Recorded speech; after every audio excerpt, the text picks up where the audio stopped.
talking about chess a lot with Grishuk, and he was telling me that like whenever somebody played a6 against him, just played the knight against him, he felt okay, this game I won, let's start preparing for the next one. And we've progressed from that point to a 6a3 as a reply.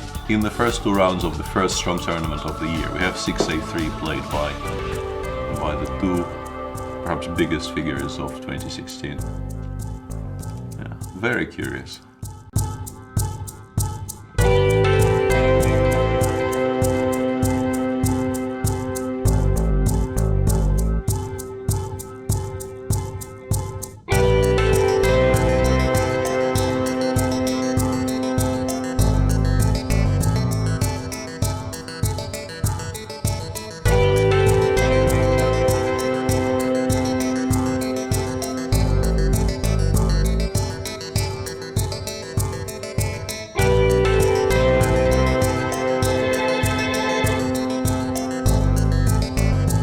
All he has to do is to play the move rook to d2, continue with the same plan of going knight d3 and rook f2 check. So natural.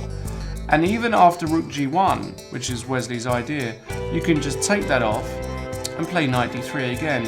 And all you need to do is land a queen over to the g file and it's mate.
This is where things get interesting, because everybody and their dog play rook to c1 in this position, which is also the move that Wesley so chose when after knight takes d2, queen takes d2, let's say d6. And he plays a very seldomly seen move in this position, the move bishop to e1. Keeping this bishop alive, he's willing to invest in tempo for the privilege, now that this bishop has gone to f6.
Hello everybody, welcome to round number 12, the penultimate round. Feels like yesterday the tournament started, but here we are with 2 rounds to go. It doesn't feel like yesterday, it felt like Feels like 3 weeks 3 ago. weeks ago, or longer. We're ready. Penultimate round, no? That is correct. I'm here with International Master Lawrence Trent, as it says on the screen. Well, let's face it, you know who we are. You also know who Magnus Carlsen is. He's slightly less famous than us, but still famous enough that you might have heard the name. Why am I still sitting here? Yeah, let me get out of the way. Enough is enough. I can't block the H1 rook for 12 days straight. That's true. Magnus Carlsen faces Pavel Ilyanov with the black pieces. He's so far won every game he's ever played against Pavel. Oh, really? Will this continue today? Ja, nein, vielleicht. Anish, nish. Anishnish? That's what they say. Okay. Especially Anish likes to say that. Yeah, that's, no, I'm gonna go for a draw today, actually. Me too, actually. Yeah. Pavel is solid. He's not supposed to lose every chess game versus Magnus with white. Then again, sometimes you lose a couple of games to a guy. You develop some sort of complex. You can't play normally. And Magnus, of course, will be out for blood. Has not looked like himself so far. Yeah, I think he's been below par this tournament. So. Unless this is his new self. Maybe this is the new world order. We'll talk about that later. Is Wesley So just gonna win every tournament from now on? He's facing his closest... I struggle with that word. Pursuer? Is that how you say it? Yeah, I think you can say that, or... What's the right word? Pursuer. Let's go. It is, with right? that. Yeah. He is playing Wei Yi. Wei Yi, really, his coming-of-age party, this Vaik Anze, 7 out of 11. Challenger. His main challenger for the tournament? No, it's not his main challenger. It's the guy who's half a point behind. Okay, we'll go with Pursuer. Let's go with that. And Wei Yi. yeah. On fire. I was sort of criticizing him for playing the Petrov earlier in the tournament, but everything's worked for him so far. He's won one of these Petrovs against Richard Rapport. He's put tremendous pressure with white. Defeated Caro-Kann yesterday. What do you think today? Well, I think this is the game that's going to decide the tournament. A Wesley win is obviously means it's his tournament. Pretty much safe to say. I think Wei Yi is going to be solid and then go all out in the final game. I think Wei Yi is going to be rocky solid today. And if he makes a draw, I think Wesley won't be too unhappy. Wei Yi won't be too unhappy. And then tomorrow he'll think, right, I've got white. Let's go, all in. But it's all in Wei Yi's hands. He's 100 points outrated. He's 17 years old. How rocky solid can he be with black against Wesley?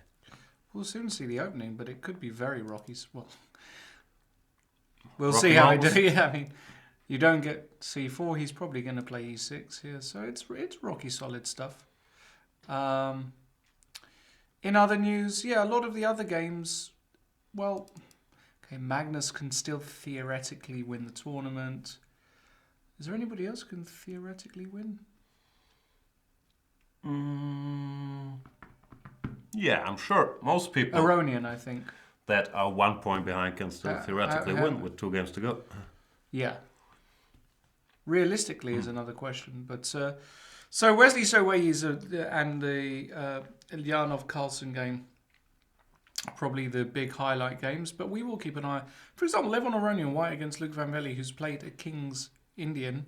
You know, a win for Levon, and suddenly he's sniffing. He's been sniffing all along.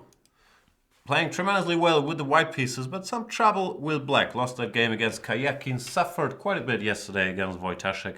Does have the white pieces today against tailender Luke Van Velde. Oh, not a good record for Levon against Luke. Who would have thought? Luke up +1. Can Luke play some chess after all? I think a lot of those games probably when Levon was just breaking through as well, though. So I'd be curious to know. Not so sure. They must have played in Vike many a they've time. played a bunch of times, I'm sure of it, yeah. Levon is no longer a spring chicken. He's like 33 years old. I'm not sure. Interesting to see that, but of course Levon a favorite.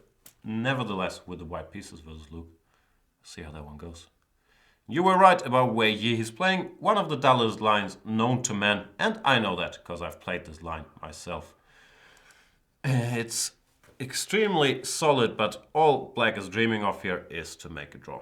Yeah. The main line is queen takes d4, e takes d5, and now e4, knight c6 is what they do, bishop to b5, and I can't even remember. I think you're supposed to take here. King d8, knight g5, bishop e6, or king back, but I think bishop e6 is what they do. This is the Chinese speciality, isn't it? They did this at the Olympiad when we were commentating back in Tromsø. It was Wang Yue on board one. Wang Yue played this line. I think he played this at least 2 times, that Olympiad, and drew all of his games.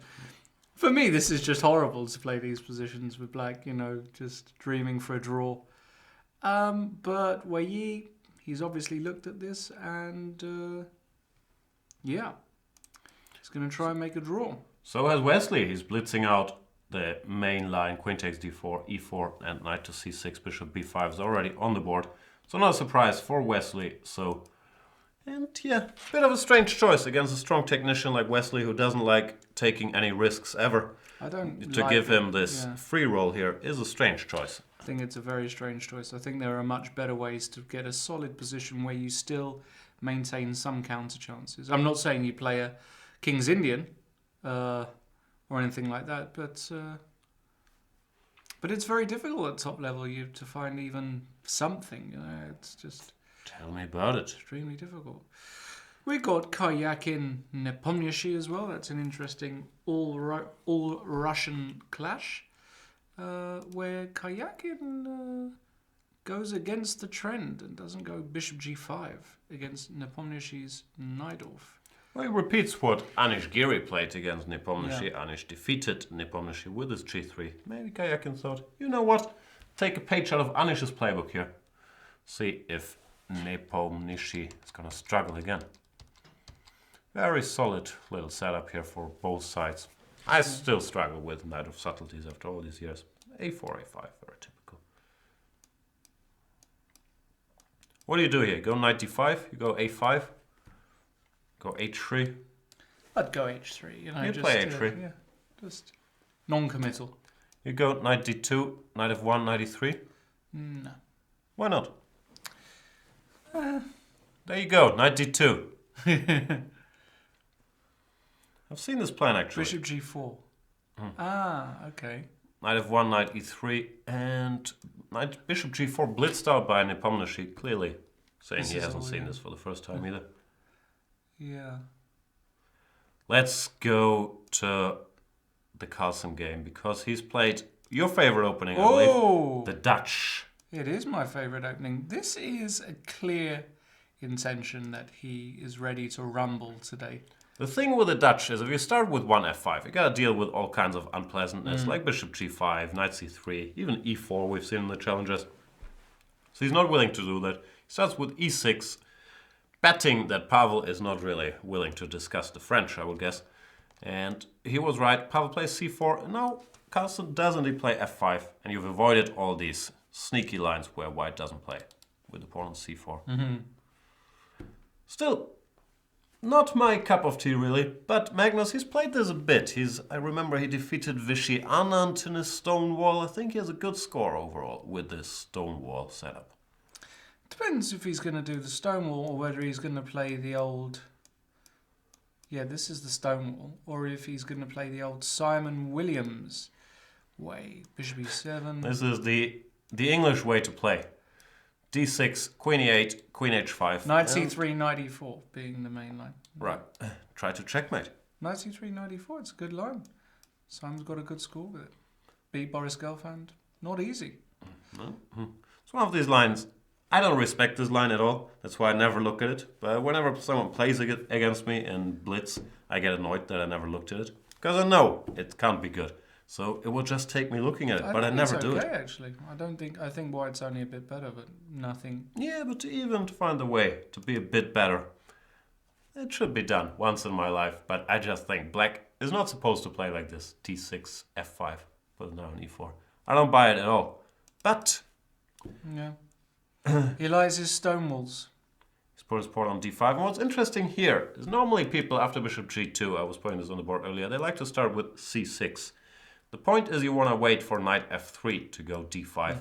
And if white were to play knight h3 here, you wouldn't necessarily play d5, but maybe then you play d6 and say this knight is a little funny here.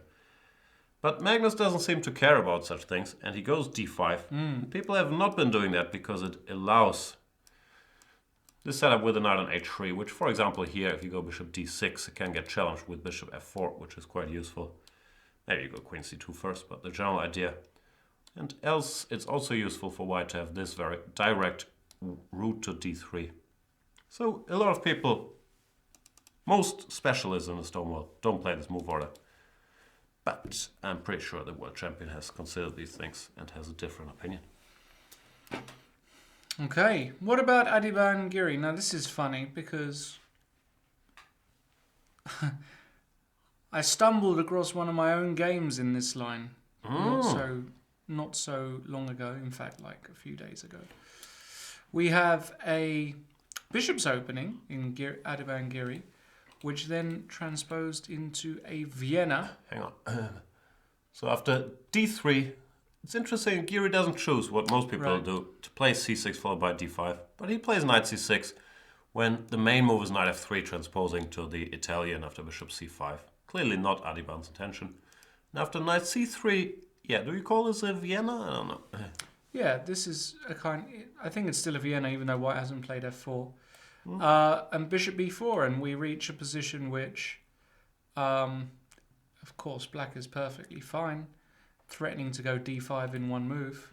There's nothing really white can do to stop that. He's got two main moves, knight g2 or bishop g5. Bishop g5 was in fashion for a bit, but I was trying to work out why after h6 takes, and then this Zwischen Schach, important move. I was looking at this, and after knight e2, d6 to go rook b1 very quickly and d4. None of this makes any sense to me. No offense, man, but isn't white slightly worse? What is this? Well, no, because you're going castles and f4 very quickly as well. If you're not. But yeah, this went out of fashion. Black can play a very quick g5. Castle, I can go g5. No, I'm better. Yeah, and then you have to worry about knight g3 and. I'm worried about nothing. Yeah, well, you could. Yeah, no, it's sharp. I ran it through the computer, but I wasn't convinced at all. What did the computer say? Minus 0.30? I don't know. We can ask. Let's ask him. Only minus 0.05. Yeah, like 0.0 already. Yeah, it's not. It can get very sharp.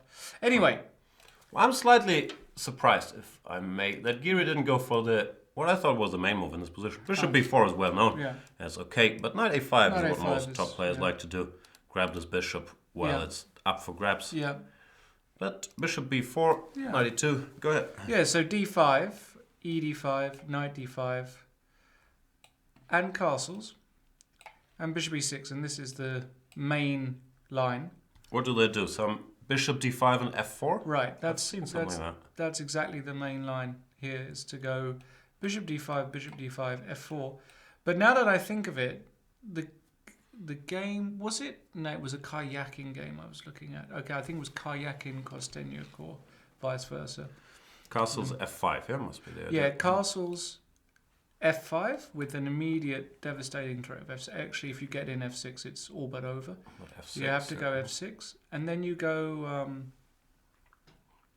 knight g3 here, I believe. Once again, looks... Well, there's some attacking chances for white, but it feels like black should be alright. Yeah, black is completely fine. It's just a game, though. You know, you put a knight on e4, and if you're a bit lazy with black here, you can be a bit worse.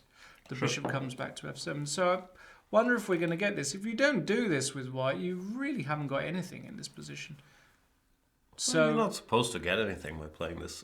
No, you're not. Interesting opening choice by Anish, not going for this knight a5. Yeah. More your cup of tea in Wojciech Andrejkin. I have many cups of tea. Do you? Literally. Yesterday I had a green tea with lemon and ginger. No. And then I had... No? Did you? I wasn't sure if you were genuinely interested in my tea story. I am. Or if you were lemon and ginger? Okay. Was it lemon and ginger you said? Yeah, I said that. Wow, okay. Anything else?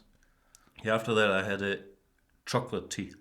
Chocolate tea. The weird thing about the chocolate tea is you're supposed to sweeten it. Doesn't make any sense to me. Wow. Anyway, what is this? This is a Chebanenko Slav. A4. Yeah, this is Taken a bit of a backseat recently to C5 and E3, but I'm not quite sure why A4. Always a very logical move to meet A6 here. First of all, making sure that DC4 never really wins a pawn. Both E3 and E4. I think E4 is good here. And B5 has been impeded. And you're preparing to go A4, A5 at an opportune moment. And again, it's sort of a semi-Slav where A6 and A4 has been included. And you could argue A6 in many lines is more useful. Wojciech goes G3. The other main move here is Bishop G5. I have experimented with not a lot of success with Bishop F4 here as well. G3, D takes C4, and Bishop to G5. Someone did this recently. Maybe Giri against or Malakov? I think it's Mamajarov, no? Maybe, I'm not sure. I've seen this somewhere, because the main line used to be Bishop G2, but then practice has shown that this is sort of equal. So Bishop G5. I always pay close attention to Radek Wojciech's opening choices, because he's so well prepared. But I'm out of my depth here. I could have thought it was a...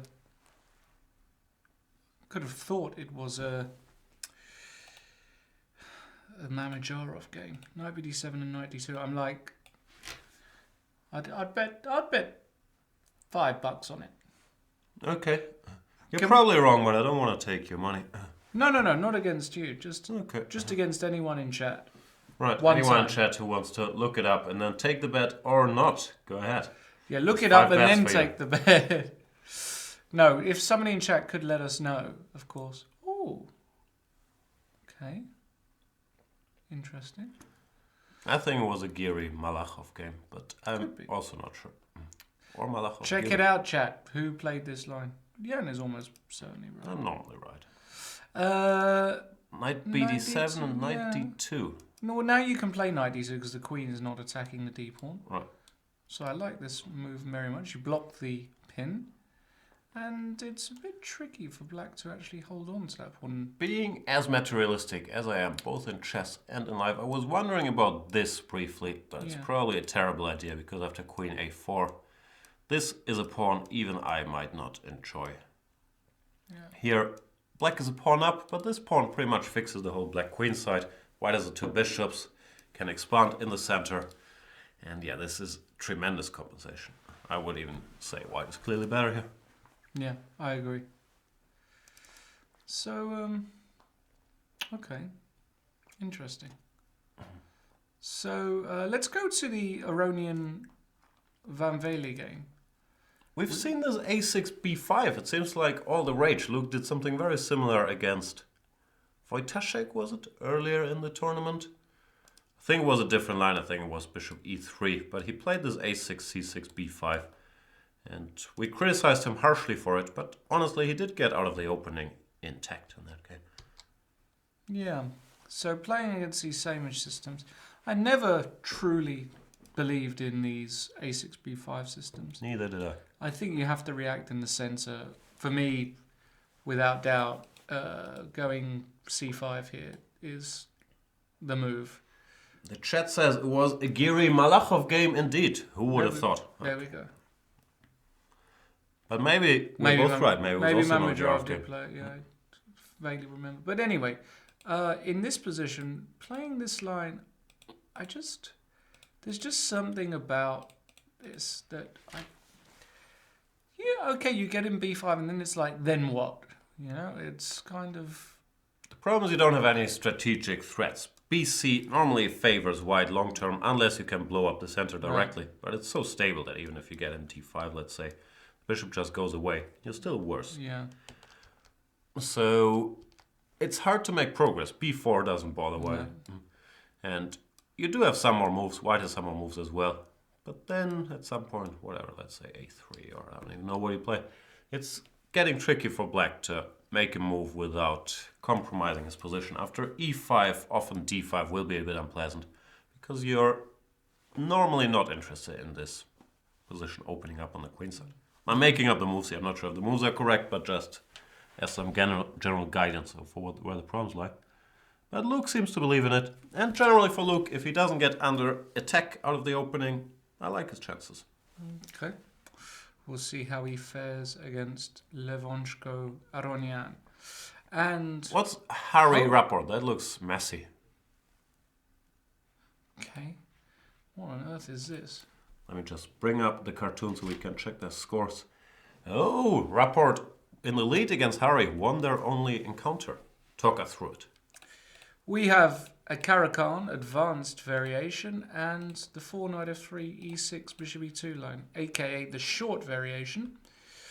Nigel played this a lot in the 80s and early 90s, and it's really all the rage against the Caro-Kann. Most top players, most Grandmasters games are played like this now. Of course, there are a wide range of variations against the Caro. This is a very simple way of grabbing space in the centre, getting your king castled, and after that it all gets a bit weird, depending on what Black does. Black's got some really odd manoeuvres, normally puts his knights here, sometimes plays h6, g5, sometimes puts a knight on g6, and then White normally sticks a knight on b3 to help prevent c5, can throw this a-pawn up the board. It all gets rather mysterious. I never really understand what's going on in these lines. It's all weird stuff. So Rapport is played one of the main lines, 97 castles, and now they normally go knight d7 here, or h6 first, probably. There's many lines here. The sharpest one being Yeah. c5. This is a very, very sharp line where White can choose between c4 and dc5, but it's not Rapport style to enter. Battle, that's theoretical. Another plan is h6, often with the idea of going bishop h7, and then either g5 or putting the knight on f5. Also in general, just stopping White from going knight h4. And Rapport chooses a move. There's also the plan you mentioned, knight d7, a6, rook c8, and then later c5. But this move is not so common. No. I'm not sure why, but I haven't seen it so much. Maybe it's because his bishop feels a little up in the air. I don't know, some h3, knight d2, and g4 could be looming. Not sure. Yeah. Let's see what happened, because it got sharp very quickly. Bishop e3. Bishop e3 makes sense because you want to go knight d2, but you don't want to deal with knight f4. Right. And also just against c5. So Knight bishop d7. e3, knight d7. And knight e1. That's a more direct way to exploit that, threatening g4, f3. Yeah, knight e1 is seen loads, actually, in this line. Actually, it's seen mostly against this idea of h6 and g5, where White plays knight e1 to prepare a quick f4, and the knight is very good on d3 as well in these systems. But here it has a direct plan of winning that bishop with g4 and f3. Yeah, and that's one argument against his knight g6. So in order to keep that bishop, Black had to go h5. This doesn't lose a pawn because here queen h4 is probably very bad news for White. But it's still a move that could fit in, could not fit in. But interestingly, after knight d2, Yeah, this is Rickard, what he played. yeah, And no, whoa. you just whip this pawn off, not blunder. Harry blunder this? I have a feeling he might have missed this. Yeah, because if Very Black non-standard gets tactic. this in, this looks like he's really solved his problems. Because let's just analyze it. D takes d4, and suddenly Bihop has no moves on e3. He has blundered this. Knight c4 was played, takes, knight takes, and excuse me? Worst case scenario, you take a pawn on e5. Maybe we exchange queens first so we don't run into too big trouble. Take the pawn. Black is better. Harry has bungled the opening horribly. This And is that's like a couple minutes in. Whoa. Yeah. That's pretty impressive. It's just his move knight d2 is pretty much a one-move blunder. Like you can play thousands of normal moves here. c3, knight d3, knight c3, even though that looks a bit dumb. f4. But knight d2 is the move you want to play, keeping your options open. Just doesn't work here, knight d5. Very non-standard tactic. I can't remember having seen this, because typically his bishop would have this square or this square, but here Black is well covered. Incredible. Cute. And I'm not sure how bad things were. Computer said after DE you have to go FE, not knight e3. But it's not pretty to have to deal with this as well. That's horrific, Effie. No, you understand why Harry played knight e3. And yeah, you then can go knight e5 here directly also as well. take directly, because this queen actually is not too Can't scary do an attacker. anything, Where's yeah. it gonna go? To c1? No, black just has a healthy extra pawn, and Harry's gonna have to rely on the opposite colored bishops Yeah. to fight for a draw. Like, now take knight d3, knight f3. Hope to survive a position like this. That's not what you want with white out of the opening. It's like a complete disaster, actually. Knight c4 here, amongst other moves. You want to keep the knights on, I think, in a lot of positions. Black only needs 2 moves to consolidate, probably puts his bishop on this long diagonal. Could even castle, and it's just, yeah, it's just marvellous, isn't it? Just a pawn. Just a pawn. Harry, openings have been going wrong for him. He's been hanging in there with his resourcefulness. But yeah, the opening's not going well. Let's have a look at the Wesley So opening for a second, if you don't mind. It's a bit way down. No. Wesley So. Yeah. I've seen all this. We've talked about this knight g5, bishop e6. And white has a choice. He can win his pawn back. Like some games go something like this. But here black is supposed to equalize after some more careful moves. This is the main line of theory. Something along those lines. And black is supposed to hold. I study these things because I don't have friends. But no, sorry, you take the other rook, I believe that makes more sense.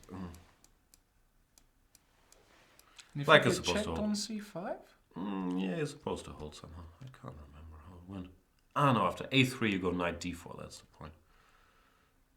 I can't remember a thing. But it's supposed to hold. That much I do know. Hang on, you do go here. Maybe I was right all along. a3, bishop a5. Bishop c5 check. Surely. Now then it's knight d4 here. Yeah, this is the trick. Uh-huh. That makes sense. And therefore, you can't... Ah, they played this move for whatever weird reason. Then we get something. Something like this. I just remember. Bishop c8 was the key move. This is the line. Anyway, Wesley did not go for this. But instead he decided to inflict maximum damage on the black pawn structure. Taking here and here. The price you have to pay is you're currently a pawn down, and it's going to take a while to win that pawn back. But still, after king e2, bishop b4, knight a4. Make no mistake, only white can be better here. King c7, blitzed out or played by Wei Yi. White is a choice. I'm not sure if you want to exchange bishops or not. Yeah, because the problem is the king... Yeah, like even if you give a check here, you can just put the knight. There's a great blockader of things. And yeah, white will win his pawn back. Eventually, you're probably going to get this guy. But you know, black can also throw in e3 very quickly, and you know, it's not easy to convert with such reduced material, basically. So Wei Yi's decided to go in for this. It is a bit of suffering, but you know, maybe he woke up in the morning, and like me and you, probably hated himself. I don't think he hates himself as much as me and you. And he's wanted to punish himself. And Maybe. this was his... He thought, to improve as a player, what I really need at age 17 is to suffer in slightly worse endgames against the world's best for 5-6 hours. Oh, and Colin has said Wei Yi is still following his game against Ding Liren from Dan Zhao 2014. Thank you, Colin. So that makes a lot of sense. So he has done a bit of work on this then. Yeah, it's a line some of the Chinese top players enjoy playing. But yeah, it's the same thing I kept saying about. Sorry. No, do you think? Just It looks very. really... Oh my god! Like, I've got to... Do you want to... I don't want to touch you if I don't have to. If I have to, if it's a medical emergency, I will. Would you do the Heimlich maneuver on me? I don't know. I probably. What's the situation? For It has to fun. be life-threatening. For fun? For fun, I probably would. No. No. If Anyway, it was life-threatening, if I was genuinely choking? then I probably would. But I think I probably still wouldn't do it because I'd suspect you're faking, that you're genuinely choking. It's like the boy that cried wolf. Would you feel guilty if I died as a result of your not? Slightly. Okay. I think I'd get over it eventually, but I think would you'd feel get bad over for like a couple I think you'd get over it. days. Um, Anyway, let's change to a more cheerful topic, like the Stonewall. wow. This is sick. What happened? This is a bit weird. Pavel says, I don't care about this knight h3 business you people are talking about. I'm a classical player. I'll put my knight on f3, where it controls the most important square on the board. Magnus goes bishop d6, not wasting time on c6, which is normally the autopilot move. And an interesting idea that I was told about recently, because that's the only place I get my opening information. In one of my opening clinics, someone mentioned that they played the setup, was a bit different, was without knight f3, with knight c3 and bishop f4, which is not what us purists were taught in the old days. We were taught you go b3, try to go bishop a3, then maybe you go queen c2, and your dream is to arrange your knights somewhat like this. But you know, these modern players, they don't respect the ancient wisdom. And knight c3, which was supposed to be a bad square against the Stonewall, has become a lot more fashionable, combining it either with bishop f4 or sometimes even with like pawn attacks on the queen side. And Pavel goes for bishop f4 directly, not even bothering to castle first. Magnus chops it off. Yeah. I mean, bishop f4, I mean, I never really played Stonewalls or played against Stonewalls. Because for me, I look at this position and I think, well, got a bad bishop. And White's got complete control over e5. But that just doesn't seem to phase Stonewall players. Yeah, I'm not a Stonewaller myself. One common argument is this bishop is considered to be terrible. But this bishop, even though it's the quote-unquote good bishop, it's just as terrible. It can't do anything. Good bad bishop, right? Yeah. Is it a good bad bishop or a bad good bishop? I don't... It's actually a bad good bishop. That's the correct term. Whereas this is a good bad bishop. I'm not as qualified on the good bad bishop. The good, the bad, the ugly.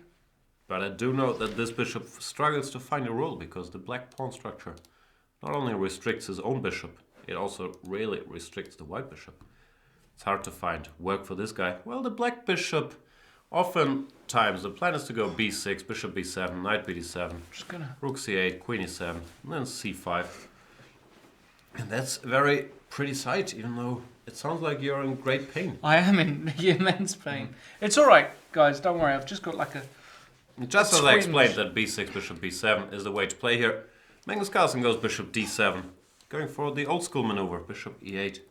What is wrong with you? Just got like a back twinge. Back twinge? Yeah. Wow. We're good. Bishop d7, old school. Bishop e8, bishop h5. Put a knight on e4.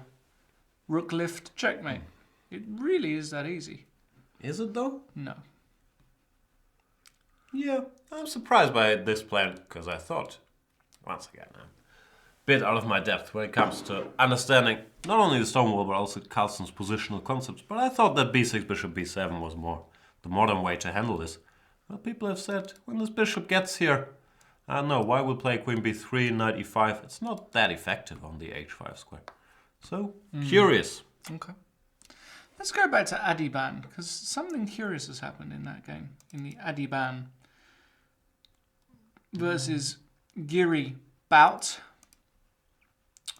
There you go. And actually here, after bishop d5, we saw this, f4, the main line is to castle here, but Giri played f6 immediately, which is curious that he did this. A little odd because it gives white some extra options to open the center. It did, and Adiban, I think, decided to go for it. Takes. Then he took, and played the move pawn to c3. You think Giri wants to castle queenside to spice things up? That's why he didn't castle. Possibly, but let's just have a look after queen takes d5 here. For a start, the move d4 is very normal. Just kicking this knight, then following it up with knight f4. This f6 side move doesn't really... No? But d4 long castles, I'd be scared. What if I go here first then? Okay, I'll go away. Queen f7. And d4? Long castles. You just want to do this, yeah? That's how me and Geary operate. We just want a castle to opposite sides of the board and checkmate you. It's unclear, no? Yeah, of course. Not sure who's better and why. No, I'd also be slightly scared.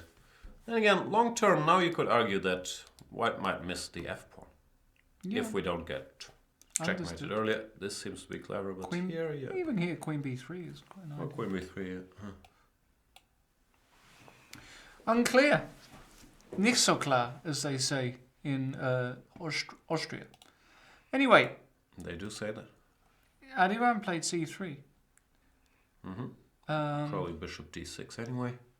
Yeah, check doesn't really achieve much after d4. No, why would you? Yeah, you're giving white a tempo. So he's going to go back. And then probably Adi's going to go knight f4 and he's going to claim that this d-file isn't as... Yeah, well, we'll get a similar position, no? Queen f7. If you go d4, I can still go long castles. Still Same gonna trick. go long castles. We get the same position. Maybe queen h5 here? It's G6. not- Go queen away. A- Queen h3. queen I'm not h3 blundering check. pieces. You're not blundering No, a knight piece, f7. but that's bad for black. Not so sure. No? If I get knight d7, f5, knight f6, I can be better too. You're lucky you're not. Yeah, just holding on. Yeah? Rook d8. I didn't calculate any trickery. I mean, F5, would yeah, say. f5. I don't know. Yeah, it's weird. Anyway, interesting position. Non-standard stuff, as usual with Adiban involved, who's having a great tournament. Great, +1 after 11 rounds. Great Who would have player. thought? great player. Wojciech Andrejkin is back. So what happened, Jan? After knight d2, he went queen a5. Okay, that's a double attack. Double whammy. You got to take. And takes here. GF, why GF? Because he wants to protect his pieszka on Wow, c4. so greedy. And why not bishop takes c3, and then knight c4 now? You gotta recapture. Yeah, takes knight e4 is a problem. Takes, with 2 pawns up. Probably this guy can't be kept, yeah? You know, this, and it's similar to what I was talking about earlier. If white gets this and gets a5, the extra pawn is really not felt, it's just suffering.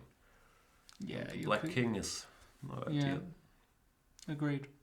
So knight b6, played by Dima. And e3. e3 once again saying, I don't care if you take here, be my guest. Now I'll go a5. No, now knight e4 wins the f6 pawn with sorry. check. That's even better, of course. Sorry. Check. Yeah, this is yeah. I mean, you can do this with black, but you're risking so much. I mean, king in the center, B line, C line. This is gorgeous for white. Yeah. So he's not going to do that. He's going to. I quite like h5 here. That's a move not only to threaten h4, but to stop the queen coming out to h5. Yeah, this is possible. But actually, maybe just keep the pawn on h5. Interesting. Pramod, waking up Yeah, early. boy. It's probably 4 a.m. where he's from, but he's not going to miss hanging out and watching this show. What, he's Thanks from the for US? being there. I have no idea. I'm making up stuff. I'm Pramod sure. is informing us that bishop f4 check is So's novelty, even though it looks like Wei Yi has written the book. Has Wei Yi written the book? Didn't he write War and Peace? Yeah. I think that was him. He started writing it when he was 4 years old. Finished recently. Good book. Anything you ever wanted to know about Russia in the years 52 till 1857, you can learn from that book. It's all there. And I'm sure you do have questions about that. Peter. I do. I really do.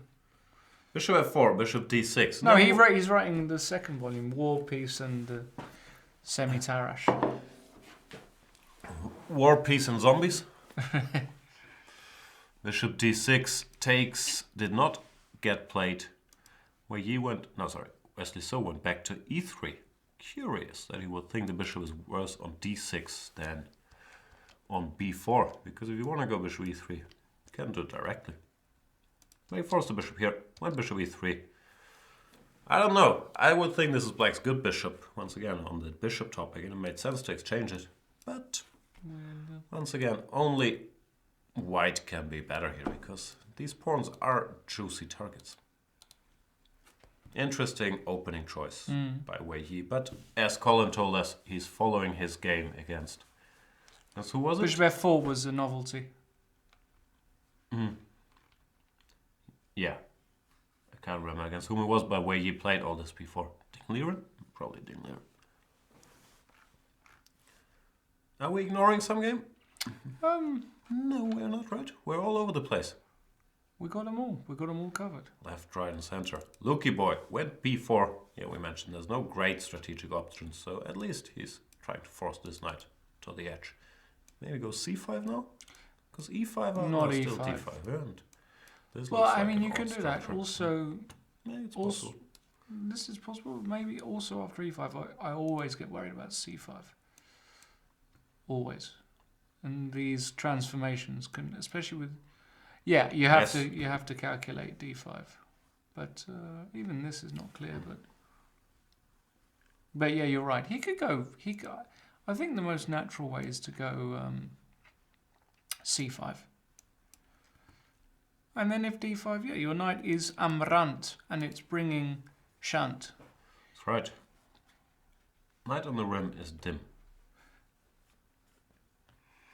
Yeah, and he played c5. Actually, just played it. Yeah. Go. He understands these structures. Also, the bishop on g7, it wants a life. You know, you play e5, you go d5. The bishop's kind of meh. Yeah, but as a true hacker, don't you want this? And then one day you want to get an f5 and win?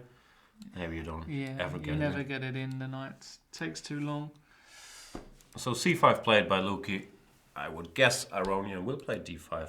Yeah, pretty certain he'll go d5 here. Yep. No, he will go d5. All right. And the game only just Continues. begun. Yep.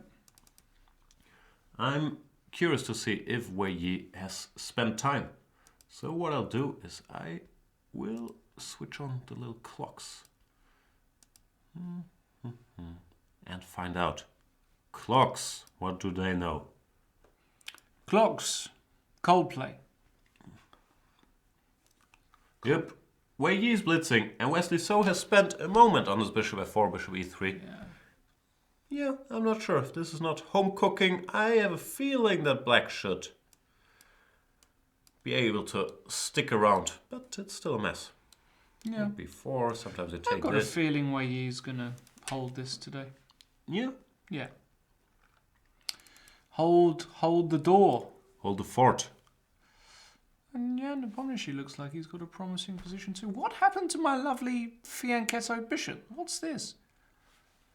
He didn't After bishop wanna, g4, he didn't said, want to go f3 here. it's bad bishop. What's wrong with f3?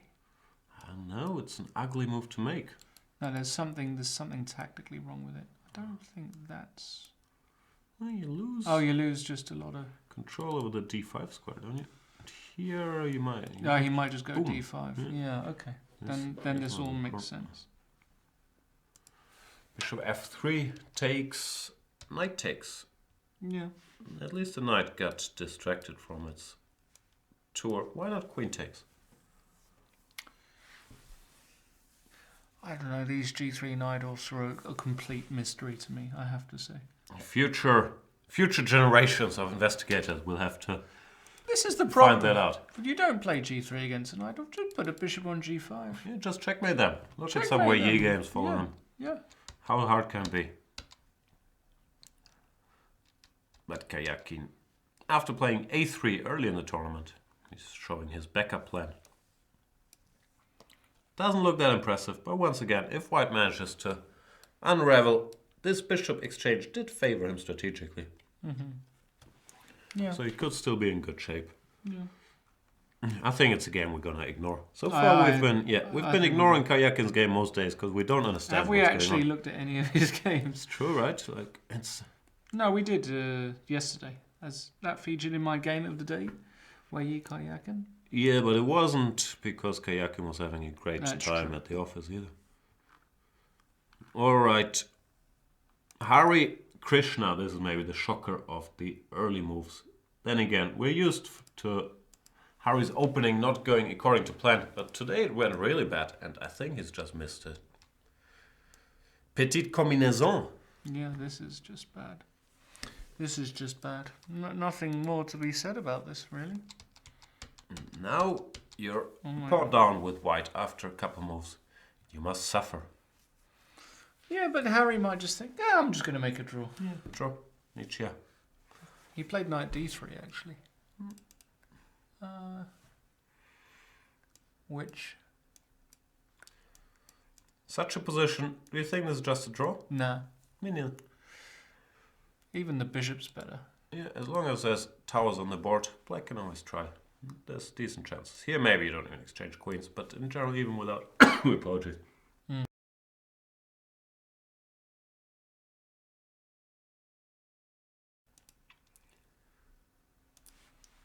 Sorry about that.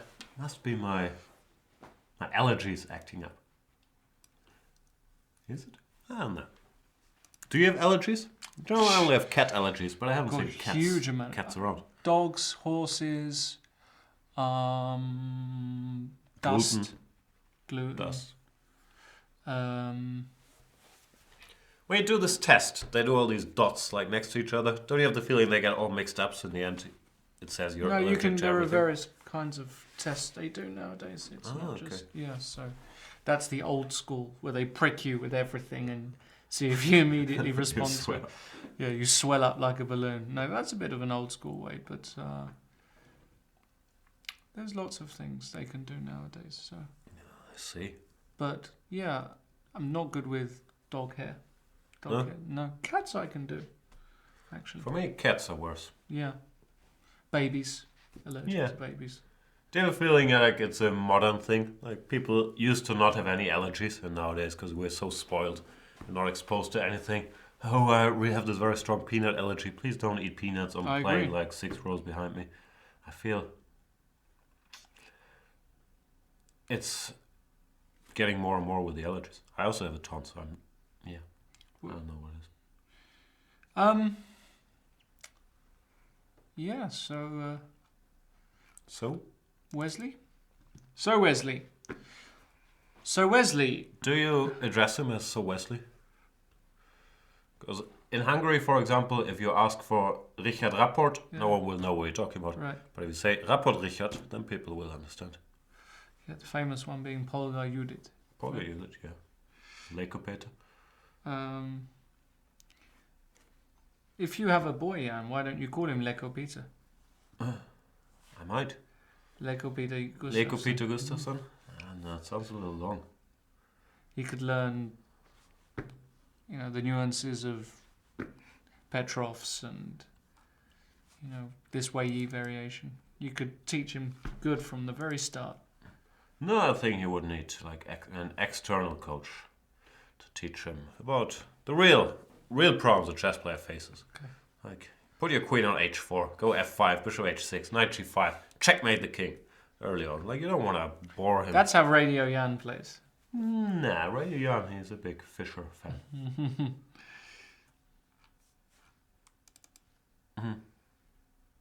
Queen b3. This is a very logical move. Pavel is anticipating the arrival of the bishop on h5 and doesn't want to be pinned, so he's ready to play knight e5. After queen b6, the knight can just jump in here directly. And as I've said, this bishop d7, I'm surprised by, once again. Not fully feel qualified to criticize Magnus for maneuvers I don't understand, but I don't understand it. I feel fully qualified. Alright, then do it. What is this? Queen b3, queen b6, knight e5? You must suffer. Better for white. Let's criticize For him. sure. Do you ever want to go c5 here? No, queen c7, I assume. I don't know, it feels like No, queen c7. even that. Now you have this long-term Yeah. plan. It's not so clear how much black can get done, but it probably is. He's going to A go little. knight d7 and maybe even g5 in some. Right. Like if castles, I wonder if g5 is any good. I have a feeling that white shouldn't hurry with c5 and keep the Yeah, tension a bit, I because agree. then you can never get flanked.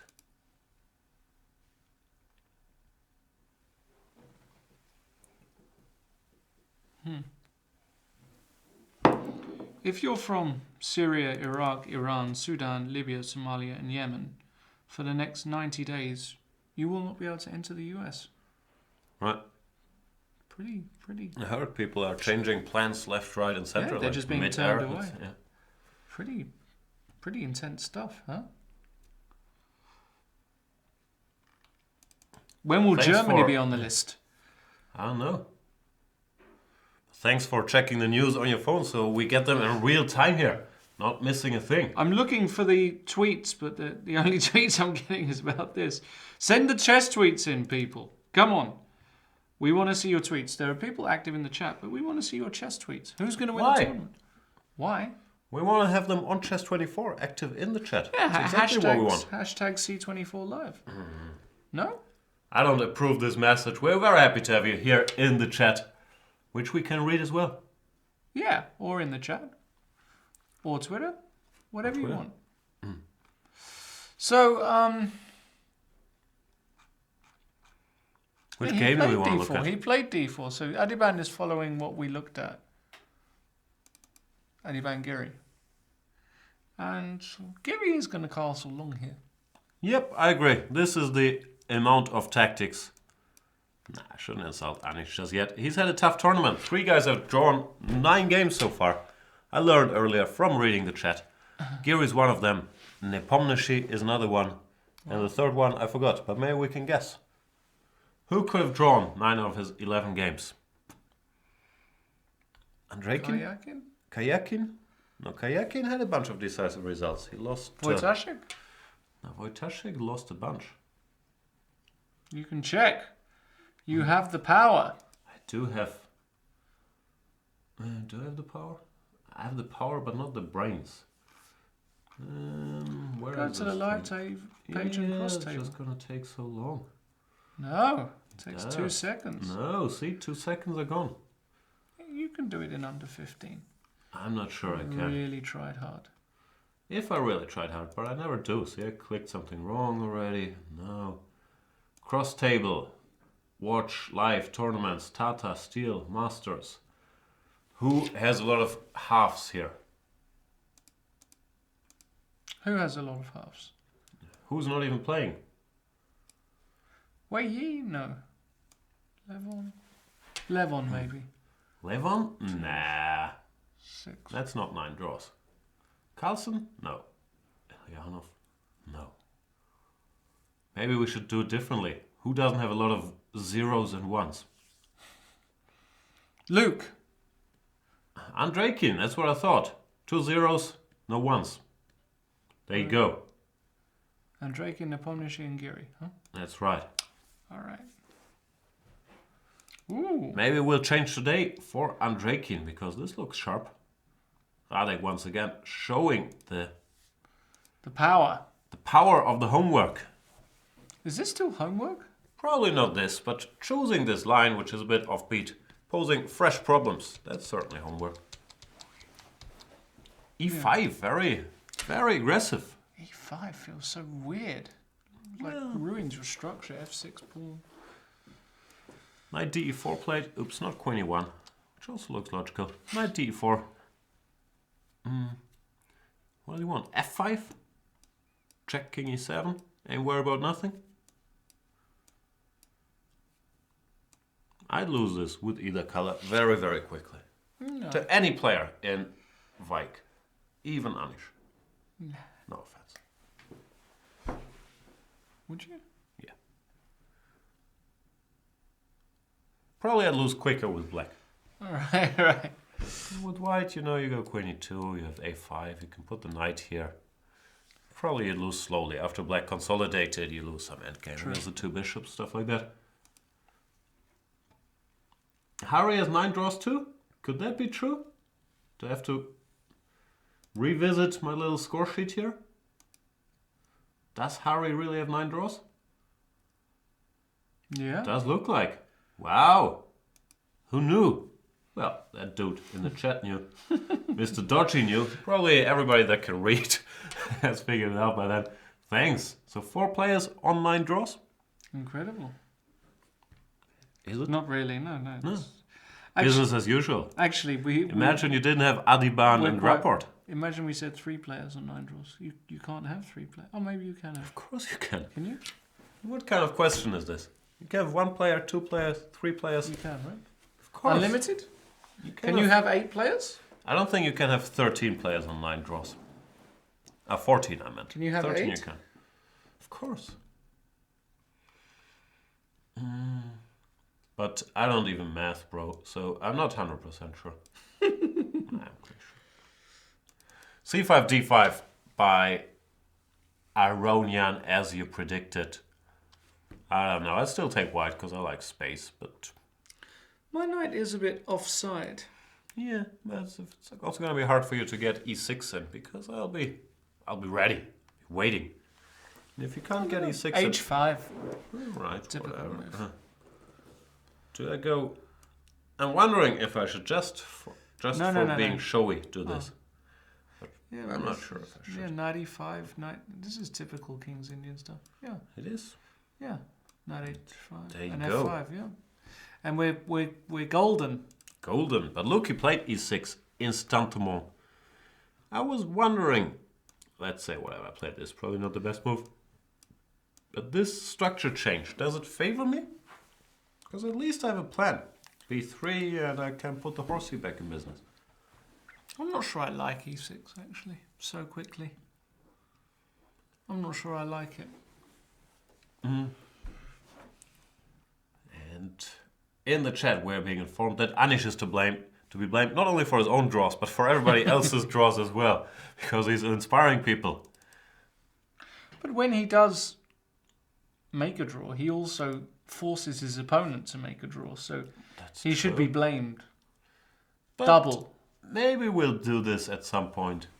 If we look at all of Anish's games in this tournament, Probably. not one of them has been boring, I think. Like, it's always like crazy tactics left and right, and then he misses a win, or his opponent missed something. But he's been very entertaining, or I would think so.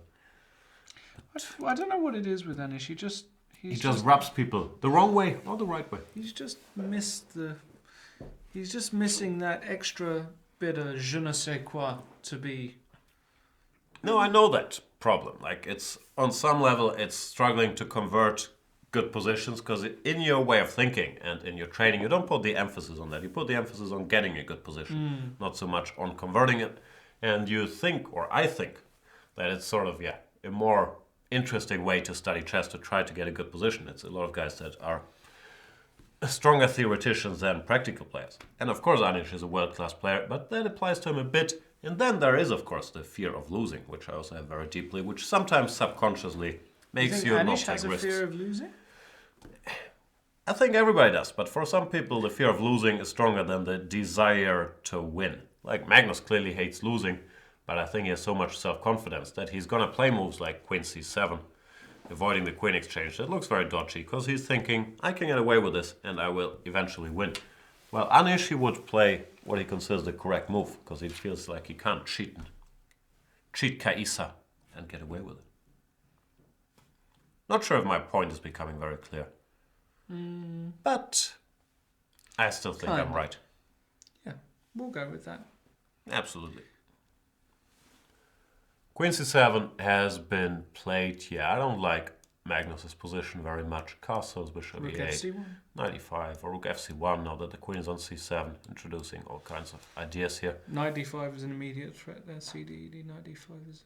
Yeah, let's say We'll this put takes, this on the takes. Gewinnung. Can I go all desperado? It's check. Ah, it's check, then it's not legal. You can try. I can try, but the system won't let me.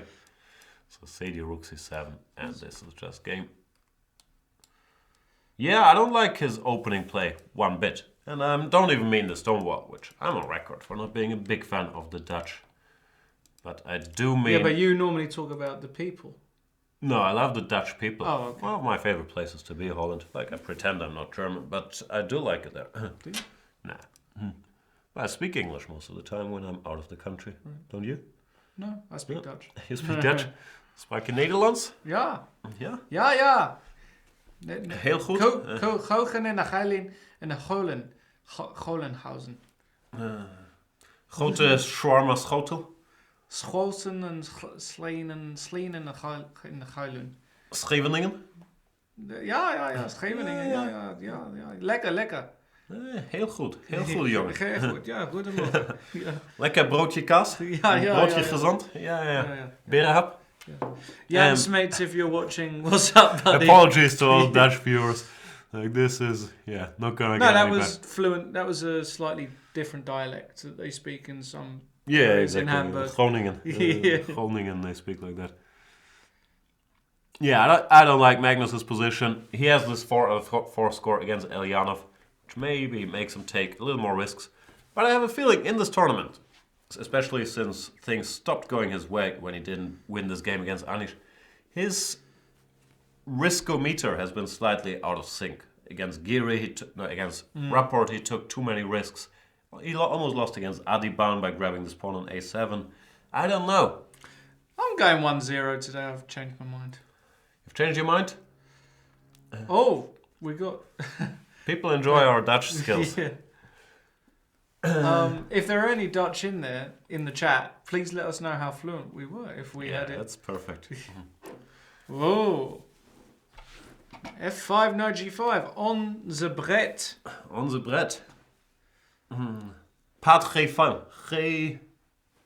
Yeah, and the G and the spring and the hops. The hops. It's going to hoppen in. 5? Yeah. Is it 5 in Dutch? It's probably 5. It's 5, no? Weet ik veel. Very. Paard It's the hoppen and the G5. schoppen. The schoppen, the hoppen, and the König and the Munich over there. In the... Yeah. Kan du helemaal niets? Jezus, Lawrence. Jesus. Junge. They do Junge a lot. That I know. Jongen. Junge. Jungs. Groningen is not a province of Germany. Groningen is a big city in Holland. Yeah, I never went. And Ken Beek is also Dutch. He can teach us. Beetje Nederlands praten vind ik heel leuk. Yeah, there you go. Wat gaat Lawrence doen? B3? Yeah. Ja. Lekker. Kan dat? Lekker. Kan dat? Gadverdamme. Yeah. No, you're not supposed to say that. That's right. Yeah. Jezus, Lawrence. Lekker. Yeah. Lekker, yeah. Lekker broodje Ken kaas. Beek says he doesn't understand. That's because I wasn't saying anything. I was just making sounds that... Super Luke. Yeah. Not Super Luke. Super Luke. Lukey boy. Oh. No, Even kijken. Does Anish speak good Dutch? He does nowadays, Yeah, right? of I course think he he's does, yeah. very Does fluent. Sopico speak good Dutch? Sopico was also learning. Yeah. That's the question.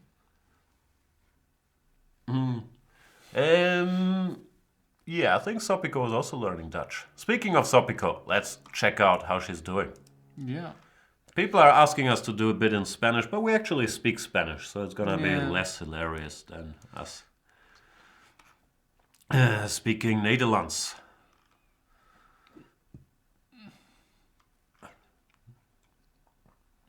Less Playing- hilarious. Playing Eric Hansen, Sopico. Okay. Hamster.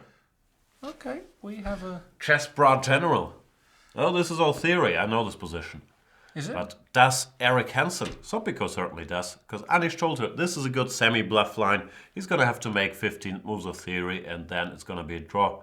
But you can try that. I think I've prepared this once myself. I never got to play it. But knight e4 here, knight d5, or knight takes e4 are the main moves. But sickos nowadays and their electronic helpers, they decided we can even play g4. And after knight c3, bc3, this bishop, if it goes to e4, we can hit it with knight g5. It doesn't have anywhere to go. So it has to retreat, has to go to d7 or to c8, both possible. And there's some more theory. Rook fd1, I think you go maybe this rook, because you want to keep an eye on f7. Rook d5, and the queen has to go on a slightly murky adventure. Because queen b6, rook b1, there were some issues, so I think it's supposed to go here. And blah, blah, blah. It continues. Black holds, but he has to know a lot of stuff. So it's a good line for Sopico to play. Interesting. A semi-bluff kind of approach. Ja, je Nederlands is goed genoeg voor een NL-stream. Nee, alleen als ik een beetje bier gedronken heb.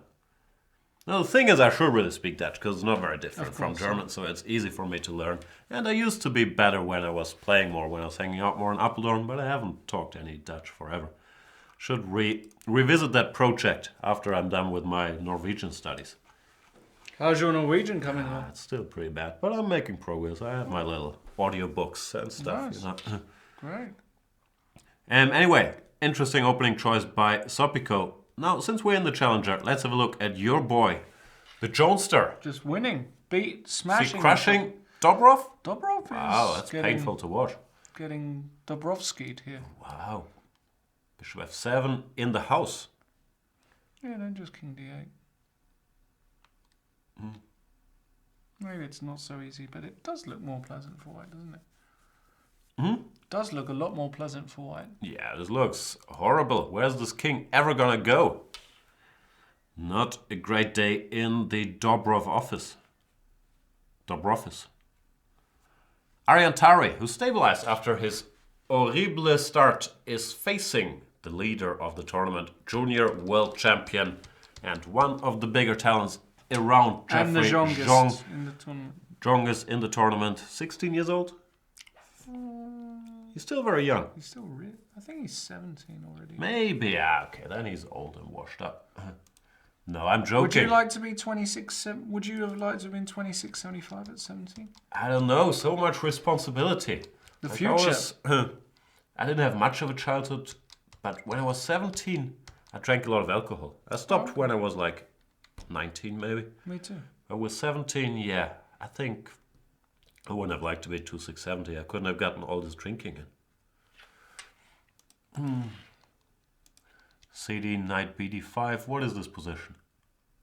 Jeffrey Zhong is saying, I'm in the lead now. I'll Petrov it up. And after c4, he plays knight f6. Yeah, I'm slightly f6. confused. What's confusing me? Bishop d3. He starts with bishop e7. Castles. Normally they go knight c6 here, Right. don't they? Exactly. But he goes castles. And they go knight c6 in order to have this c4, knight b4 business. But Jeffrey just castles. And after c4, he says, you know what? I don't mind transposing to these old lines, knight f6, knight c3. This is a line they used to play a lot in the 80s, 90s. This is super grandmaster theory from a long time ago. But it got a bit out of fashion. After rook e1, he goes here. And Aryan takes back. I have a feeling of seeing games here. Something like... I've seen this exchange sacrifice. I'm not sure if exactly in this version, probably not. But someone good did this at some point. I can believe that. Yep. Anyway, still all to play for. Let's look at one more game. Now the Dutch clash? Nah. Sorry, Benjamin Bock and Erwin Lamy. Jij wil helemaal niet kijken wat je doet. Wat je gaat doen. Oh boy, my Dutch is in horrible shape. Now let's look at Niels Grandelius, my boy, against Liu Shanglei. This is a very popular opening in the B group. Really is. All over the place. And this is the old line where Topalov beat Carlsen with g5. Yeah. But Liu Shanglei goes b4, which looks odd to me, I've had frankly. this- I've had But this it might all be theory. I've had this position. a3 takes, b3. They both know their way around the subtleties here. g6 takes, bishop g7, knight c3, rook b8, rook b1, slow. Don't like rook b1. Knight g4. Liu Shanglei immediately jumps at the dark squares. And he's in great shape now. Nah, Niels has mishandled this. It's easy to do.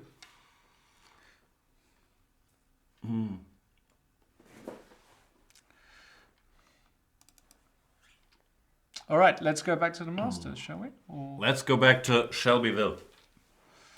Magnus has put his bishop on e8, Ooh, it's such a... but rook fc1 and white is better. Not really much more to say than that. This is a threat. You have to lose another tempo. If you go queen e7, that's fine, but 95? Was geht? Was geht? Alter. Is that all right? I think was geht, you're supposed to say Digger, not Alter. Okay. Was geht, Digger? At least in Hamburg, was geht, Alter? Sounds a little weird. Normally you're supposed to start your sentence with Alter and then finish it with Digger. But the grammar changes every day. I don't know how the kids talk nowadays, but it used to be a Alter, ich schwör, Digger, not a Digger, ich schwör, Alter. That sounds weird to me. So it should be a Alter, ich schwör, Digger, not the other way around. Gotcha. But you've told me something I didn't know, that nowadays the kids say Dicky, which I still don't think is true. Diggy. Diggy, right. See? I'm not in touch with the mean streets. Yeah, you got to get back on the streets. That's right. Get down to St. Pauli. Get back out there. Absolutely. Go to your roots. Mean streets of Hamburg. And I do agree with whoever said that I should stop saying my boy. It's your corner. I don't want to occupy it. I don't have any boys. I enjoy saying dear boy. I like calling people dear boy. Maybe I can do that. Is Jan Nepomniachtchi doing very well? Question. Answer, yes. Rook here. Rook takes pawn. Next move. Nothing you can really do. If you go knight d2, problem is I can take and then take another kind of pawn. And black is for preference. So this has gone horribly wrong for Sergei. Not in as much as he's loads worse, but like after here, even if you kick, I'm just going back here. I can even take this guy. Like even this position, bishop c5. Just better for black. Yeah, Bunglesville, Tennessee. Yeah, Bangalore. Bangalore, right. But it's gonna probably end peacefully. It's not like he's gonna lose his position. No, but he didn't really get anything. He got nothing, yeah. Got 0. Schachpirat CH says Alda with double D sounds even weirder. No, it's more like Alda. But it's not so much Allah. You can say Allah, but it's, I think Allah? we say Alda. Hey, Allah. Not in Allah, but Allah. It's, Do they I not think just it's say correct Alta pronunciation. with a strong T, Alta? Alta. Yeah, that's true. In Hamburg it's more of a T than a D. Yeah, that's what I thought. It's very tricky. Alta. I heard it last night on the subway. I'm not surprised. Yeah. I like to say Alta Lux. That's not a common saying, I think. Alta Lux? Yeah, it means Old salmon. salmon? Yeah. It's Has somebody called you an old salmon before? no, it's something you express to express surprise. You say Alta Lux. Alta Alta Lux? I don't think anybody does it. It's more my personal dialect. Oh my God. Alta Lux. And Altona is more of my... Oh, Alton is more your streets, right? No, Altona is something I also... It's an expression of mine to express surprise. Altona. It's a neighborhood of Hamburg, but I say it to express fastados. Alter Schwede is more common than Alter Lux, but I say Alter Lux. Gotcha. I can teach you my own interpretation of German if you have any questions. Please. Problem is only I understand it, so it's That's not going to help you to talk to people. But Alter Lux is a useful expression. What is going on in this position? Altona. Bishop e7 played. I don't understand anything. So e3, e5, we've seen this. Knight d4. He went f5, and Radek did not give this check. I was looking at this check, but he jumped to g5. We've seen that while we were speaking Dutch. Knight g5, h5. Just queen h5, I'm guessing. Yeah, this would be awkward. h5, can you do that? Can you just go e5, f5, h5? Modern chess can do anything. Oh, Ben 2600, define silver. The bronziest kind of guy you know. In the chat, welcome. I would like to point out one tactic. After queen e5, we can give this check. I don't know if it's good, but it's a tactic I enjoy, so I thought I should mention it. Yeah, why not? You win a pawn. Family Fark. Fark? Fark. Fark. What, is that an Irish kind of fork? No. Family Fark. I've already done all the Family jokes about Fark. forking Fark. up. Fark. Okay, can work. It can work. Might Top not of be the best morning move. to all my Irish friends watching. If you are Irish, hands up in the chat. Love my Oh, Irish. Pramor is complaining. Pramor likes to keep law and order in the chat. The chat is going non-English. Now today is actually the day where we show off our multilingual capacities. Not in the chat, but on the show. Right, And therefore, we can't be too strict with it. true that.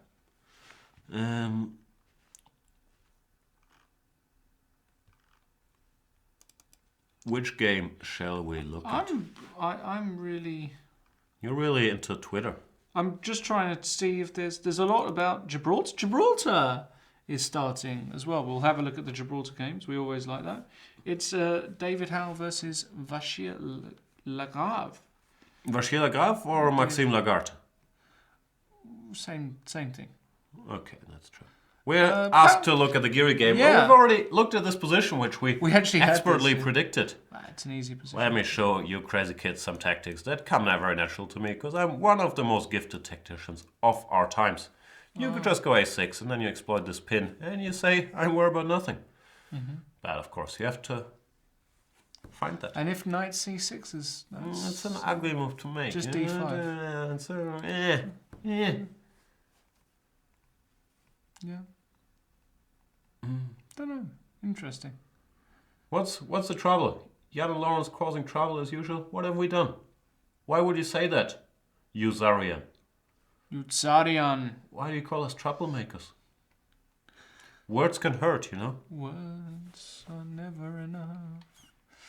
All right. Any other...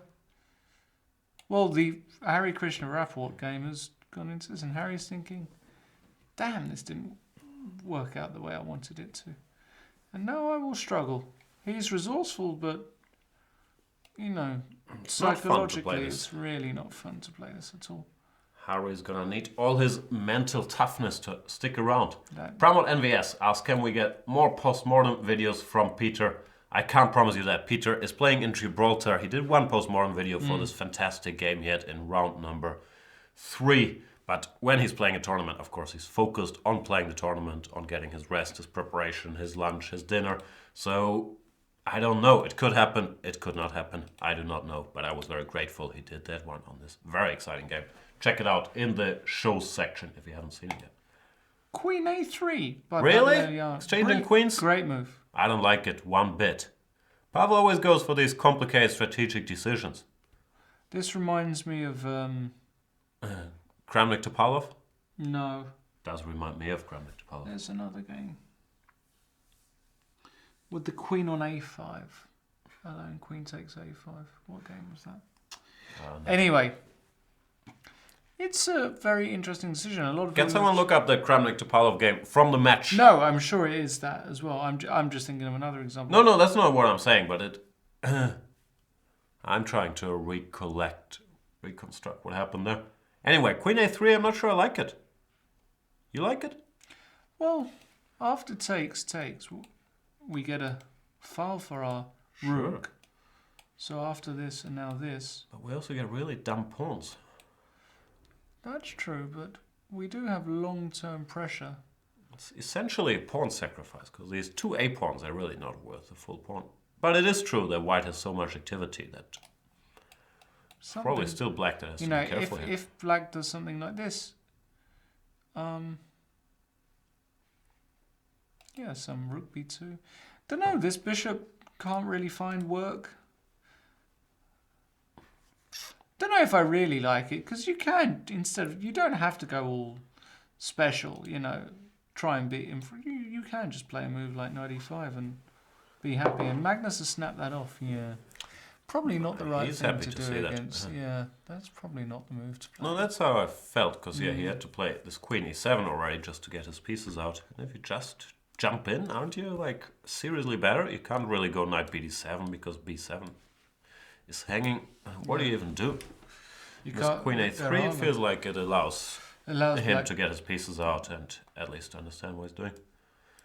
We had a question, what happens after dc4? I would assume just knight e5. No, I don't think black is ready. For this opening, b5, you take here, and your structure really falls apart. And if not b5, then white will just win his pawn back at his leisure or leisure. And press. Because dc4 frees his bishop. Right. Do you say leisure or leisure? Leisure. So it's leisure suit Larry? Leisure suit, right. Did you play? No, you're a bit younger than me. You didn't play No. leisure suit Larry, did you? No. I know of it, but no. Because in the old days, before the internet, we Right. had to play leisure suit Larry, you know? I used to just play kick a football round in the street, sometimes use a tennis ball if we didn't have a football. One of my favourite games was playing against the wall and just slapping the tennis ball on the ground. Right. Hit the wall, and when it comes back, you got to make sure you hit it. And, you know, that was real entertainment. For So you had a wall and you could just kick a ball back. Yeah, we did. No, with we a did tennis that. ball, but it yeah, had I to did it with a bounce. football. Like, Also kicking with it the against the football, wall. Yeah. No, that for me was... Yeah, you don't need much to have a happy childhood. You need a ball, ideally someone to play with you, and a wall. But even without just kicking That's true, it I did against that the too. wall, I remember just... My God, we used to kick balls against walls, What and we happened? were happy. I think kids still do that, actually. No, I they- walked by the school next to my house the other day. They were running around one of these table tennis things and kicking a tennis ball around with their hands, playing football on the camp. I think it's just in our heads. No, People don't do it anymore. I'm not sure. But you don't see it as often in No, the you streets, right? definitely- In my Spanish village, we spend all day playing Yeah, football in the street. in England now, kids, they're not playing outside. Anyway, So you're saying the internet is bad for us? yeah. Do you agree with another one of my not verified or thought out thesis that humanity must be getting dumber all the time with all these Yeah. distractions? Click here, watch this chess show, let's switch boards. No one's focusing on anything for more than 30 seconds anymore. I agree. 100%. There you go. Go outside, play some football, stop watching this nonsense. Do you really care? Or is it just a way to hide from your problems? For me it is. How about we go and talk about it on a very quick break? I think it's coffee time. About my problems? Yeah. There's too many to talk about on a very quick break. Martin Mins says, oh, for heaven's sake, give it a rest, guys. Martin Mins. Let's go on a break then. Martin Mims wants us to give it a rest. Yeah. So we shall. And if you would like to join us after the break, you are a premium member, so you are more than welcome. But as with all premium members, you have the right to tune out and never revisit the stream again. But That's not true. They are contractually obligated okay. to be here 20 hours per week. you can do the tactics trainers, you can watch a video series if you are sick to the back teeth of Jan and I talking, you know, we do chess, we talk about chess, we talk about other things, philosophizing. That's it. If you'd rather do that, you are more than welcome, sir. He says, yeah, great. All right, Maximilian Meinhardt in the chat before we go on break. Hello, Maxi. We will converse with you when we return from break, right? He says Maybe. Lawrence's traumatic ball story explains a lot. There was nothing traumatic with the ball story. It was a bit sad. I used to just like kicking a ball against the wall. It was still a bit sad. No. We'll be back after All right. a brief break to talk about balls. See you then.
this is where things get interesting because everybody and their dog play rook to c1 in this position, which is also the move that Wesley So chose when after knight takes d2, queen takes d2, let's say d6. And he plays a very seldomly seen move in this position, the move bishop to e1. Keeping this bishop alive, he's willing to invest in tempo for the privilege, now that this bishop has gone to f6.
Oh,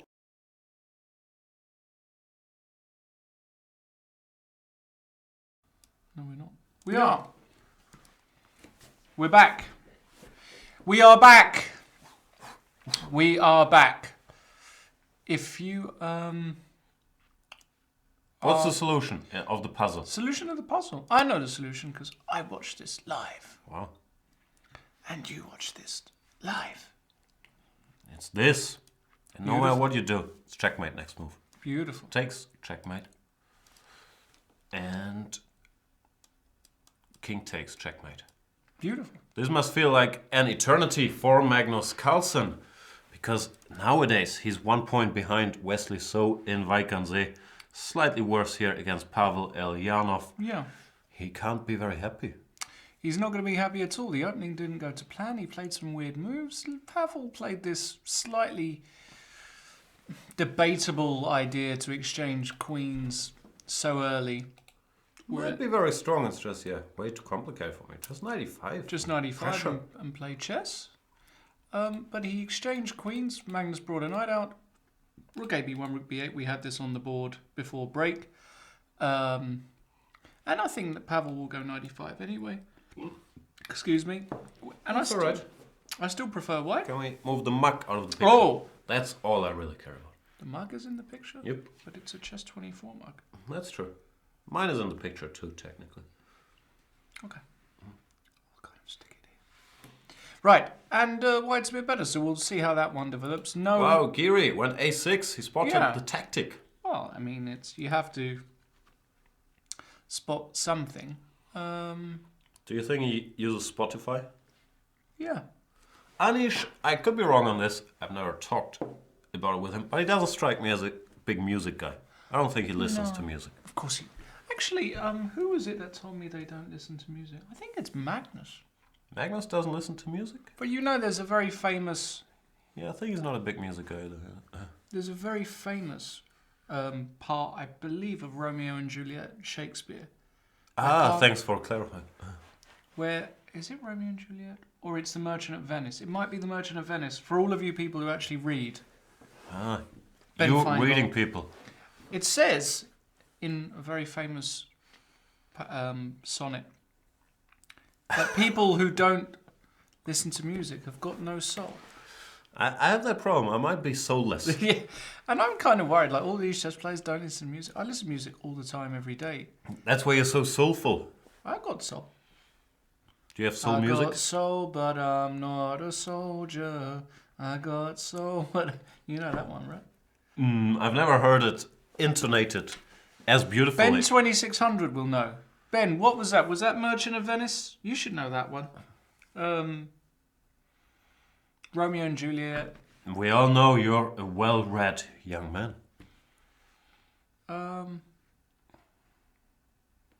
Anyway, so it's Merchant of Venice. Thank you, Animish Sinha. Can you tell us the where exactly? My theory is that Giri is not a big music guy, but he found A6 anyway. I find people who I don't trust people who don't like music. No? What people do you trust? People who like music and who don't enjoy the subtleties of the exchange Slav and Berlin defense. So the people you most distrust on Earth Yes. are Anish Giri and me. And Wesley So a close third. But he might listen to some music. Wesley There might be listens some to music in there. Yeah, Wesley will listen to some music.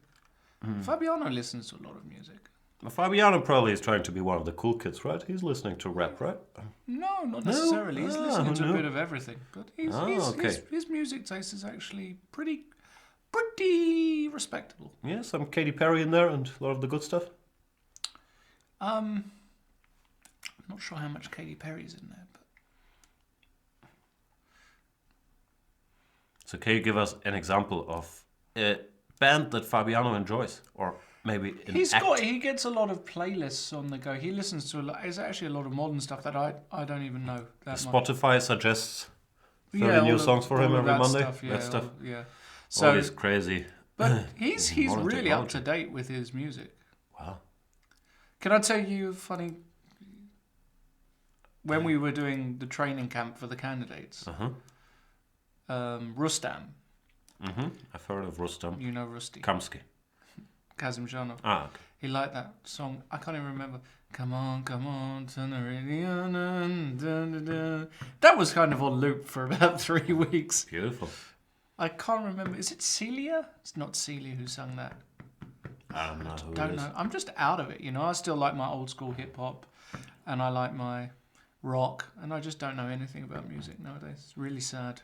Yeah, I'm also stuck in the late 90s, but I think that's normal. People stick with the music taste they had when they were 16 till 18. Act 5, when Portia returns. Can you type in the precise paragraph in the act where it talks about music? I would like to learn this again. Oh, Max, of course! Maximilian Meinhardt would know. He's the What English would he lit. know? He taught English lit. Shakespeare stuff, yeah, of course. That he knows. He'll know. So, Max, can you quote me the? I think it's very important to like music. There you go. Some of the wisdom you passed on to Fabiano. Now he's all over Spotify. Or was he into music before you entered his life? I'm sure he was into music. Okay. Then. Anish, if you're watching this, probably you aren't because you're playing. If my theory is right that you're not listening to music, change it. Start listening. Maybe he is listening to music. Maybe I'm all wrong. Are you listening to a lot of German music? Yeah, Rammstein. Oh boy. Here we go. And you know who, when I'm not in a Rammstein mood and I want something a bit less lower tempo, I listen to When I Was Young. Never heard of it. Who was it? These guys. God, I forgot their name. I also listen to, who was the guy who was famous rock star? Ingo. Is it Ingo? Ingo. What's his name? Rock I star. have no idea what you're talking about. Like the most famous German guitar. There's no famous rock There star called is. Ingo. Is it not Ingo? Are you sure? Um, In the West Germany, he was famous. Literally, I have no idea what you're talking about. Okay. What I do have an idea about Yeah. is the opening in the game. David Howell against Maxim Vasilagraf. The games have just started in Gibraltar. We'll do a very brief detour and then come back to Vaikanze. After e6 in this position, the main move has been g3 for centuries. But after g3, queen b6, black is supposed to be in good shape. Hence they try the moves. And David Howell plays a little known move, which I've played myself recently. The move bishop to f4. I played this against Oparin, very strong Russian player. He went with d6, and after knight c6, bc, g3, I think white is supposed to be slightly better. Of course, I was slightly worse soon and I had to make a draw, but that's a different story for a different day. The main move here is d5, which MVL blitzed out. And after e3, there is a bit of a theoretical debate in the cards. However, after bishop b4, black, if he knows his thing here, is supposed to be alright. Okay. Bishop e2 will probably get played, and some simplifications along the way. Black has to know what he's doing, but he's supposed to survive. Udo Lindenberg is who I'm thinking about. Ingo Lindenberg. Yeah, Udo Lindenberg. That's who I'm thinking about. Right. He's famous, right? He's very famous. I like his stuff. It's good. You know, not too heavy. No Rammstein, but I hear are you. you a Rammstein fan? No, like, their first album was a bit all the rage with the German kids when I was still young in the late 90s, so I listened to it. But no, as a German, I feel I have mixed feelings about these rolled R's and some stuff in their music, so no, I'm not Rolled big R's. on it. Yeah, it's... Okay. Don't roll your R's, ladies and gentlemen. Why did he go a4 and not knight e5? I suppose it doesn't matter. I like it. He's trying to Gain space. gain space. Do I come across as ultra depressed today? Calvin Amari, Jan equals Weltschmerz? What does that mean? And earlier with, I don't know, people are diagnosing me. A lot of stuff my public persona says is tongue-in-cheek. In real life, I'm very full of myself, actually. I don't think low esteem is a big problem I have. It's Weltschmerz, maybe is. What is Weltschmerz? It's like suffering. It's a German word. There's no English equivalent. That's why Okay. they use it in English, but Do we use it in English? What's the definition? Suffering from the weight of the world. Not really the weight of the world. Oh, that's... No, Weltschmerz, yeah, it's a term. Let me look it up. The definition. Jean-Paul coined it. Okay. Denotes the kind of feeling experienced by someone who believes that physical reality can never satisfy the demands of the mind. Wow. That's probably a more elegant definition than mine. Beautiful. That's deep. That's a bit deep, isn't it?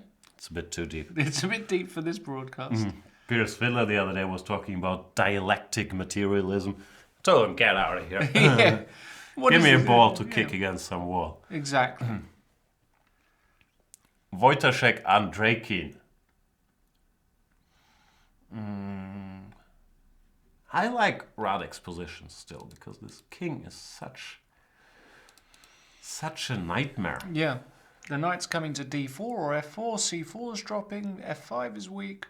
Yeah, the most straightforward is knight here or there, doesn't matter. Takes, and we just take everything. And the position would be holdable probably for black, a5, good move. Yeah. Yeah, that's true. This is... Holdable. I don't like Holders. that word holdable much. Can we use tenable instead? No, Why not? we can. We can, right? We can if we want. Here's another English question for you. Is holdable ever used in any context that is not chessy? No. That's what I think. It's a pure chess word. Yeah. It's very weird. But yeah, Wojciech putting pressure on Andrejkin. As for the world champion, he is under pressure against Pavel Ilyanov. I like this a4 move, trying to make use of all his a-pawns. And Magnus says, I can't tolerate your pawn advancing. Goes a5. Interesting Even a5 there's a price to be paid for. Because let's say white doubles on the b file, attacks this pawn. If you go b6, this pawn will It's no always longer weak, yeah. be defended easily. So Magnus is under pressure here. Maybe he's just going to lose today. Too early to say, but he's not going to enjoy Position's this. really bad, no? It's not great. Yeah. Rook b2. There's always 95 whenever you want it, but I like this Rook idea. b2, yeah, nice move. Just double on the b line. DC, you can never keep that pawn. I like bishop f1, bishop c4 is still. Yeah, now knight b6 is Good, always yes. out of the question, you know. I don't know. I've got a bad feeling for Magnus today. Got a bad feeling that this is going to be suffering. If he loses today and Wesley wins, what does that mean? It means nothing. But Wesley, of course, is closing in the world rankings. Let me bring up the live rating list. If Wesley wins today and Fabiano doesn't, I believe Wesley overtakes him as number 2 Definitely does. in the world. So He might do even if he does. you never know Even how if much. Fabiano wins and Wesley wins, Wesley might overtake Fabiano. You never know how much attention the guys are paying to these rankings, but of course we haven't paid attention to them for a long time, or we haven't paid attention to the number 1 for a long time because Magnus was always so far ahead of everybody. No longer the case. Let's imagine Wesley wins today. It's another 4 points. It'd be 2-8-23. Magnus loses. 2-8-28. 2-8-28. So there you go. It's not that far. No. And yeah, Fabiano, of course, he's playing as well. Yeah, I but don't know who Fabiano he's only playing. gets... he's playing at 25-80, so he'll only get 2 points or 3 points if he wins. Yeah, something like that. But yeah, things very close Sick. on the top. And for Magnus, yeah, things were going well early in the tournament. He started with 3 out of 4, winning his first 2 white games in good style. I believe this Geary game where he missed the mate in 3 really was a major turning point. Next day he lost to Rapport without a fight, and he's been getting into some trouble. He Couple was of lost games. against Adiban as well yesterday, so... Okay. So this ain't over, but it's a very unpleasant position for black. Even the most primitive way to play, CD5. If you go CD, knight on B5 is lethal, so you have to go ED, and then knight E5. It's always annoying. If you take here, white will get a passed pawn on the E file. If you don't take, you have this knight all up in your business. You do have this plan of doubling rooks on the B file, targeting this pawn. It's a very, very tough position to defend, really. There you go. Don't like it, but he is Magnus Carlsen.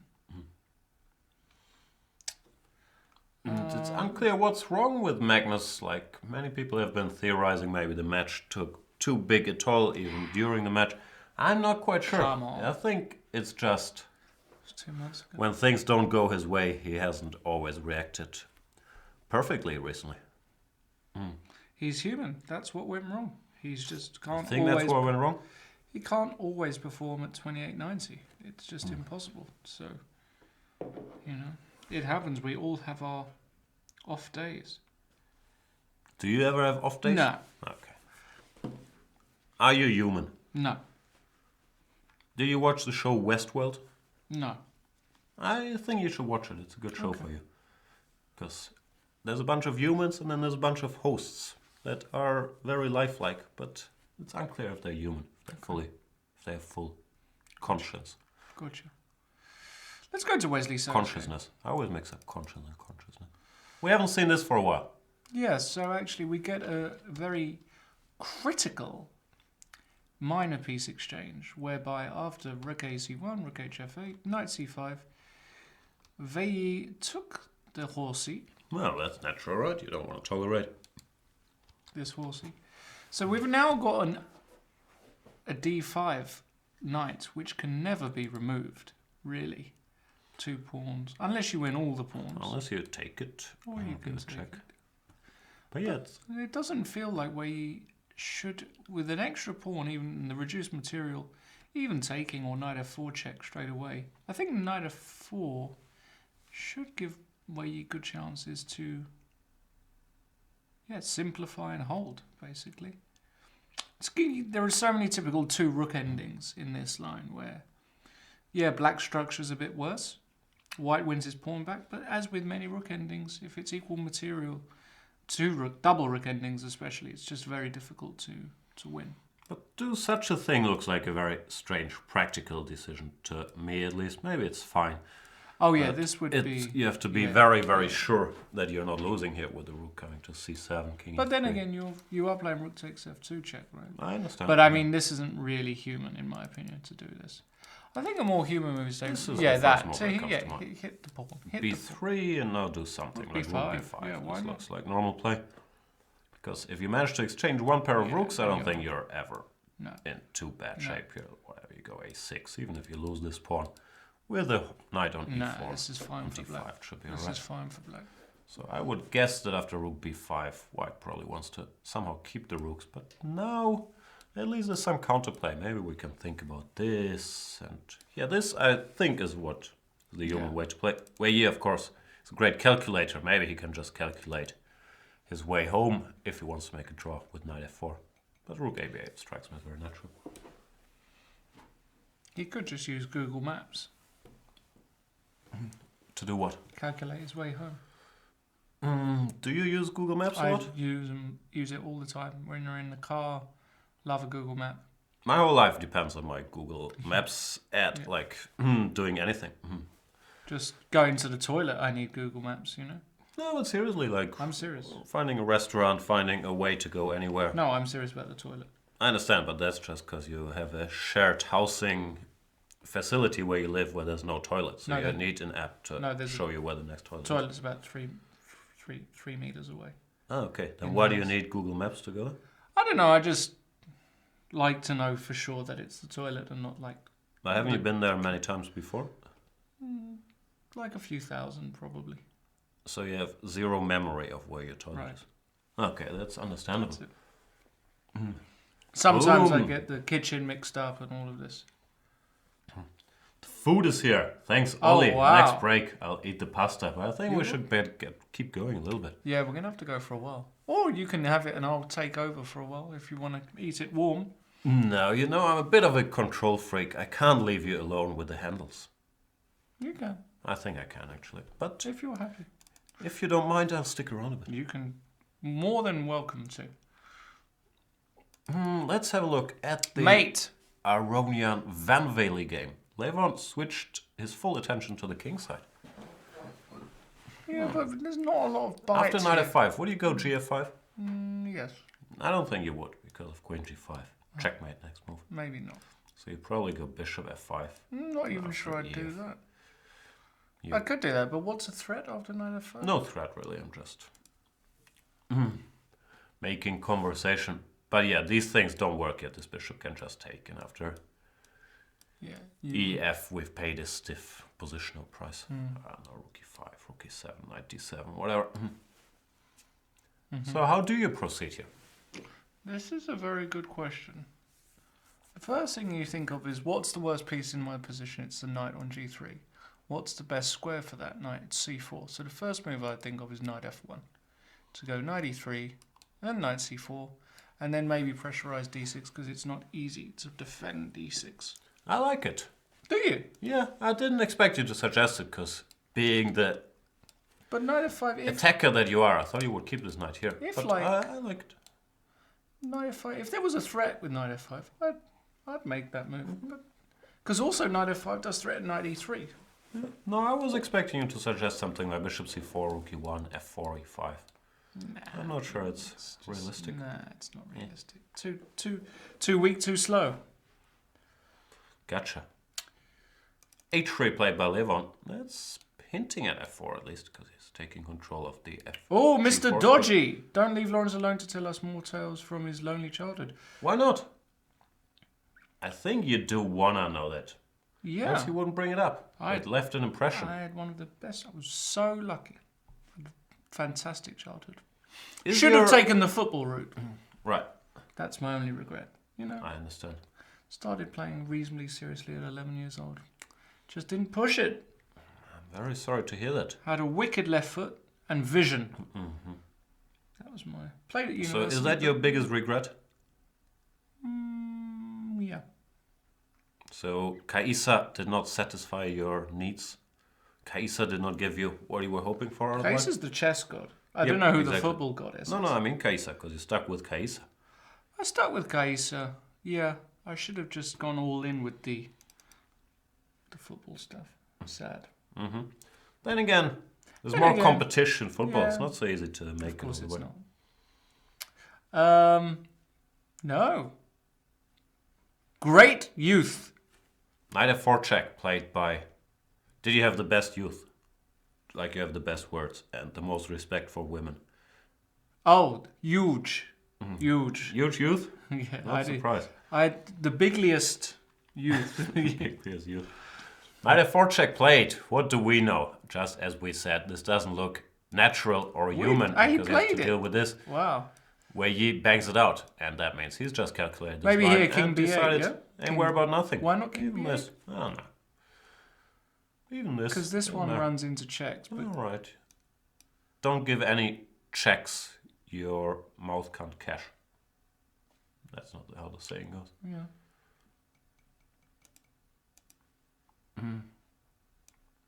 It's just equal, yeah? He's just calculated everything.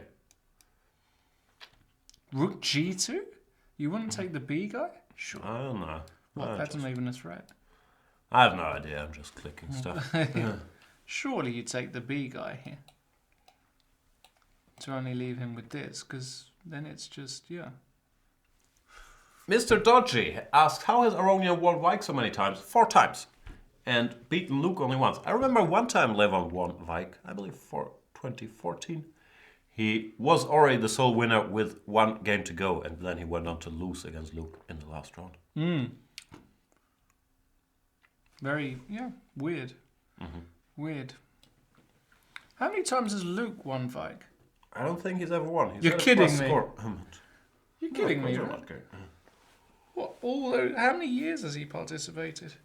So you're saying if someone played that often, he has to win at least once, right? No, but in his absolute prime. You know, like let's say, when was Luke at his very best? 10 years ago? Hard to say. He was a top 10 player when I was like 19, so that's 18 years ago. He was number 10 in the world. Right. He's been around for a while. So something like that, you would still expect him to win Vike. No, I suppose. his absolute prime was number 10 in the world. There's always 5 of the top 10 in Vike. Yeah. I don't think he ever had a shot. He always had Gary there, and yeah. Some pretty good players. Is Gary, Younger, Yeah, Anand, sure. Kramnik. These guys they're not bad. Okay. It's a big discussion about music in the chat. I like it. Whatever reason. I think I inspired the music chat talking about. Beautiful. People are talking about the Beatles. I'm slowly getting into the Beatles, weirdly. I've been ignoring them my whole life, but recently I've been listening to this little album called Sgt. Pepper Lonely Hearts Club. I quite enjoy it. I'm addicted to this song For the Benefit of Mr. Kite. Wow. I think that's. I don't know that's whether the to be best song on happy that or album. absolutely Does it disgust you a little bit? disgusted. Yeah. That's what I was hoping for. You don't like that song? It's beautiful. It's not about the song. It's the fact that you've just started listening to the Beatles. I know. And I'm a you're little from late to the Hamburg, party. man. No, but that's the beauty of life. You can be late to the party and you can Not discover if you're new from things. Hamburg. This is where the Beatles were The Hamburg made. Beatles connection is a bit overrated. Is it? Like, yeah. Okay. That's not a thing here. They're from Liverpool. It's in the airport. I understand. It's in the airport and there's the Beatles Square and so on, but it's not a thing of the Hamburg conscience. No, you know, my dad was a Stones fan, so I grew up more with the Stones. I was never a big Beatles guy, but they're not terrible. They're not terrible, no. No, I just thought of them as a boy group, you know, like Backstreet Boys 40 years ago. But no, some decent stuff there. God help us. Controversial opinion, ladies God and help gentlemen. us. Jan Gustafsson has given the Beatles his seal of approval. Yeah, as I said, I missed out for a while. It's not terrible. Alright. No, you can get into it. You can listen to their stuff now. Yeah. Their first ever song, I believe, was Love Me Do. Do you know Yeah, that? I've heard that song. No, I've heard all of their songs, but Oh, I okay. never listened to the albums, like Okay. making conscious effort. It's Really? good stuff. Why am I trying to justify myself for not listening to more Beatles? It's ridiculous. Faggy is saying Jan is more into Zido and Bushido. No, I'm from Hamburg. I'm into old school Bushido's Hamburg the hip hop, not the Zido Berlin Bushido. rapper, isn't he? He's rubbish. Yeah, but that's it's Rubbish. not my cup of tea. Rubbish. I like the old stuff. Beginner, 1, 2, Tobi und das Bo, 5 Freunde Ah, Deluxe. Tobi und das Bo. Yeah, you heard of Tobi and das Bo? Yeah, the least known of all the No, guys I I just have no mentioned. idea. No, that's what I thought. Semi Deluxe. Nah, Semi Deluxe. Dynamite Deluxe, the very old stuff. Anyway, enough about my sad childhood. Let's look at the kayaking position. Takes. 0-1. Is he gonna lose this? Well, how do you defend everything Yeah, successfully? put the bishop here. Okay. Go rook c1. Really? What about that D guy? F5? Yeah. No, black is slightly Rook for C8? choice. No, yeah. I'm coming around to your way of thinking about the Beatles. As for this game, it's gonna be a draw. It's kayaking. True. True that. Rapport. Yeah, so... Dendemann, there you go. I love Dendemann. 1, 2 gefährliches Halbwissen. I still listen to that, and it's like more than 20 years old. Cool. This is a German discussion. Sorry, I'll skip it. But yeah, Dendemann is fantastic. Oh no, I'm a big Denderman fan. You're a big Dendemann guy, right? Yeah. I rate Dendemann slightly higher than the Beatles. Okay. And I think, yeah, No, I mean... in a couple of years, people I've met will understand. Denderman. Met him down the Reeperbahn. Yeah? Yeah. Do you call him Dende? No, And Dendelicious? Dendelicious. Yeah. He's a bit old now. He's like 52 or something like that. Nah, I can't be that He's a old. good guy. In his Yeah, he's a 40s good probably. guy. Geary! Actually, he's an accountant. Geary nowadays. found... Are we going full Geary and say, oh, he found a way to make it boring? After queen b3, why not keep the queens on Anish? Knight c4. Yeah. This looks exciting. Instead, he took and knight g6, and that looks less exciting. Beautiful. Knight takes hg, Yes. bishop f4. Yes. And black is actually better, so let's wait a bit with the mocking. How to kill a Mockinggiri? I think it's just to kill a Mockinggiri. You can skip the how. So this is still a little awkward. You can't go Why? king f2, which you would love to go because of rook Okay, and if h2. h3? What's the problem? The problem is you're worse. Rook f2? Rook af1? What verse? Yeah, it's What verse? tenable.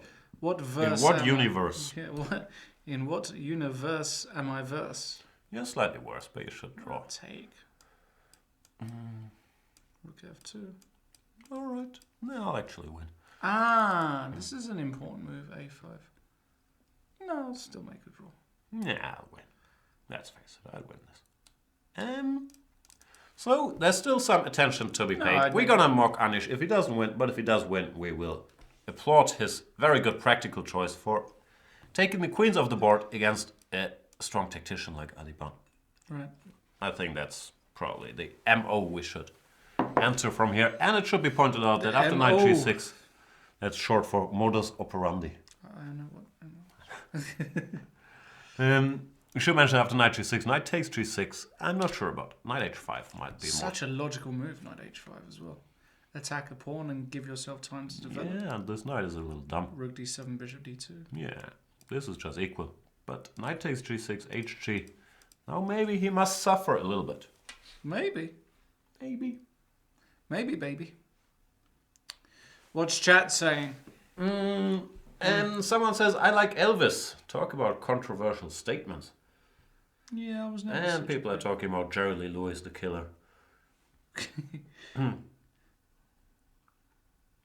Yeah, it's basically discussing old music. What about Jan Delay?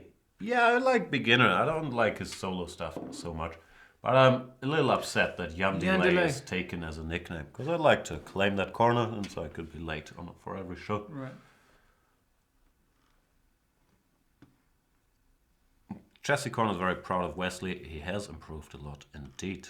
However, today he won't have to improve dramatically. The game most likely will end peacefully against Wei Yi, which means Wesley manages to keep his half-point lead over Wei Yi.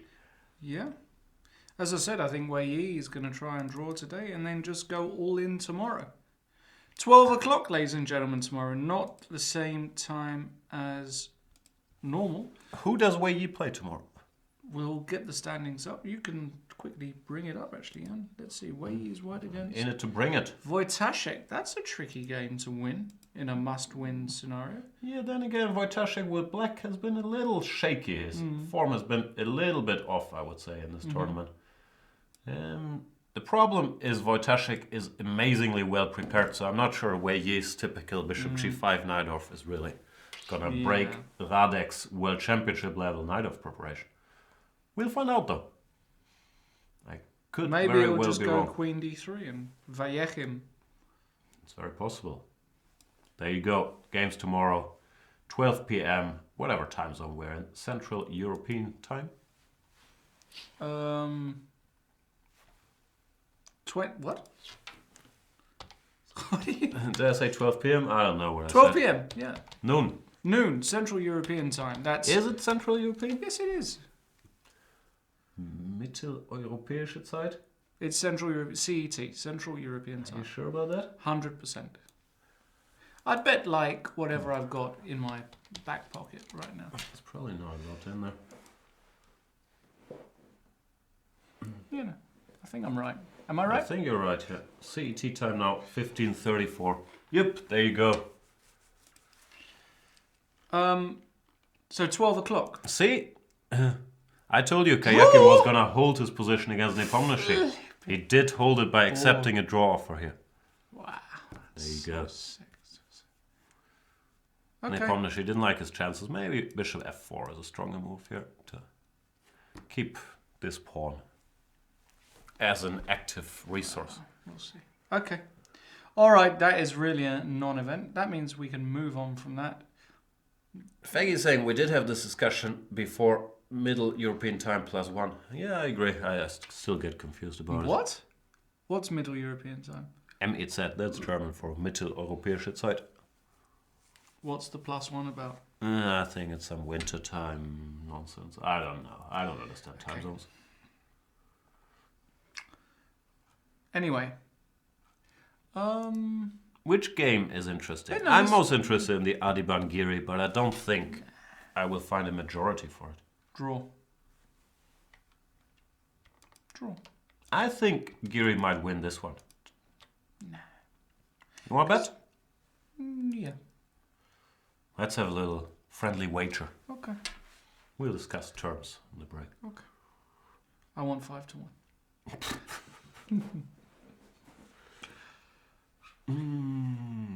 I don't know which game to go to. Maybe Let's go this to the one. Wojtaszek. Wojtaszek. All right, here we go. That's Harry Quick. Pantala Wojtaszek with the white pieces against Richard Rapport. Still a pawn down. Status quo unchanged, but at least he got his bishop to f5. Is that an achievement? I think so, but now Ricky is ready to go b5.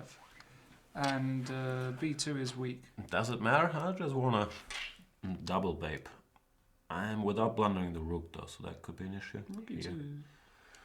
Okay. Take. Rook takes. Rook takes, rook takes. Rook takes. Go here. Okay, with the idea of what? Oh, I blundered this. It's a Yeah. pity. My idea was rook d7, can a check, but bishop takes c3 is a bit of a problem. That is an issue. Let's talk about the issues. No one ever talks about the issues.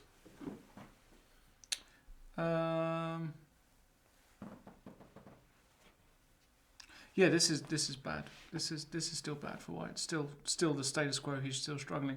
Is Magnus in serious problems? Is it now getting to the point of strategically completely dead problems or not?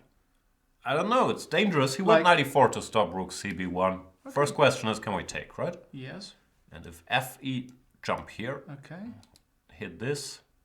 But rook f6 still seems to defend. Okay. somehow. Let's not. That feels weird playing knight g5. So. Yeah, I'm just looking if there's anything direct. So you want to go here, yeah? Knight d2. Both look so tempting. Because one thing about keeping that knight is, if I ever get it to b3, I win a5. Maybe. Isn't this just losing for black? It's bad, yeah. I'm not sure how bad, but it's certainly bad. How do you defend? How deep is your love? No, c5. c5. What, and you're going to sack c6? That's so sick if you get away with that. I was going to try b6, but I have no Okay, idea take. if this works. Probably doesn't. Take. Take.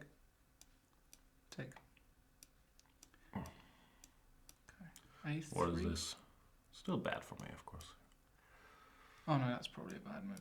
Yeah, a3. Might be too slow. Rook c6, I can play knight a2, rook a6. Yeah, you're going to lose that with d5 weak. This No, it looks bad, of course. I'm Okay. not sure it's losing, but it's certainly bad. Rook b4. Yeah, No, this is No. this is bad.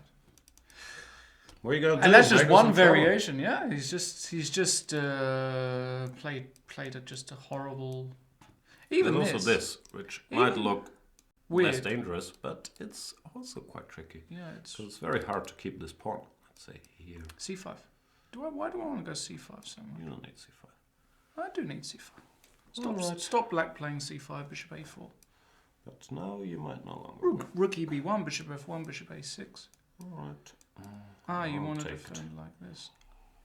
Oh, that's so annoying. Okay, let's go back. See, so what are you doing? Here, you're going... I'm going. So if I go c5, you're going rook. So you're going rook e7. That's Okay, right. I'll do this first. Alright, rook e7. Can I take on d5? That's the question. And if I take... What will you take? To cd, my bishop Rook attacks b6. a4. Well, if it wins directly, but if it doesn't, king f7. I've also got it's a rook big c5. concession. No, but I've Yeah, also got rook c5. Okay, cd. Bishop a4, rook a8. Rook a8 is strong. Rook a8. No, even takes. Here, only black has made progress. Yeah, I'm CD is taking too off. early. That is too early. Okay, let's not do that. Well, why not just play? Not this move. I've got an Rook idea. cd1. Yeah, but then this move here, right? Precisely. Very unpleasant. Yeah, you probably take that. I don't know. It's all very unpleasant.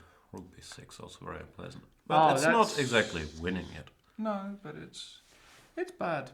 There's a number of lines that are bad for black. So Elyanov taking his time here, as Yeah. you do. why not? He's never going to be in. Another question is if after 94 DE is better to at least not have to worry about this. Well, then That's knight an ugly move d2. to make as well. Knight d2 c5 is your idea. Yeah. Okay. play something like this. This is more Yeah, Magnesius. this is Magnesius. Maybe this is better. And after knight e5, take, and once again you blitz out c5 next. Ah, yeah, this is what he wants to play. And even after fe c5 d5, you're not worried, right? Well, you're worried, but it's still more of a holdable mess than the other one where it's just bad. Ah, yeah, this is strong. Okay. So take. So he wants to go takes. So knight. He wants to go d. Right. Computer wants this. And it kind of makes sense to play c5 now. f3. No, c5. That looks very slow. No. Knight h3. Okay, that's knight. I don't know. I mean, white is still better, but it looks insanely but slow I to am me. going like rook e b1. Yeah. I don't know. This feels Rook c very b1? slow. Really? What do I know? Rook Just saying it feels slow. What? This knight is dead. Like, all of this are computer moves, obviously, but yeah, I'm not so sure about this. Wow, that's sick if that works. Yeah, but here, no. Not so True clear. that. No, c5 strikes me as odd. Or as slow. Maybe this is an option. h6, knight h3. But now c5 again. Somehow it takes in c5. Wow. Whenever this happens, at least there's hope. b7 is hanging at the end of all of this.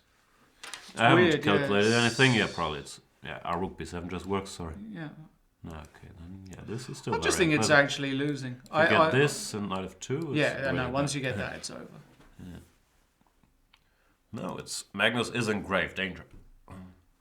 Yeah, this is just... He will have done really well to draw this.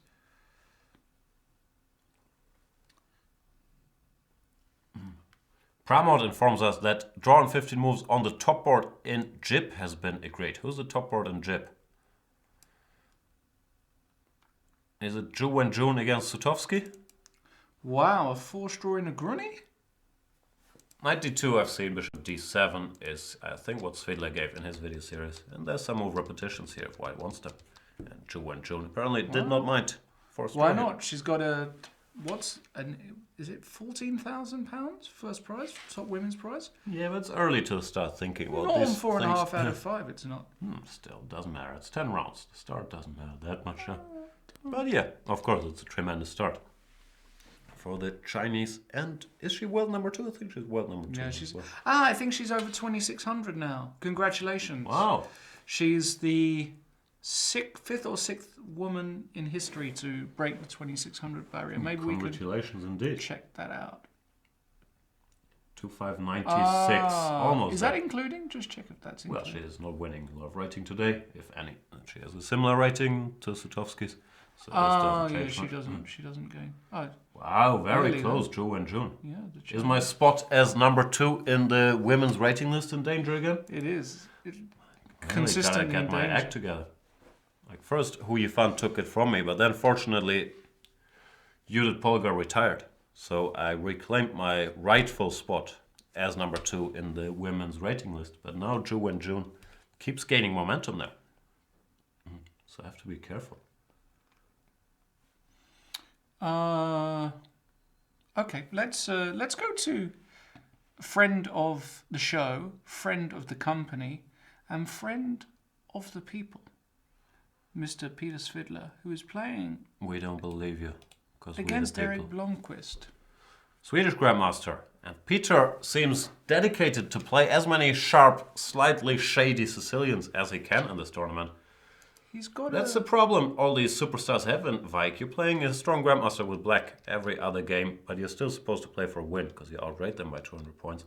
So you do goofy things. And I've never seen this move before. I've seen this move. You've seen it? Yeah, this is a All good move. Because here, obviously, they always used to go knight c6. That's the main line, yeah. But actually, black's quite solid, and Peter knows those structures. But this is a really nice move. Interesting. Yeah, the point is that, if you go knight f6 here, there is an argument you can just go e5. It's a bit weird looking, but actually No, makes perfect sense. makes a lot of sense. Interesting. Yeah, and Peter reacted with queen b6, which I don't like at all, because after knight b3, And Now you don't have the typical yeah, maneuver queen and on c7 top and of b5. that, like white's development is really easy. Knight f6. Went I a3. like a3 very much. I think that's a very good move. Yeah. And now you're What just do you do? Here, here? no, not here. You just go No. bishop d3 castles, and you've got e5 always. He can go the whole point of the system is you can't go d6 quickly with black. That's the whole point. This is just bad for black. It looks very unpleasant. Yeah, I don't see a good move, frankly. Peter's gonna hate Like life. bishop e7, e5 is just 1-0. Yeah. Yeah, it's extremely unpleasant. You can't go d6, so if you have to start thinking about moves like forget this, it. you won't be a happy camper. 97? What else do you want to do? Nah, this position. What are you going to play? Dreadful. You can't play e5.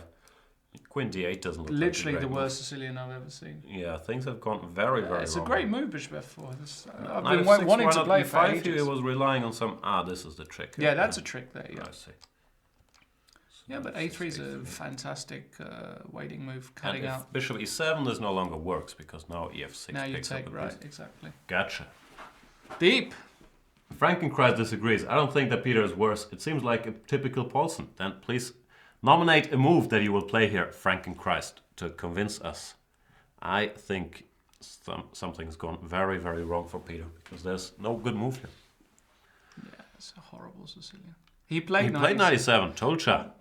Maybe there's just no other move here. You know? Yeah, gotta do it. But here, of course, Yeah, you bishop are e3. a couple tempi down. Castle. At least.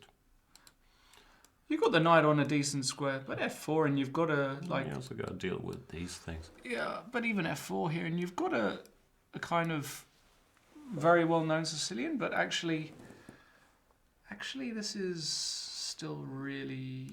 This is like a theoretical not line F5. where you're kind of alive, but you're not forced Don't to go F5. f5. Queen f3. Yeah, I'm not sure how bad this is. I kind of like 97s. Yeah, I think it's the Given only the move. circumstances, Yeah, it's but the only move, for sure. doesn't look great. Maybe Blomqvist gonna do something sick like h4. You like h4? I do like h4 very Here, and h5. h5, why not? Why But not? then knight e5. Nah, knight eg4. So? Getting carried away with yourself. No, I'm No? winning. Crushing you. Is this just winning? Why wouldn't it be? Maybe. e5 is coming. Queen f3. Why worry about nothing? Wow, you're right. I don't know. h4 might be a terrible move. No, maybe it's d5, not a terrible but move it's an at all. interesting little idea at least. It's not a terrible move. Maybe. Anyway, we're getting carried away with ourselves. Are we? I think so. All right. Is there any marquee matchups here? There are a few towards the top. How about Mr. Jose Fernando Cuenca Oh. Jimenez against Matlakov? You familiar with Jose Fernando Cuenca Jimenez? Might be a bit familiar with him. It's our boy Pepe. That's right. The boy Pepe playing a solid system. He's decided to go solid today against Matlakov. But Matlakov is not having any of it. No, Matlakov's saying, okay. He's saying, okay, buddy. I know, you don't know. There's already tricks. Yeah, bishop. Yeah, this is a trick, but there's also, if bishop b5, which looks like the most natural, bishop f5. I always, in these systems, get a bit scared with black allowing this bishop f5 against my queen. But it's possible that, especially with the bishop on b5. Yeah, it's just very tricky, and knowing Pepe, he's going to spend a long time. Yeah, he's gonna think for an hour here and then do something that... Yeah, this is dangerous. Okay. How did we get here? Just because I'm curious. Queen c2 Oh. Nimzo, my stuff. Takes, and bishop g5. Yeah, you have to be booked up for these encounters. After g5, bishop g3, c5, by far the main move. But Nice. Matlakov, big Serious. theoretician, has a different idea here. After e3, h5, I have a feeling h3 is a little slow, frankly. Because h4 does not win material, so something like this, h4, bishop e5, looks much more natural to me than h3. Yeah. Because here you get knight e4 with tempo, and Yeah. yeah, this is too much. Yeah, interesting. All right. Interessant. And in Adibangiri, I'll take my draw odds. Thank you very much. Oh, he played knight g5 also against. Wow. Magnus? Position stinks, man. F3 will is happen. A good move. Yeah, F3 is a good move. H6, knight H3. And yeah, Magnus had some tough decisions. Do you allow C5? Do you go You C5? have Give to up go. the B7 pawn? Yeah. Neither. No, but this is surely you can't survive this. Your rook is passive, so if you see D, ED, this is kind of... It's just It's not a great position. just hopeless, I think. I'm not sure. Knight B8. The computer keeps sticking around. Picks up this pawn. But optically, just from a human point of view, C5, just give it. Give that A pawn. Yeah, C5 you go here. I'm blundering, am A I? human point of view is now black is back in business, maybe. I don't know. But I do agree that it looks horrible. Adiban will make a draw today, believe me. I'm not so sure. Yeah, he's Like I gonna said, make a draw. I believe in Anish in this. No, he's going to make a draw. Okay. Do you- A5, I like A5. Fixing B3. Okay, I'll take it. Mm-hmm. I'll play rook F2. Mm-hmm. Now I'll go rook F5. Excellently played. What's giving you all these moves? No, I mean rook F5 hitting... No, I mean, I swear on my life, I'm not looking even at the engine. Just rook A2. I am. Just rook A2. Right. Okay.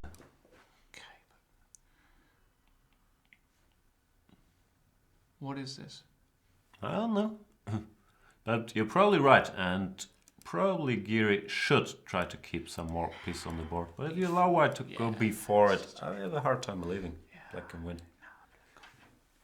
Should end peacefully, but... I mean, I'm saying black's better, of course, but I'm just saying he can't win this rook ending. Wow, so it's not...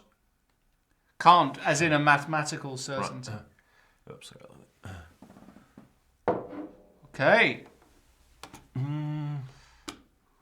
I don't know. I believe in Giri here. No. All right. All right, I'll give you 3-1.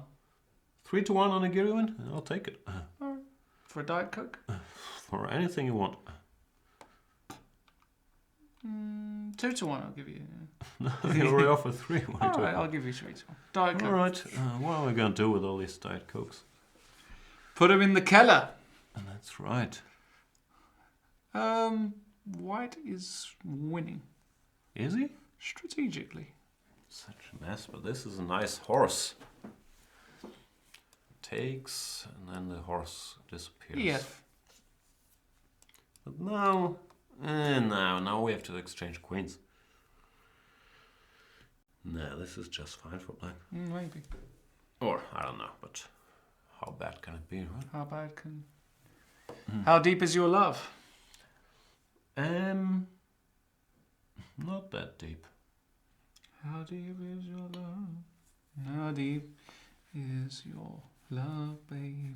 Galactic is wondering, do you think Peter shouldn't try so hard to play sharp openings and just outplay his opponents by playing more solidly? Hard to say.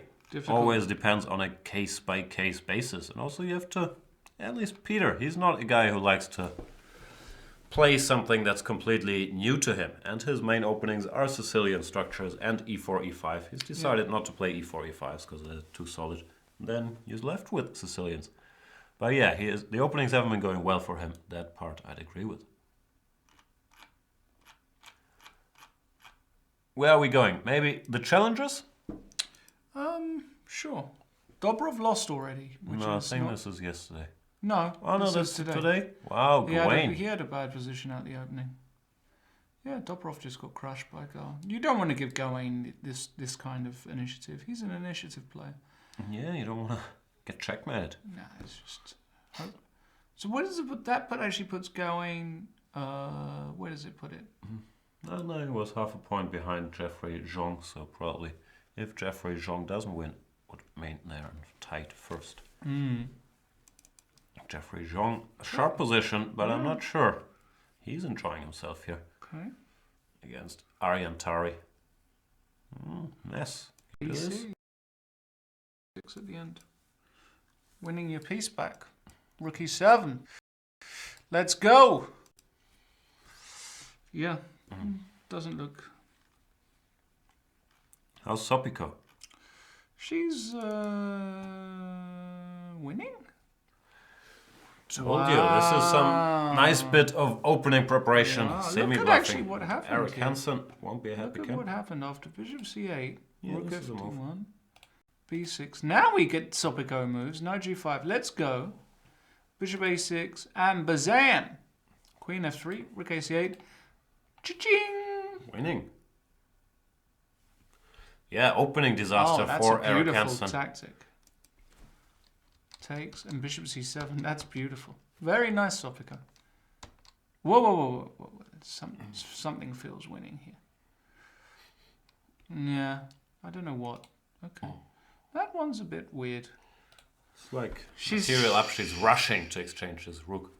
Which, yeah, is understandable. Let's just try and work something out. No, okay. I don't see anything better. Takes. C4.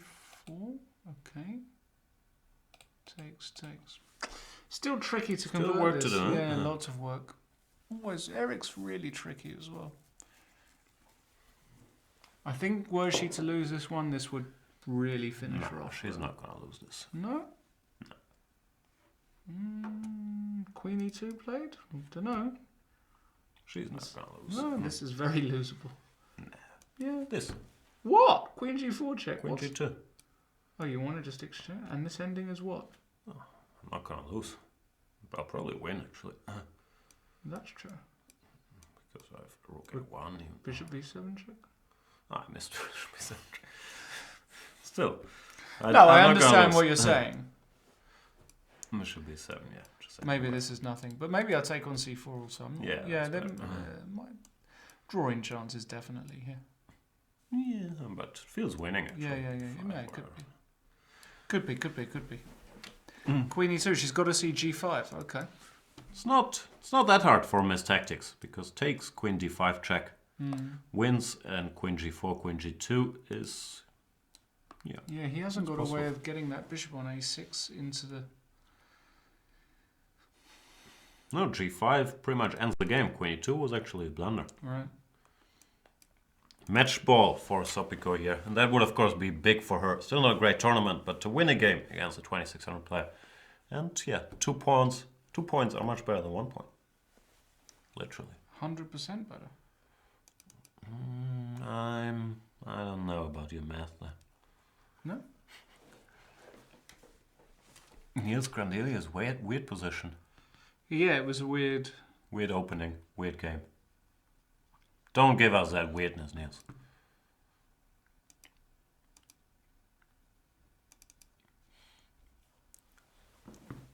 Do you think Pavel Yanov's gonna win? Just no question. No questioning. Wow. Will you give me 3-1? For a no question victory? No, for Pavel to win. But you just said no question that he's gonna win. That's my opinion. That's just okay. subjective. So you want 3-1 for your opinion that he's gonna win, no question? Because you're gonna say it's not no question. Okay. No, I will not give you 3-1. What will you give me? No. It's not evens. No, of course it's evens. What?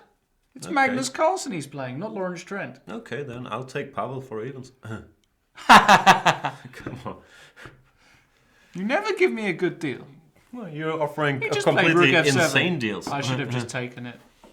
Yeah, I should have just taken it. Yeah. Should have. This is story of my life. Yeah. Starting with your buy football low, career. sell high. And you honed your football skills by kicking that ball against the wall. I know that was a tennis ball. I was a football player at university. I know. It was decent. I know. Then I did my knees and that was that. So let's try and analyse this. Knight f2, for a start, looks like a very sensible move, or rook b1.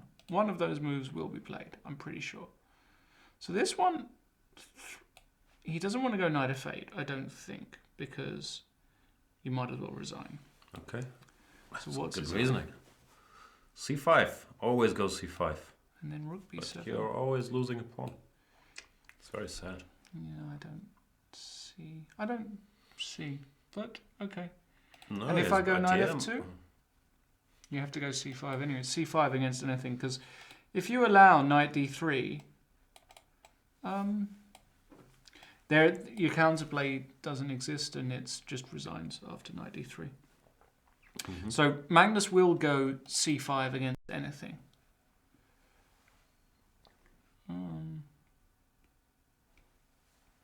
Yeah.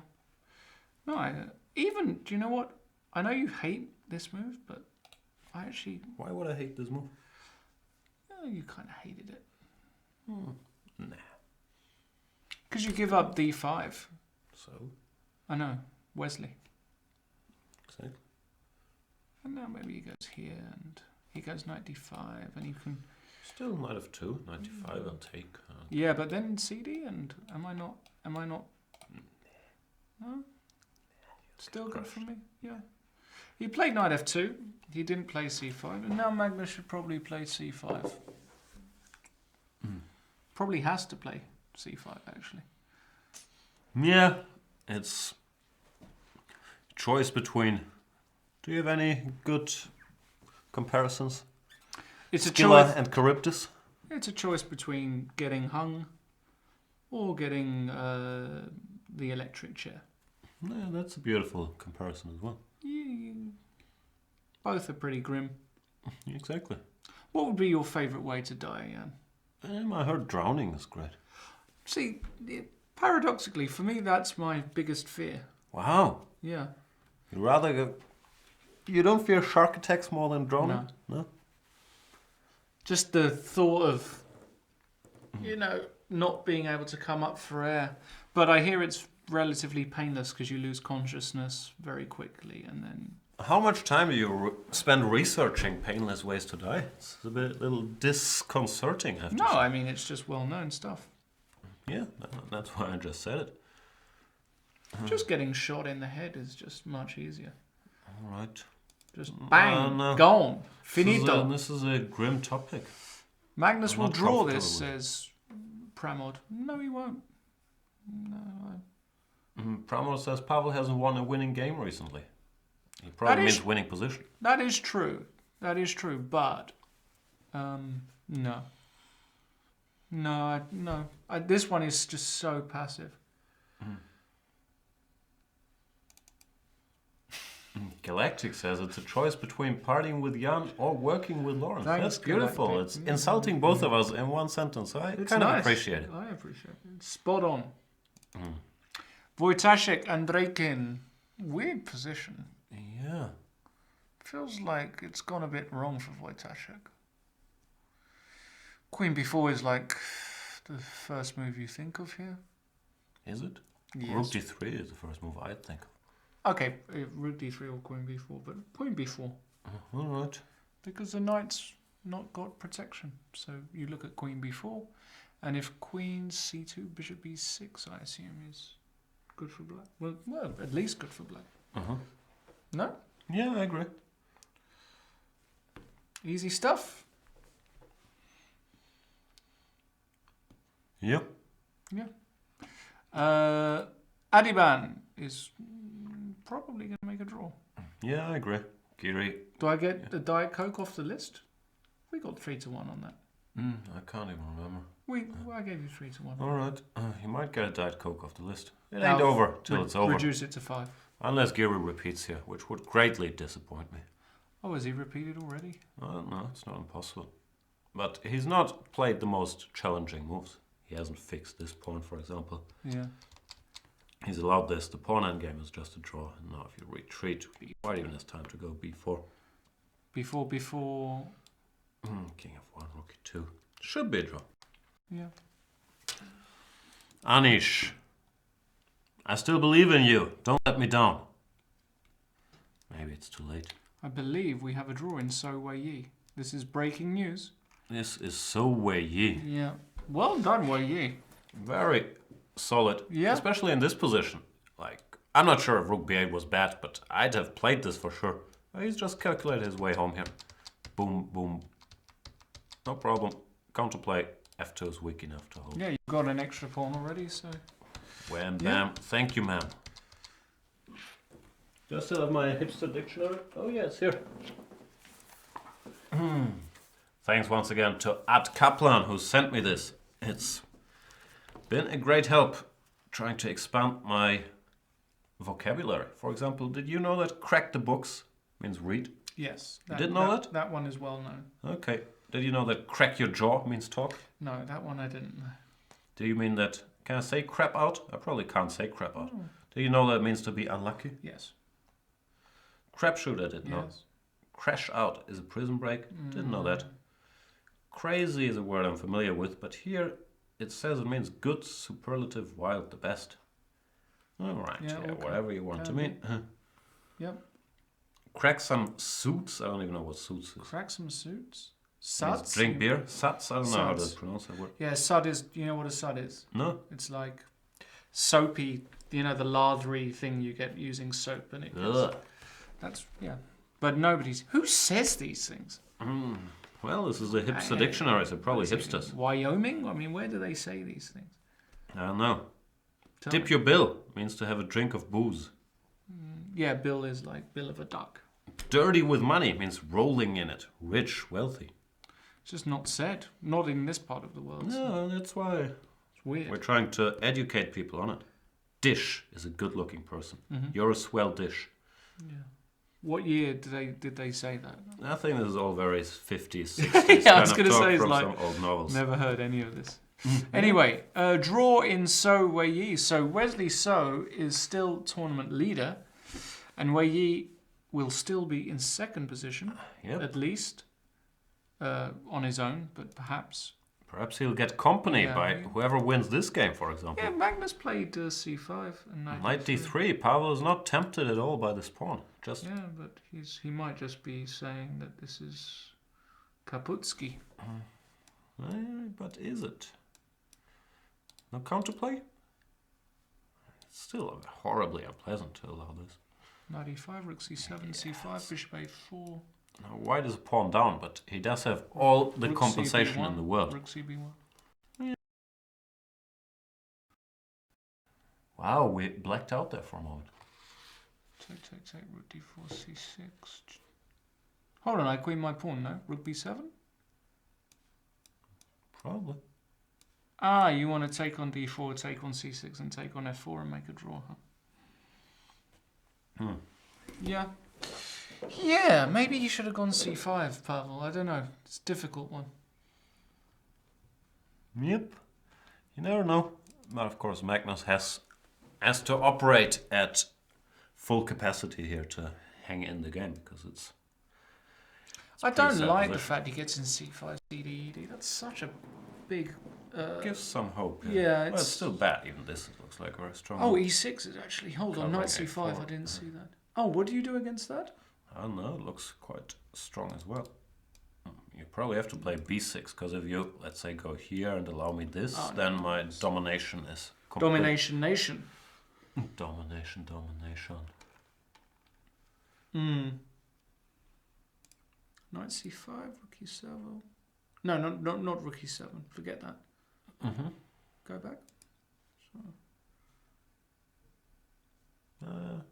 I want b6, this, no but threat. you just take b6, it. no threat. Nothing to do. Yeah. Maybe this is the last chance to, Knight e4. What's that? you know, trying to hang in there. But it's all pretty grim. Bunch of choices here. Not fun to defend this position. Magnus, he's not having it.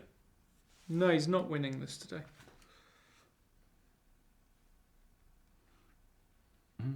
What's the chat saying?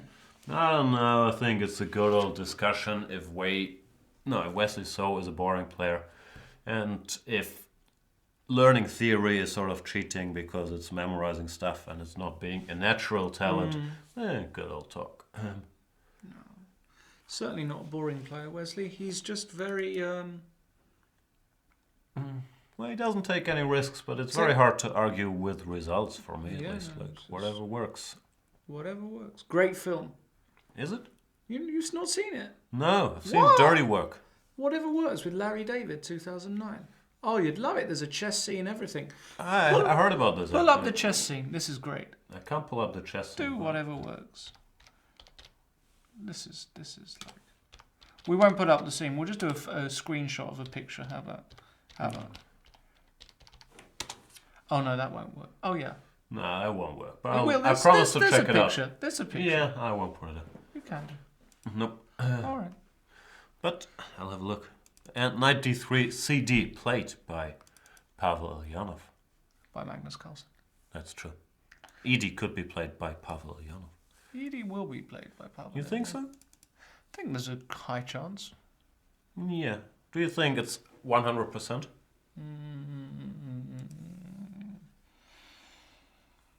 How often does he play King F2 here? That's an insanely sick move, by the way, just to bring the king in. Nah, I mean, I don't know if it's 100%, but... We're what being happened asked, here? what do you think of Wesley hiring Tukmakov as his coach? Is that Could fact? be very true, yeah. Could be Because true. it's the first time I'm hearing of this. When did you find out about that, Wild Stallion? I know Tukmakov used to work with Anish. I'm not sure if that's still ongoing. But yeah, would be news to me. Clearly that's not happening anymore. Or maybe it's alternative facts. Or maybe he's just Is that pitching the idea. verified or... I don't know. He's been coaching him for 7 months now, apparently. Ah, Yeah. didn't know. Actually, Tukmakov really suits his style. But, yeah, I mean... With Anish, I don't quite know. See, this is the thing. Having worked with Fabiano, there's a lot of stuff that goes on the inside that people don't know about. So I Tell us, what's going on the inside? No, I'm saying in general. Okay. So with Anish, I don't know why it didn't work out with Vladimir, but it didn't work out. Some coaches are suited, some coaches are better suited to other players, other styles, other approaches to the game, and maybe with Wesley... Also, sometimes it does work out. People work together for a year or two and then they go their separate ways. Doesn't mean it didn't work out. No, sure, absolutely. If you're like me, I can only stand being around any person, like for... I was gonna say 2 weeks, but maybe a little more. But my serious point is that sometimes, yeah, it's good for both sides, even if it worked out, to have a fresh start, get new input, Completely get different agree. coaches and so on. So I don't think that's necessarily a bad thing. But the Tukmakov thing, yeah, I hadn't heard of. It's interesting. Worked with many I think people. with Tukmakov, and one of the people in chat have just said it's true. He's not a big computer guy at all. He's a strong Soviet grandmaster with classical chess understanding and a bit of culture, basically. Yeah, I never know what that means, but I haven't worked with him, so yeah, it would be interesting how he approaches things. And he probably has got good advice in terms of telling Wesley Psychology, but also in which direction to go. And Wesley kind of, you know, he can point Wesley. Also with Rustam, I think of all the things we did, Kazimchanov. bringing Rustam on board was, was one of the best decisions we made. He's great. No, I mean, apart from being an extremely strong chess player and knowing how to use a computer properly, he has a real feel for which direction Fabiano should take in critical games. That's why he had such a great year. So, yeah. Shout out to my boy Rustam. Not watching the stream, but you know. You never know. Wade216 keeps harping on about only memorizing sharp computer lines not so impressive. It's not all that it takes to become a 28, 25 player, to memorize things. In general, this concept of memorizing, it's not really how it works. Like, you work on your openings and you try to find ideas. It's not that you have this giant book or engine bar that you just have to memorize in your 2800. Yeah. It's a style thing, but what really led to Wesley's jump, he is of course very well prepared, but he converts like 100% of his good positions. He doesn't make mistakes, and that's really what has happened. Anish, he's had a lot of good positions, he doesn't win them, and that's the rating difference. That's it. Conversion is massive. Absolutely. Yeah, So has got something Karpovian about him, actually, I would say. I don't know. In terms of his conversion, when I'm thinking about how Karpov used to convert. I'm very bad with cross-era comparisons. In general, the strongest players, they just make the best moves more often, and that's what set Magnus Carlsen apart, and that's what's not setting him apart at the moment, because he's making more mistakes. Sometimes that's because of taking chances. Yeah, today, as I said, I don't understand this well, but this bishop d7 and queen c7 looks like a very, very shady operation to me. And that's why he's not leading this tournament, and why Wesley so is. Just better moves on average. The rest is a lot of stylistic choices. Take risks, play solidly, blah, blah, blah. He's playing well, can't argue with that.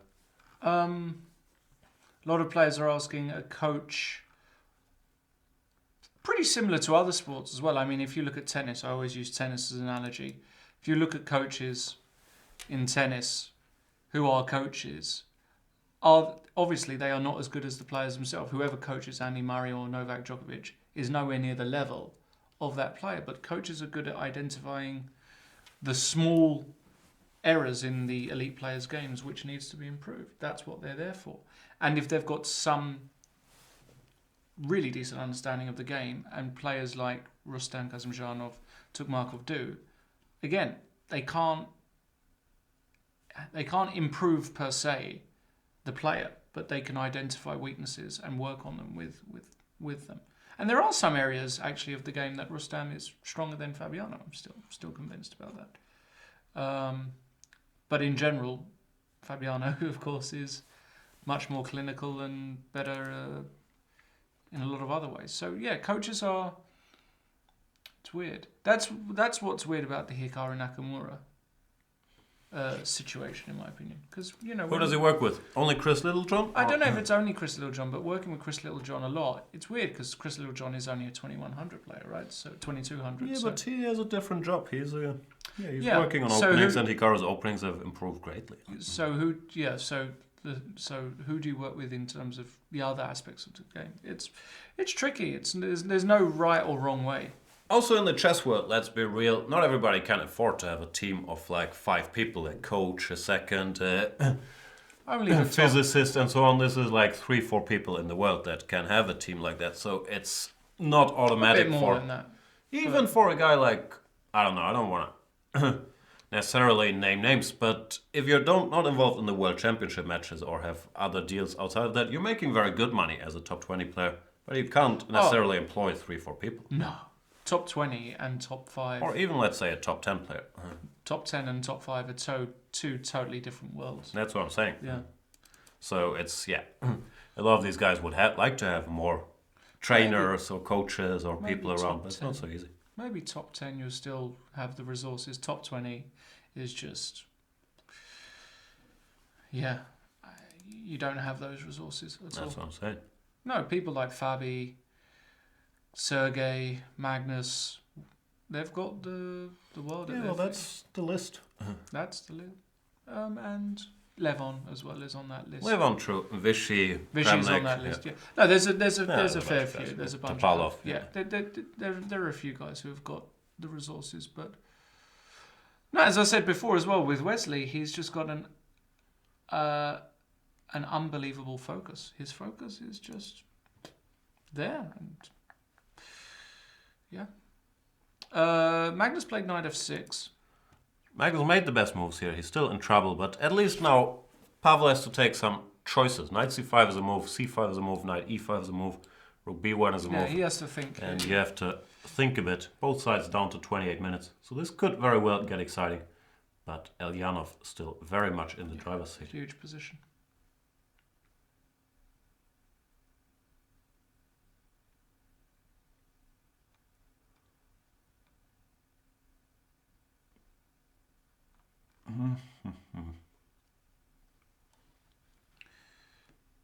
Also, I know there's a lot of people asking about my role with Fabiano in the chat. We did part ways, and we're still on very good terms. And just in general, But that's just officially. Secretly, you do hate each other, right? No, not at all. Okay. The whole concept of having a manager, I still believe, is critical for both players and for the development of the sport. Because chess players they're woefully unorganized, extremely lazy, a lot of them, and they need somebody just to put the pieces together, basically. Scheduling, organizational stuff, logistical stuff. Top players, if they've got the resources, I don't see why not, because it happens in every other sport. Chess players are, they're from negotiating good conditions to checking their emails. It's all, it happens, and it because so having the people say, well, they don't need managers. They need somebody to help take care of business. Absolutely, in my opinion. All top players have had managers. in one way or another. Do you agree, Jan? I'm just mentally going through it. I think it depends on the personality, but I do agree that there's lots of stuff behind the scenes that you don't see Yeah. where you need help. However, you Much.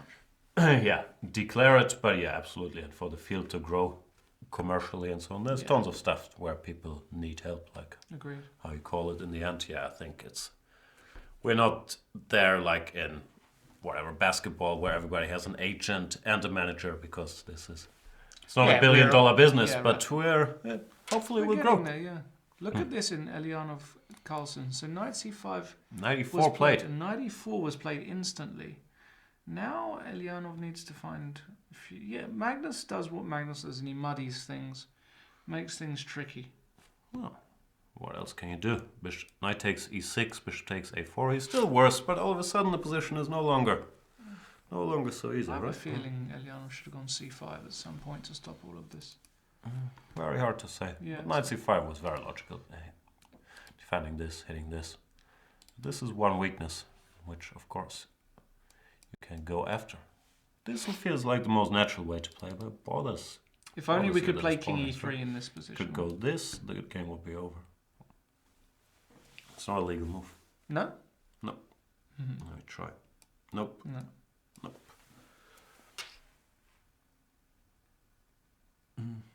Yeah, this isn't clear. So,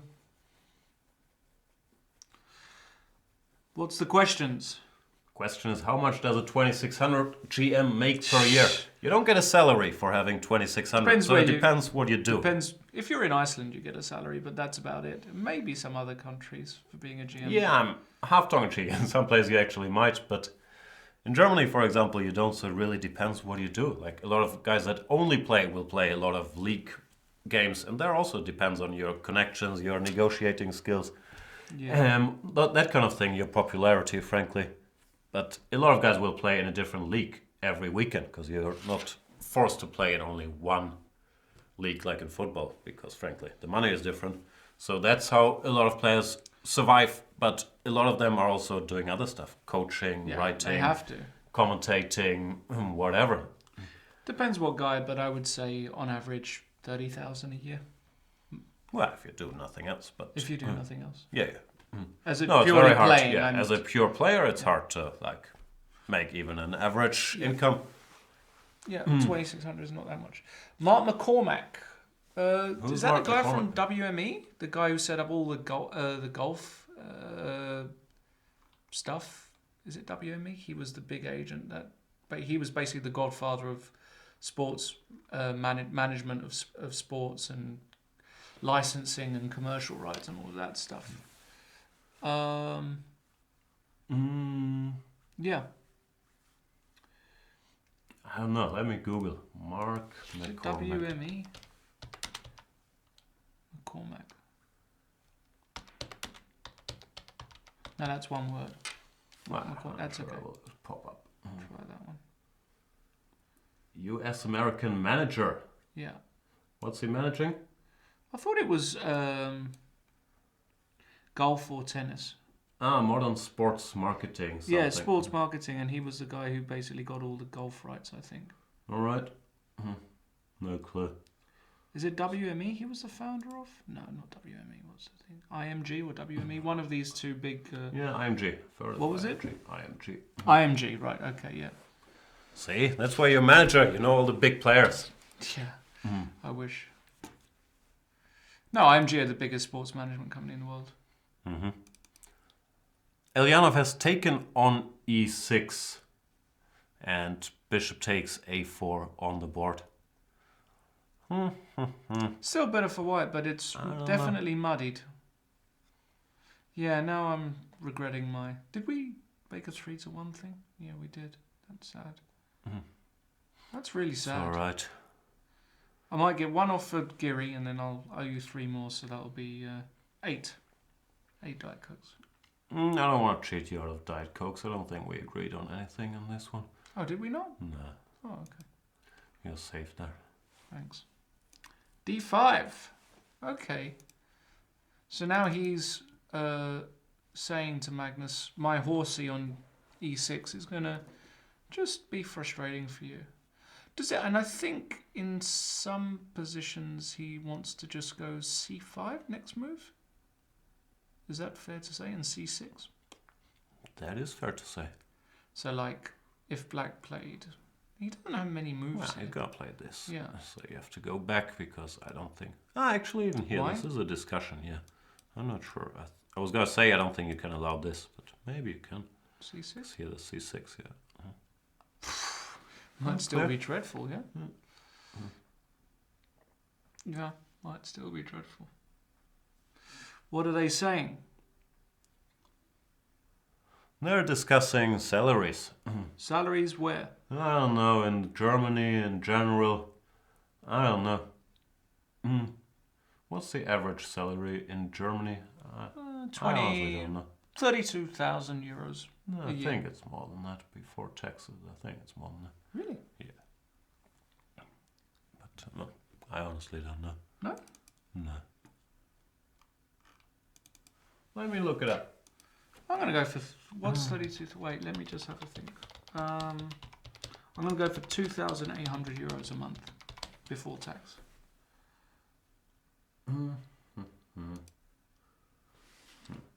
This is 2014. That'll do. No. Apparently there's no stats about it. I'm going to go for 38 or 39,000 euros a year. Well, you just said 32. No. All right. 35. So I was 2015, so 2017 maybe it's a tad higher now. 35, is it? Yeah. Okay, I was close. There you go. What's that a month? 3,000 a month, just under. 2,800 a month. There we go. Yeah, before taxes. So for Yeah, 90% of taxes. people, if you're an employee, then your taxes get Yeah, taken and then out you of your have to paycheck pay before. a fortune for private health insurance. Well, Well, you don't have to. no, that's true. Can the average person in Hamburg buy a house? Yes. No, I don't think so. No? I don't know. I bought one. So I don't know, but How much more- more average do you want? That's true. No, but most people rent in Germany. they do. It's Buying really is not weird. very common. Really. It's a bit of a culture thing. So, It's a culture thing. For me, but it's yeah, completely... here it's way more common to rent. Yeah. Yeah, draw. It's also important in the Adiban versus Giri game that Adiban didn't push his pawn to b4 too quickly. Mm-hmm. I think. Magnus played bishop d7. And c5 is interesting. You can just keep that horse. Yeah, that's the other question, knight d4, but it feels like black gains some stability without lines. If I can put my knight here, it Yeah. feels like I've achieved something. Yeah. I might still be in bad shape, but this construction covers a lot of squares. Yeah, that's true. That's so very I'd be true. looking at c5 very long and hard in this position. So takes. Takes, Maybe takes. rook c7. Yeah, probably we can't allow c6. Go here. Can I still go c6?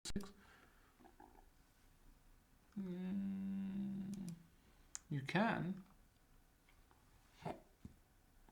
b5? No, I can't do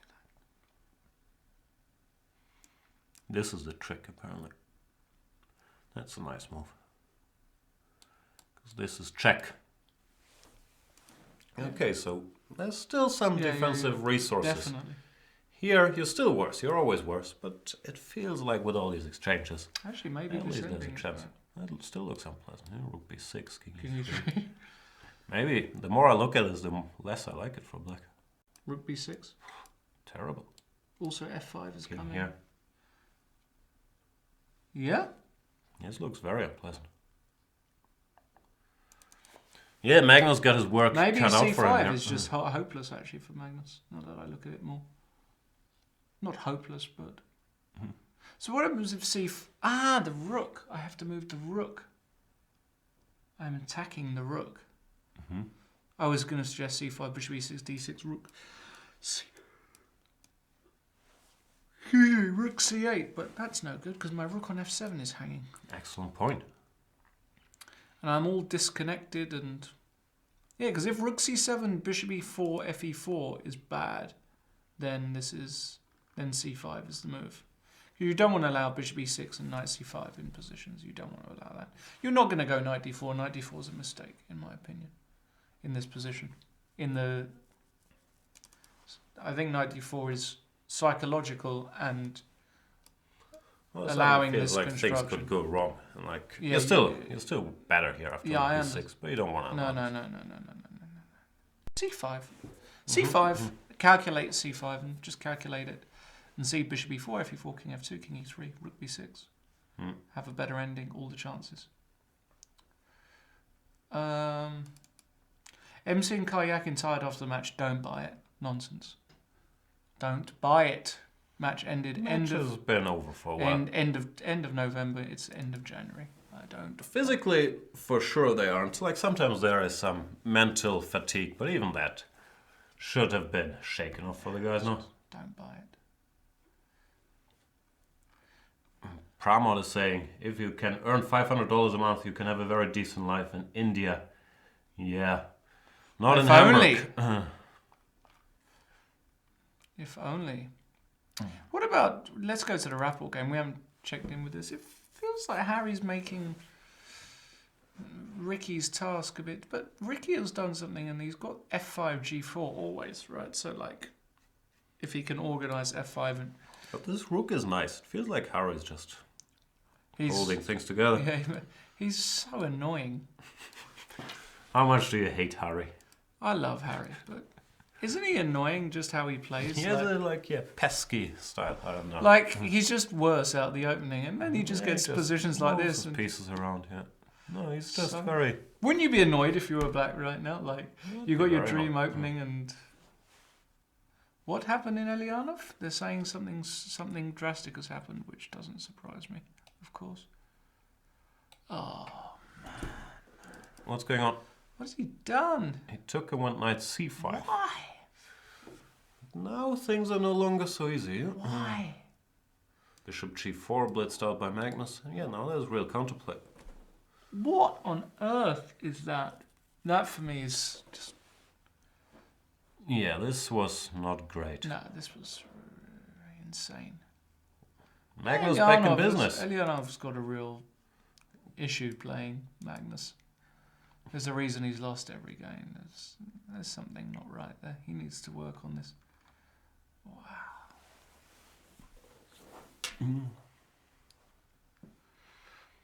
Wow. I don't understand anything. He was playing so well. Well established. I understand that my pasta is waiting outside for me forever. So I suggest we go on a little break. Let's do it. And then I eat it. And then I'll come back with my teeth all red. Sounds wonderful. Thank you guys for watching the show. We'll be back with all of the highlights of the penultimate round of the Tata Steel Masters. And maybe even a little bit of Gibraltar after the break. Sure. See you then.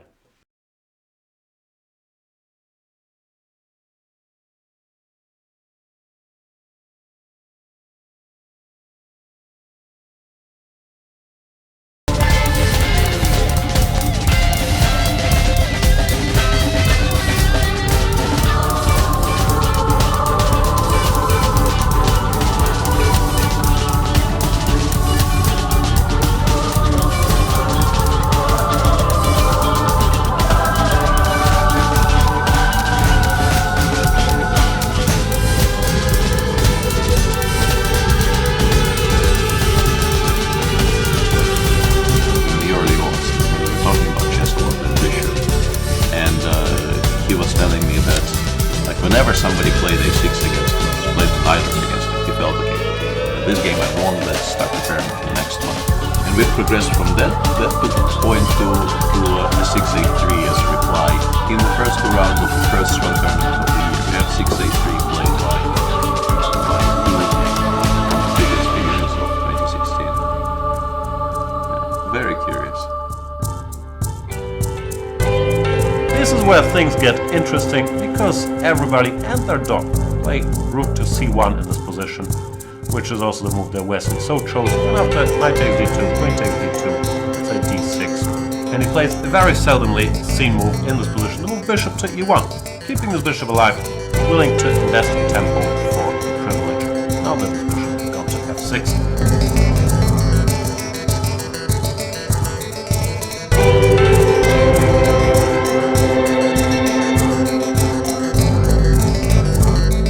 has to do is to play the move rook to d2, continue with the same plan of going knight d3 and rook f2 check. So natural.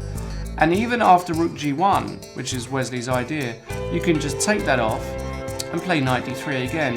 And all you need to do is land a queen over to the g file and it's mate.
Welcome back, everybody, to our coverage of the Tata Steel Masters, the Gibraltar Chess Congress, and Lawrence Trent's childhood. These are the three topics of the day, not necessarily in that order. True that. What are we looking at? Magnus Carlsen against Pavel Ulyanov. Rookie 1 has been played by Pavel. This is a really strange game. Pavel had a, for me, crushing positional advantage until around here. It started to go a bit wrong anyway. I'm still not convinced knight f2 is the right move. I think there's something to be said for c5 in this position. Anyway, Magnus has played excellently since this move. He's played perfectly. Knight e4 was a very good move. Trying to gain counter. And this move, bishop takes e4, is very surprising. I understand what Pavel wants to do. But what does he want to do?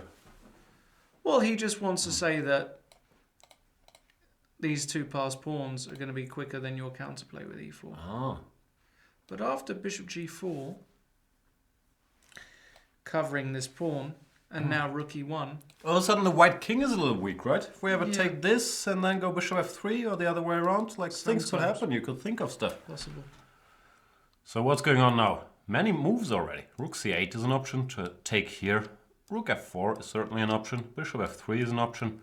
No, it feels like Pavel's lost control a bit. Yeah. 3 results in the air instead of torture. Because even here, rook b7 was an option when you just pawn up. So yeah, this has gotten a little out of hand. Yeah, definitely. Definitely. What's the chat saying? The chat is saying, more chess, stop being narcissists and talk about other things than chess. We're here for the chess, we're not interested in anything else. Oh. And I understand that sentiment to some degree, but it's, I don't know, it's hard to find the right balance. We're doing our very best, but no, we don't. We're just doing whatever we want. This is a mess. I think we've talked a lot of chess. Yeah, I also have that feeling. It's hard to keep this show strictly to chess for 6 hours. But this is the first time I'm ever doing commentary, so I'm a little nervous about like how to please everybody, you know? People are like talk chess non-stop. When there are, if you actually do it to them, it's and then torture. when we do that, they say how dull it is, and then imagine there are spots where, like the other day, where what was it, the Pomniachi ending and the other ending, there was not a move for half an hour. It's very difficult to talk chess. No, their argument is there's so many games. Talk about all of them all the time, and I do agree that both of us are leaning slightly towards getting distracted because I'll be honest with you, chess is not my hobby. Yeah. I do enjoy following the games, but I don't have a passion about, oh, they played this move there, or they played that move there. So I quite enjoy mixing a bit of my hobbies into the thing, like pop culture, or just doing banter with Lawrence. And yeah, some people like it, some people don't. You can never please everybody. That's the one thing you learn. If you don't like it, switch off. Yasser Serouan is doing a great chess-only show. We provide something different. I think if you're looking for a more entertaining show... I have to defend my man Yasser here. Yasser can talk about everything too. No, but not on his own. He's talking chess most of the time. No, Yasser is my man. Believe me, if anybody... He's a great he's a great guy. He's an unbelievable commentator, an unbelievable guy. I've got to know him very well over the past few years, being involved with Fabiano and with the chess club in St. Louis. So... nobody has greater respect for me than Yasser. That wasn't a... No, I understand. No, what I'm trying to say is Yasser will be more chess-centric, whereas we're going to try and do other things. So feel free. Like this rant about not doing enough chess, where we missed doing 5 minutes of chess. Let's get back to it, because this is interesting. Knight takes e4 has been played, and rook c8. So now you don't want to take here. I would assume at least, because it allows knight d6. Yeah, he played rook takes f4. But you can take on f4. Yeah. No, he's completely bungled this, Pavel. Knight d6, rook cf8. It's very double-edged all of a sudden, is it not? I'm not like sure, my plan, bishop f3, rook g4. It's there. Maybe you go rook g2 here. No. Yeah, rook g2. Oh. Bishop A. Only I could get mated in this position. Yeah. I like how everybody reads out the 0.00s. Yeah, that's cool. That's cool. They can all read an evaluation. Is it Zeroville? It's how It feels like it could go wrong for white now. Maybe I'm feels exaggerating. like Carlsen could win this. Yeah, I have that feeling. The bishop f3 and black is very active all of a sudden. This knight looks nice, but it's not really doing business on the king side. Yeah. I don't know. Correct. Correct.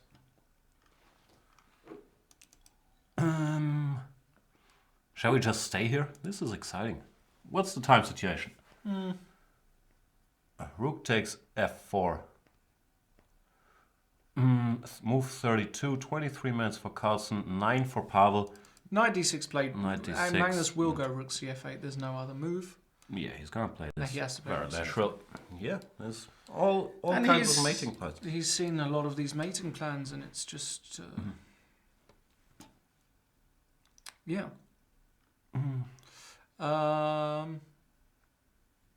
Wow, we got an interesting. This position is a mess too, so we gotta go here briefly. I would Wojtaszek. take black here. I think Andreykin has done a really good job in mixing things up, and now he's got two babies, Bertie and Cyril. Cyril? Yeah. The name Cyril, I find it freaks me out a bit. Apologies to all you Cyrils watching. It sounds, I don't know. There's something in the intonation that scares me. Okay. Maybe it's just a movie character. There was a villain called Cyril. I can't remember. He played c3, and I would take black. No. I managed to blunder all his pawns, mainly Bertie, in Bertie's a heartbeat. gone. So you can't go bishop d3 because knight e7 hits this guy. Okay. But you can just keep the bishop and rely on your boys for the future. Yeah, if the boys get to the third rank, it starts to get really serious. So I don't know, very unclear. Let's look at Aronian Van Velde. We haven't been there for a while. And yeah, Luke has kind of bungled this, hasn't he? Basically. Did he miss this f4 Zwischenzug? Yeah, he missed a Zwischenzug probably. That's a tricky little move. He took here, Expecting rooks. expecting BC when, I don't know, it's still not great, but at least he could maneuver a bit. It's still not pretty actually, but I think he wanted something like this. But after bishop takes c4, f4, the queen has to go back to e7, That's which an is ugly terrible. square, yeah. Because Even e5 might work here, but let's just take a bishop. back. Nah, Because you're pinned and you can't really break this pin. This is over, no? The only chance seems to be here and here. Does this It win? is h6, is there? With this? No, you I just wanted to want to go- go all No, positional. I wanted to go knight e4 also. Makes a lot of sense. But you can just does take this win? No, but it's the first move you look at, no? I mean... Yeah, no. I'm honestly trying to No, figure out but you what's get happening. lucky. You take and take on d2. You get You get enough material here. Yeah. Gotcha. Yeah, you get lucky. That's purely because the rook's on d2 and not on d1, which is quite unfortunate.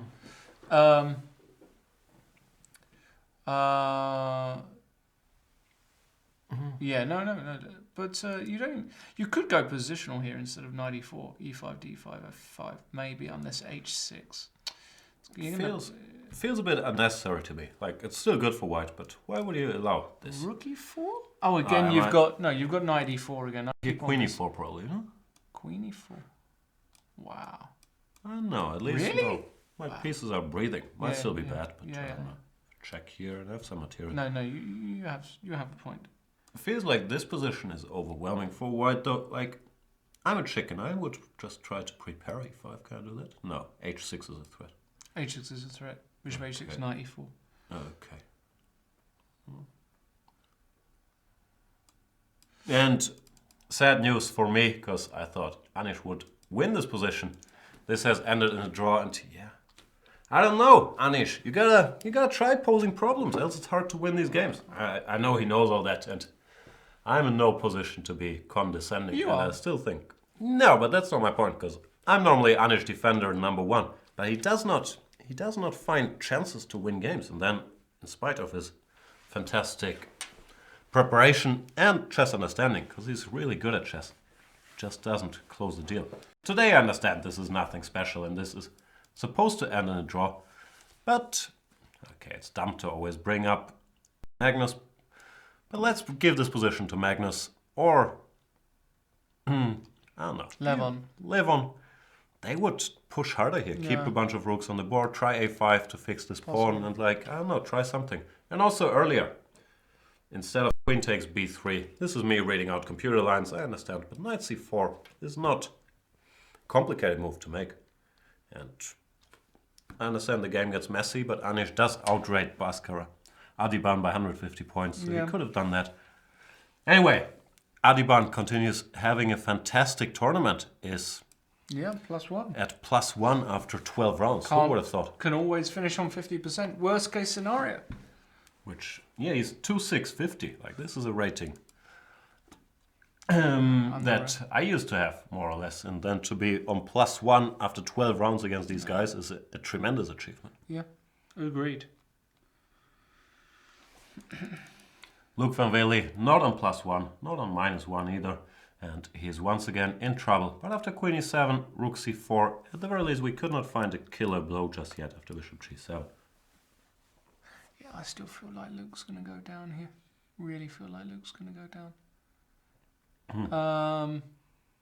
Don't disagree, and that, strangely enough, what even the scores between Levon Aronian and Luke van Wely. Luke is up 1 point in their matchup. Our boy Pramod is asking us to go back to the Carlsen game, but that's the position we Magnus expected. could win this. Yeah, don't disagree. This is an idea. This is an idea. We've mentioned them all. Anything can happen, no? I would actually even think about sacking the exchange here with white. How do you do that? Rook e3. Take it. Just take it, yeah? Yeah. So you lose. These rooks are too strong. Knight b7. You got... yeah, but why? Hold on. You lose. c5? You lose. I understand. Rook g2. These are monsters. Like tactics left and right. Yeah. Probably, yeah. You're right. He played rook b3 because he's going to do exactly that. Well, he has to stop bishop h3 too. This is very clever because bishop f3, yeah, he can just go h3. Yeah, this is very clever, actually. You don't always have to give up your rooks. Rook Sometimes. b3. Rook b3 was a good move, I have a feeling. Could be. Because even if, like, rook f2 is always rook e8. Like, I want to get a pair of rooks off. Understood. Rook e8, I'm not sure you can do. Oh, you can. I'm seeing ghosts. I was going to say check. And No, that might lose. yeah, that doesn't help. But, I mean, I'm not saying this is good or anything. I'm just saying it's... No, the game continues. Who knows, right? But yeah, because at least we're not yeah, but ready. now I want to go, like, rook g... takes rook b7. It's really sharp. Mm-hmm. Yeah, all three results still then. But Magnus could win, definitely. Magnus. Maxtradamus. Maxtradamus? We don't have a good nickname for Magnus anymore. They used to call him the Kid, mainly in Russian-speaking circles, but now that he's 26, that feels kind of outdated. So, I don't know. The Maxter. Some people call him Maggie, but that's not really a nickname either. Let's stay here with Gibraltar. So... There is some demand for Pisvidi in the chat. Okay. Pisvidi had a rocky opening, but it looks like things have improved a little, right? Yeah. a3, knight e7.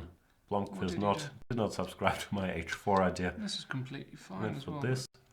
But I like this, making use of the bishop on d6. Yeah. Of the bishop on g3, sorry. Still fine for white. No, for sure. I still prefer white, I should mention. But now, yeah, it looks like more like a normal Sicilian, where at least the pieces got out. You're saying it's still bad because Not bad. No, not bad. I just don't like my knight on g6. So if I can improve that guy. I hear you.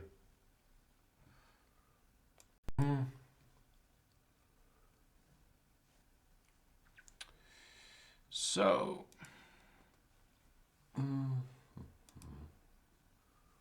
Man's gotta do what a man's gotta do.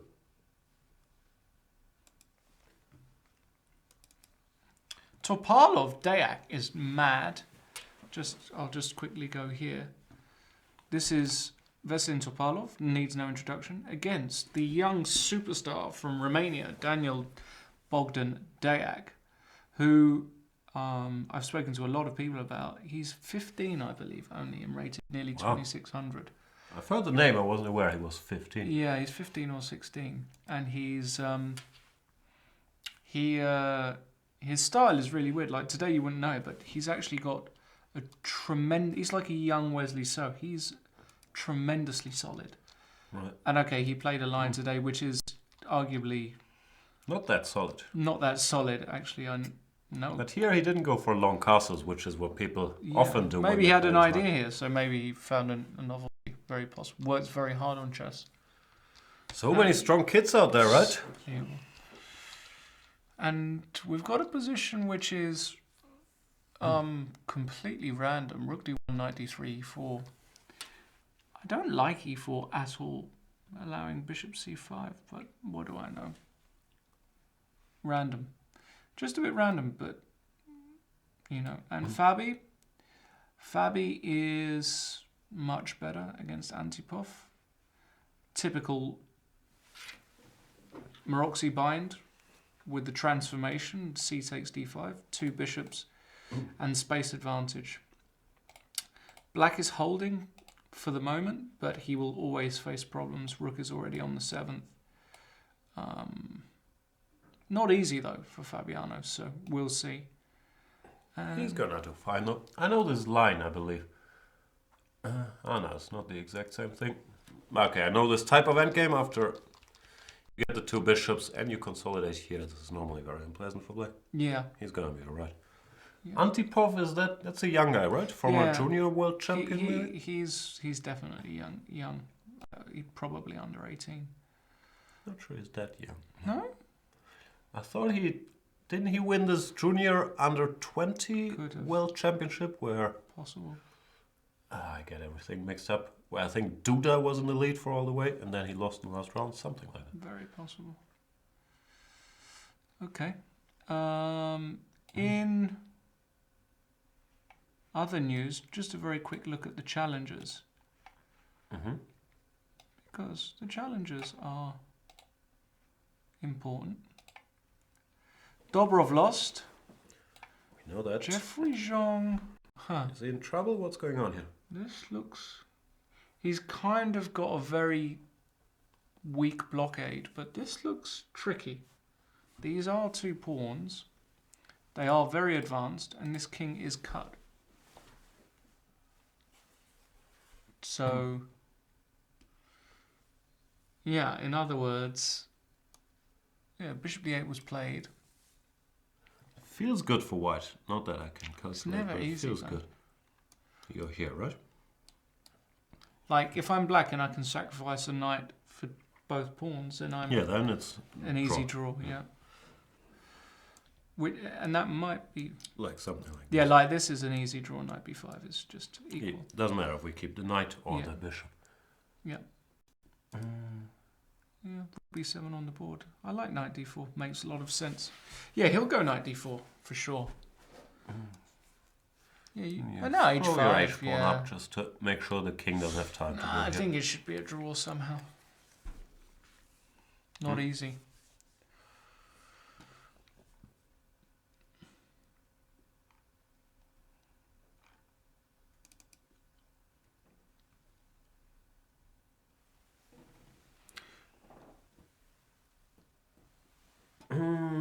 What else we got? I don't know. I was going to look at this game, but then I changed my mind. Sorry, Benji. Who's Benji? Let's... Oh, Bok. Bok. Oh! Doing a bit of Benji jumping. Sopiko didn't win. No, man. Another missed opportunity, but at least she didn't lose. What did she do after Queen e2? She went played g5, g5 and bishop then b2. bishop b2, but there's got to be a knockout here. Well, that's non-trivial. She just gave a perpetual. That's a bit disappointing. No? What? She didn't find a way for her rook. Right. Rook b1. No, Yeah. the rook is sort of cut off. Yeah. Even Yeah. bishop c4. This Yeah, kind of understand. Yeah. Oh, she just gave a perpetual. Queen g8 and queen d5. It's hard if you're so punch drunk. She had 1 out of 10. Yeah. Then you get a good position. You get, of course, get nervous. Could be your first victory. And Eric did a good job trying to muddy the waters. But what a missed opportunity for Sopiko. This position should just be winning. Yeah. There's some talk about the section with Pragnananda and I believe Lucas van Foreest, the little brother of Jordan, was in the league. We don't have the live PGN. I believe Lucas van Foreest played Pragnananda today, and the winner would be in great shape to qualify for the challenges next year. Wow, that would be great for them, yeah. Quite a chess family, the van Foreests. Yeah, and apparently it's the sister who's the best of the lot of them. She's like 9 in 2000 or something insane, like someone told me, It's a pretty insane family that they're all... I don't remember a family of 4 being Grandmaster level, potentially Grandmaster level. Very. This king is Oh dear. in some trouble though. Queen c3. Okay. Bishops are just too strong. Yeah. Jordan will probably get checkmated by Marcus Raga. Queen c3. Oof, this is horrible. Queen c3 played. Very, very dangerous. Maybe just lost.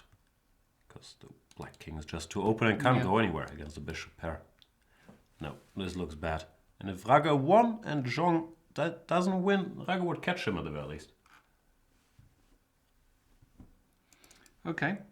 Looking through the other games. Let's go back. So Magnus, Rook b3 is still on the board. Wow, this game here. Let's look at Andrejk and Wojtaszek Andrejk. Nah. No. Draw. F3? I'd still take black, but maybe... What happens if I lose a rook? I'm an optimist, so first thing I think about is, can I defend this? Can I make a draw here? That's the first thing you... That's the first. Yeah, first you want to establish the last line of defense. I don't think you do make a draw. Oh, you can make You might make a draw here. Yeah, you might. Not sure. Yeah. But you're not forced to do that just yet. So you probably bring your king. But I don't like... It's weird. Maybe white is better. I don't know. It's not so easy to get these guys rolling. Very tricky position. Who knows? Probably Wojtaszek now. Let's go back to Magnus. Yeah. No moves? Magnus taking his time here after rook I b3. think he's got to, because it's a kind of critical position, isn't it? Because if he... As we said, all 3 results are still very much possible. And you can still lose this with black, because white does have an advanced d pawn. White takes this and gets rolling. Yeah, I agree. So what's Magnus going to do here? He's got to play b6. b6. Hoping for this. Oh. Checkmate. Oh, that's nasty. Checkmate. b6 is very strong, yeah. I don't know, but at least it sets a tarp.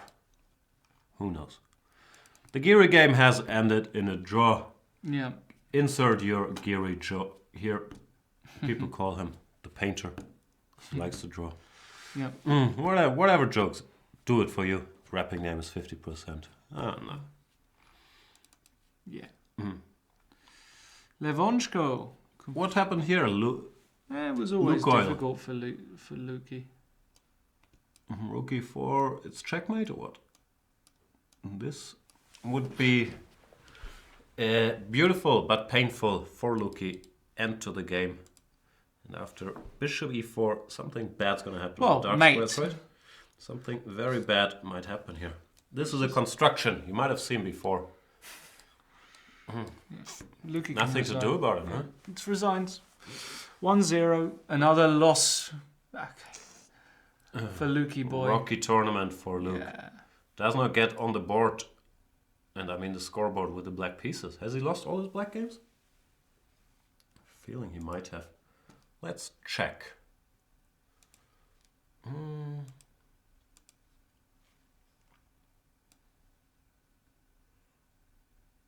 You got to scroll down. Yeah, you can do that, right? Yeah, because you can scroll. I don't know what I... No, you I can't. have- No, I you... have to scroll. Gotcha.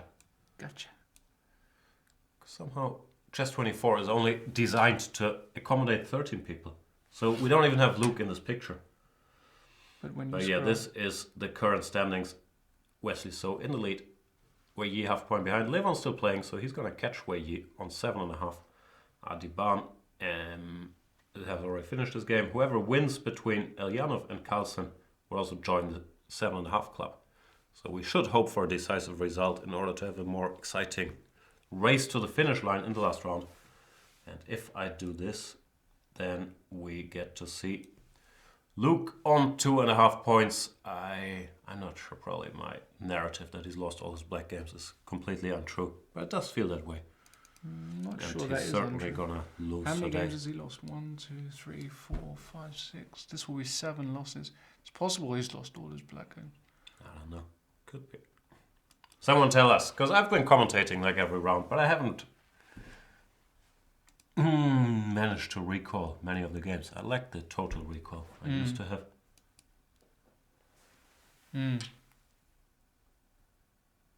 Groningen is a nice country, according to Donald Trump. No, I don't think it works that way around. Normally, what are the jokes? I don't even know the jokes. Paris is a country that you could pull off, right? But Groningen? Let's go to Eliana because a lot B6 of... played, yeah? Oh no, he started with... Wait. Wait for it. Rook B3 here. Oh, sorry. Rook B3. Rook A Knight F6. Also okay. interesting. Knight E4 looks good. You couldn't take on B7? Just so it looks I like get you're getting far away. Let's just try and work this out. Probably too much, huh? Well, for a start, worst I case can scenario, take, you can just take this. Okay, that's good enough. Yeah. Right. So Knight E4. Rook G6 Rook must be his G6, point, but Rook Rook G3? Looks like White's life got a little easier, no? At least we're not getting checkmated now with this pin. True, but he is holding up my pawns here. Magnus just playing, saying he's not a pawn down, I can play more or less positionally. And he wants something like this, right? But White is not worse here. White can't be worse.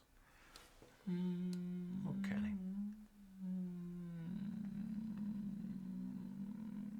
It feels to me like this somehow will just peter out to a draw. I don't know. Rook C8. Ah, I missed Rook C8. I was going to say this, and we just...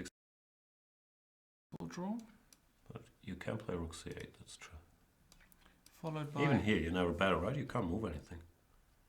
Whatever. Still G6. feels... Ah, you mean if White can't move anything? No, I mean, you can take here, but then I take here. Else, what will you do? It's just equal. Possibly, yeah. Yeah, Magnus Carlsen. Houdini. Well, not... A bit. It required some really important moves by Magnus. Yeah, he certainly did a great job here from... Yeah, starting from this fairly desperate situation, muddying the waters. Yeah, he did really well. But Pavel also had a broad choice here on every juncture, knight e5, c5, king f2, you name it, or even before.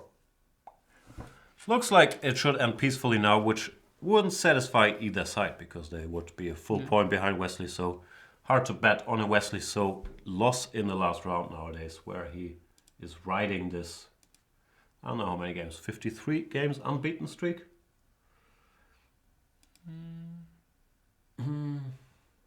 He's black against Nepomniachtchi, who has not exactly set the world on fire in this tournament.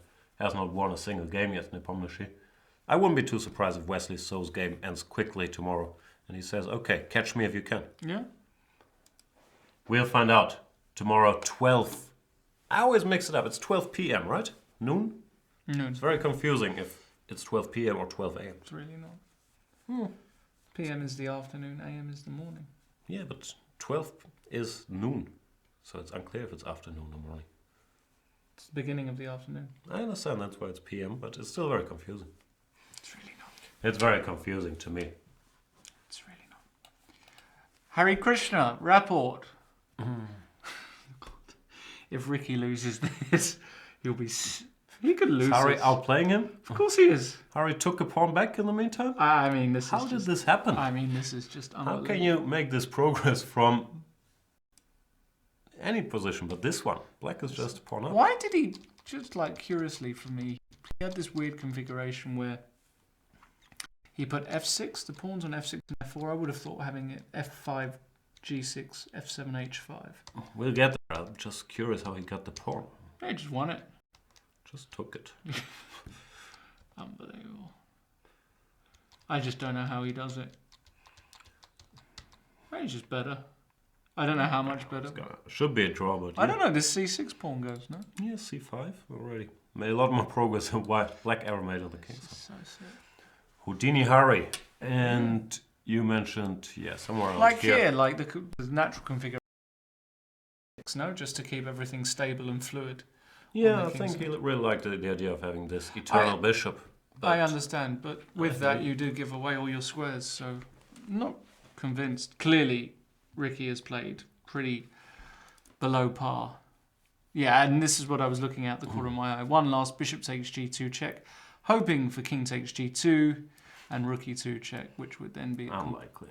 pretty different game, but king g1 is an easy way just to seal the deal. Yeah, so Levan Aronian wins, leaving him with a chance to win Vaikanze for the 5th time. It's probably his favorite tournament. He's won this one a bunch of times. Now only half a point behind Mr. Wesley So. Agreed. Egregious? Egregious. Wow. Let's stay here. This looks complicated still. D6. Has Pavel given a pawn? Of course he is. Why would you play that? D6 looks like a he's got rash no time. decision. Separating his pawns. King H7. Magnus not in a hurry. Knight F2. Why? He's trying to force a draw. I think that's what's happening. He wants to make a draw now. Takes. D7, yeah. But this, rook d4 after all of this? Not so sure this This is is a draw, not to a be draw. honest with This you. is not a draw. No, this might be actually. Because black has No. 2 versus 1 on both sides. This is not a draw. So what is going on? Knight F2. What's the trick? I don't see it. Maybe there is no trick. Will Magnus win this game? That would be insane. If Magnus wins this... That'd be... Oh my god. Why would you do this? Heartbreak for Ilyanov. Then again, Magnus, after getting this horrible position, he's made better moves he's over played the last he's played 50 incredible. moves. Yeah. Like that's what you do, and you get rewarded sometimes. This is how he used to win lots of games. But still, from that position to win would be nuts. And here, knight f2, rook takes c4 is on the board, of course. I don't know, might just be bad. Maybe the right way to go is knight g4. Rook g. Rook gg. Yeah, I just wanted to point out, if you go rook cg4, now you can go rook d1. Yeah, and that's winning. That's it. That's completely over. Yeah, this is the kind of thing you can blunder in time trouble. You calculate the more natural recapture, which is rook cg4. You think rook d1 and I'm golden. Nah, but not Magnus blunder that. No, not Magnus, but Pavel when he went for this a long time ago, when he decided on d6 from far away. But there is rook gg hadid and if g4. rook d1 now? Now we can put something on d4. It has to be this. No, it has to be that one, because if the other one, you go rook gd3. Gotcha. And this is good enough for a draw. For sure. But this is strong. Now there's no rook g3. Rook d3? Oh no, rook takes d3, sorry. We can take here. Take this and then take this. Yeah. Yeah? Nah, he's just going to lose, Pavel. Feels like 2 moves to go till the time control. Pavel still has a minute. You don't want to put the rook on e6 over here. Is there another way? Hold on, so what about knight g4, rook gg4, rook b1? Dutch Defender is leaving us. What are you doing, Dutch Defender? Just gets exciting. But thanks for watching. See you tomorrow noon. Knight g4, rook b1, Gusti? No, that's losing. I keep doing this because it's so natural. Takes rook b1.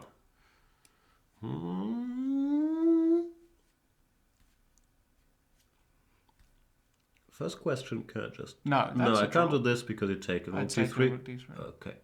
So I have to deal with this guy somehow. Maybe that's... Probably just this here. You take, and now I should do some nasty. So you want this is stronger. Threatening this. Oh, This looks horrible for white. Rook b1, I guess we take this. But it's not just the pawn up, it's the much more active rooks here on the side. But these positions sometimes are... You think you can hold this? He took I don't everything know. off. No, he's going to lose. Ah, yeah, okay. He went for this, king Ah, f2. no. He's not going to lose. He's going to make a draw. Oh, D4, rook e6. I think he wants to go d7 But in the right moment. King e3 and d7. okay, So king g8, king e3, rook d1, d7. And he makes a draw here. probably, yeah. I mean, this is not an automatic draw at all, but... a4? You got to be careful. Rook b5. No, rook a6. This is just... I think it's... Yeah. No, I think this is lost. Is it losing? I mean, this position here after king f3, rook h2. Ah, should this be one. lost. Sorry, I blundered the pawn. Okay, I don't want to blunder the pawn. Understood. Actually, I can do it immediately. You have to go rook b2. But No. this is extremely When I go passive. yeah. Can't go passive. So he has to find the right moment. Yeah, because 2 against 1 would be a draw, but 3 versus If 2 the it's king always is different. on... Yeah. There's drawing chances for Pavel. For sure, yeah.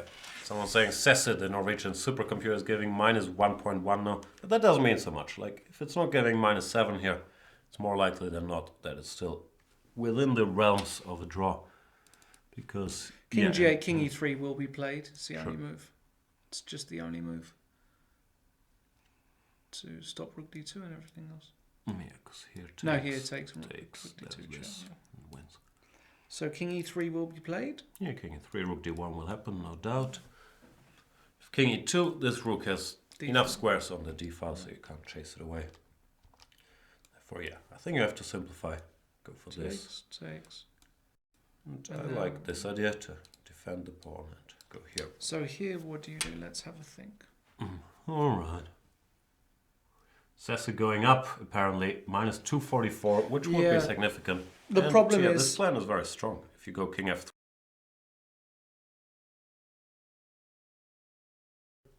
Ah, we're back. A relief. And if you go whatever, rook a6, it's rook h5 followed by rook takes h2. You always win this 2 versus 1 race.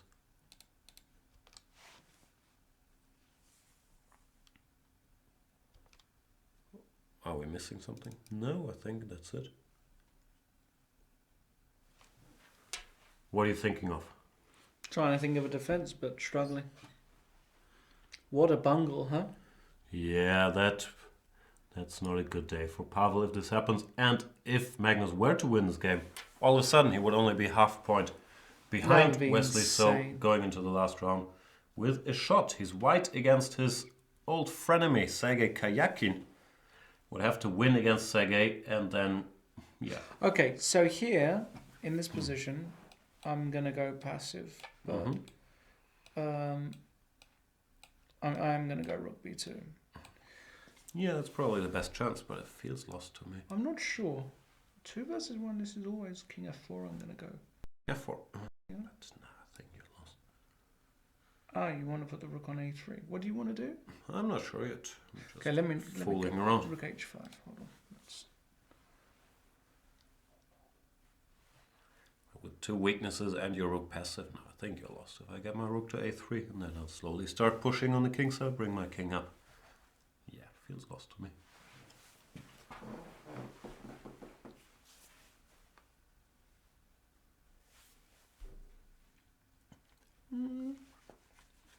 You think about it. I'm not sure actually. I'm not convinced it is lost. All right.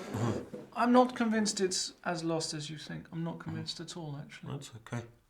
So like I keep my king active. Like I go here. I just go here. Oh, wherever. That's probably the same. I don't want to do that. Doesn't matter. Well, I want to be a bit further away. I want to go here. Yeah. Yeah, So it's you not go about here and I individual moves. go here. Yeah, bring the king up. Okay. And if I go here. H4, more targets. Beautiful. Okay. Nah, it's lost. Trust me. Okay, not h4. No. So what can I do here? Yeah, I'll keep the king active. I'll keep your king out. Okay. You will lose.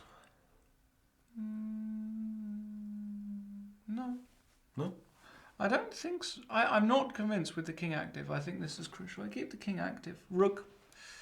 Rook d2, let's say. Check. Wow. King f6. King f5. Okay. I felt like... I think it's just lost. The king will eventually show up here. And I'll either create a pass pawn or pick up both of your pawns on the left. Because what I'm trying to do is I'm trying to get a position where I can let you have this guy and I keep active on this side. Alright. But I'm not sure how to get that. That's the problem. Yeah, you have this g6 check. That's very frustrating. King f5, rook a4. I can also go g6 immediately. It's not move by move. I think it's just lost. And here? And g5. Wow. Such an... That's such a weird move, g5. No, why? It's completely natural. If you move the rook, rook f4, Yeah, king rook- g6, else king g7. Yeah, you're No, I right, think you're it's- right. Maybe it is, maybe it is. It didn't feel... Okay, let's go to Wojciech Andrejkin. Yeah, we also need to check the Harry game because Yeah, people are saying Harry is indeed winning, which would Oh be my madness. God. This one is super sharp. Computer gives white a small edge now, but I still believe it can go any direction here. This, b3. White can easily lose this. Yeah. Where's Harry? Is he winning? Maybe we will lie to. Did you lie to us, Pramod? No. He's better, No, he's winning. which is madness already. No, he's winning. Is he winning? Rook comes to the 7th. Rook a7. No, king back is over. Looks pretty bad, yeah. Yeah, king back is... Passive with one rook, wherever. Put the king on c3. Yeah, it looks horrible. This is unbelievable. That would be This would be the madness. worst. This to would be, lose this position yeah, with no, black no, is unheard of. Yeah, it's up there with. This is an unrecoverable loss as well psychologically. So whoever Rickard's playing tomorrow, he will self-destruct. It's Rapport versus Adiban. Oh no! What a Whoa. gorgeous pairing for Adiban. Just play a normal game of chess. Just play solid. And you honestly, do you get over this loss, losing this with black in this position? Well, people are different. I wouldn't get over it, but I'd react by playing extra solidly in the last round and just to make it draw. But I don't think Richard is necessarily He wild like hasn't that. got that, has he? In his I don't locker. think that's his gear. Nah, it's very Slittler sad. made it draw. We are being informed. Oh, Piotr solid. Well, I won't be thrilled, but yeah, a lot of favorites we've seen this amongst all of them. They're struggling to beat these 25-50 guys with black because it's not easy. And I hope I didn't offend Blom. He was playing Blomqvist, right? Because I don't know his exact rating. Let's find out. Where's Peter's game? I can't find it. Way up. Way up? Way up. Here we are. Yeah, he was playing Blomqvist. And, well, he just offered a Blomqvist draw. about 25, Look at 50. Yeah, that's what I thought, but he might be higher, so I meant no offense whatsoever. Ah, he just repeated hitting this rook. Oh, this is what happened. Okay. Knight h2 and neither side minded that too much. Legal? Ah, Yeah, no, yeah, sorry, it was repetition threefold. is always legal. It's threefold, yeah. Yeah, people are saying they don't understand why Peter didn't play on. Well, he thought he was worse if he played on. Peter doesn't enjoy being worse when he can make a draw. Everybody can play chess, so always a tough judgment call. Yeah. Always easier to say, play on! You're higher rated.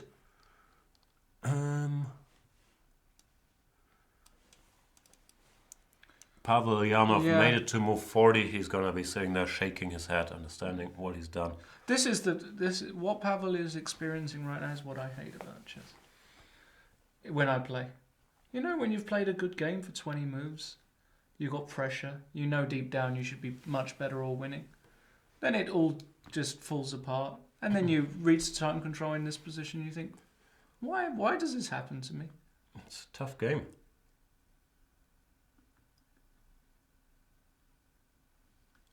Yep.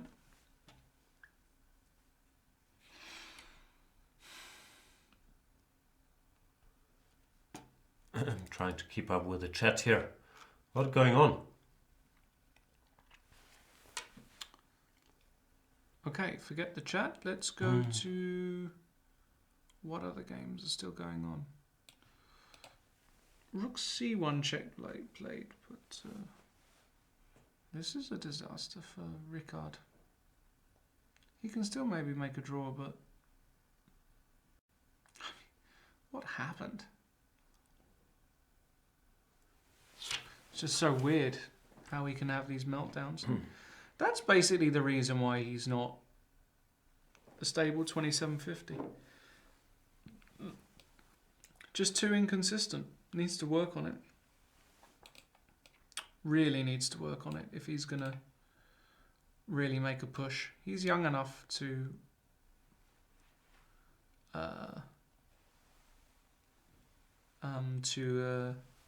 fix any of these problems, but it is a monumentous problem he has that he needs to fix now. Otherwise, what do you think is his problem? What happened? I just don't think his risk assessment of positions is good. I think his time allocation for certain moves is wrong. His concentration levels obviously aren't that good because you just can't get this position if you concentrate with black. I don't know. It's hard for me to judge. I always felt, but it doesn't apply to this game at all, that sometimes he tries too hard to be creative, especially in the opening, also, and does this b3, h4 business. Feels like there's a Vasily Ivanchuk syndrome here somewhere. But Ivanchuk always played correct openings, more or less. Yeah, but with Vasily also, I remember reading, actually it was Dvoretsky's book with Mikhail Shishin, when they wrote about the candidates, and Vasily playing Artur Yusupov. And there was a specific game, I can't remember, in their match, where Vasily spent an insane amount of time on a variation which was just fantasy world, where he could have elected a very simple move which retained an advantage. And I just feel like that sign of an artist is what Ricard has. He's just trying to be too cute all the time. Could be. Just play normal moves, like... That's hard to say, because also what he is what got him there, right? 2750 at age 18. No, I'm not saying change who he is. I'm just saying refine those other elements and he'll be great. Keep the creativity, that's fine, but just be a bit more pragmatic and he'll improve his results massively. Yeah, these formulas are never easy, I think. No, of course. People for who it works, they normally can't explain why it works. Like Magnus doesn't know why what he's doing right and wrong. It's just works. And for Richard, I wouldn't write him off. He's so young and he absolutely can do many things. But today is major. Anyway, this is Gibraltar Howell versus this MVL. is a really important game. What's going on here? Rook e3 possible? Rook e3, bishop g4, take. Schach. So you have to give this check. Got it. And if f3, then we take, because e8 is covered. Still a draw. Still a draw? Well, opposite colour bishops shouldn't... Well, we're... Oh, no. We know from the rapport game what can happen. Then this isn't right. So what happens if I go king f3 attacking the rook? Instead here, of... No. Rook e4, king f3. King f3. Feels more critical. Right, because that's made because of this. So you have to play this probably with. Oh, but this is alright. Tricky stuff. Yeah, like bishop d4. Is it mate? Am I just a piece down? No, surely not. Oh, currently we are. No, there's rook d4. Sorry. But this is a draw. This looks like a draw because white is so active. Rook d7, rook d6. Rook d7. Bishop g6, rook c7. This should end peacefully. Yeah, this is a draw. That'll be an okay result for David if he does draw this. But concerned about his time management, talking about problems, David Howe, time trouble addict, but not the good kind. It's cost him so many points over the years. I can't reiterate just how much stronger David would be if he got this under control. You're very critical with all the young talents today. They're all very strong players. Let them live. I've never said anything else. They're extremely. David's very close friend of mine as well, but it is what it is. You know, I'm not the. He knows this. I'm not. This isn't something new to him.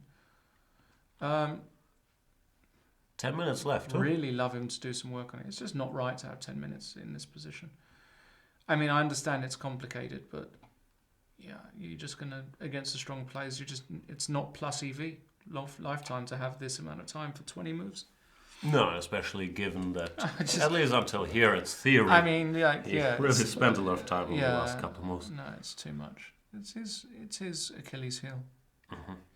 All right, let's go back to the Tata Steel Masters. Yeah. Because it looks like Magnus Carlsen, after more than bumpy little ride of a game, does now have great winning chances against Pavel Ilyanov, who he has defeated in their previous 4 classical games. But what a position Magnus had. I think this is pretty horrible position of the opening. Very interesting strategic decision by Pavel. I even criticize it because I like this even better. But also in the game, things were just really, really bad for Magnus. However, starting around here, he switched to full world champion. I'm not going to lose this game mode and all the best moves, really. Actually, I think this is his best game in some way in some weird way. Yeah. Do you know what I mean? Yeah. I mean, it's a terrible position, but he just defended it so well, mixed. This is what he really does best in many ways. When he's on the back foot, he muddies the waters and then just starts to outplay you. That's what got him to where he is, apart from being a brilliant player as well. This is one of his biggest strengths. And then conversion. Just so accurate. Every move is just correct, and you can't deal with this forever. Like, no one can. Just think me or you playing him, like facing these. We just wouldn't even last a second. You know? No, it's like playing a computer. Even if you have a good position out of the opening, you know you're going to lose because he's just going to make better moves. And that's what happened here. Pavel played a good game, but he actually got rattled here. Which is also sometimes a thing. If your opponent provides, I think John Nunn called it, infinite resistance, just doesn't stop making good moves in a bad position, very often you get a little confused, like, how am I going to beat this guy? Just not going away. Agreed. And with d6, Pavel, left the realms of equality. I believe what he missed is that here he was expecting this, after which rook d1 wins. Because it's so counterintuitive to go rook g4, but now after rook d1 there's rook d4. Black's just better. Anyway, they have this endgame. We've discussed it a bit earlier.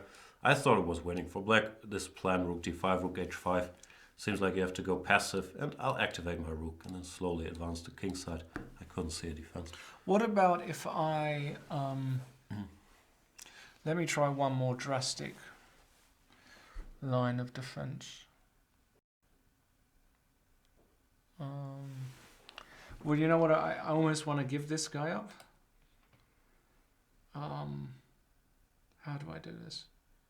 So let's say I go here. No, h4, rook h5 wins. So let's say I go here. Here. Rook d2? Yeah, no.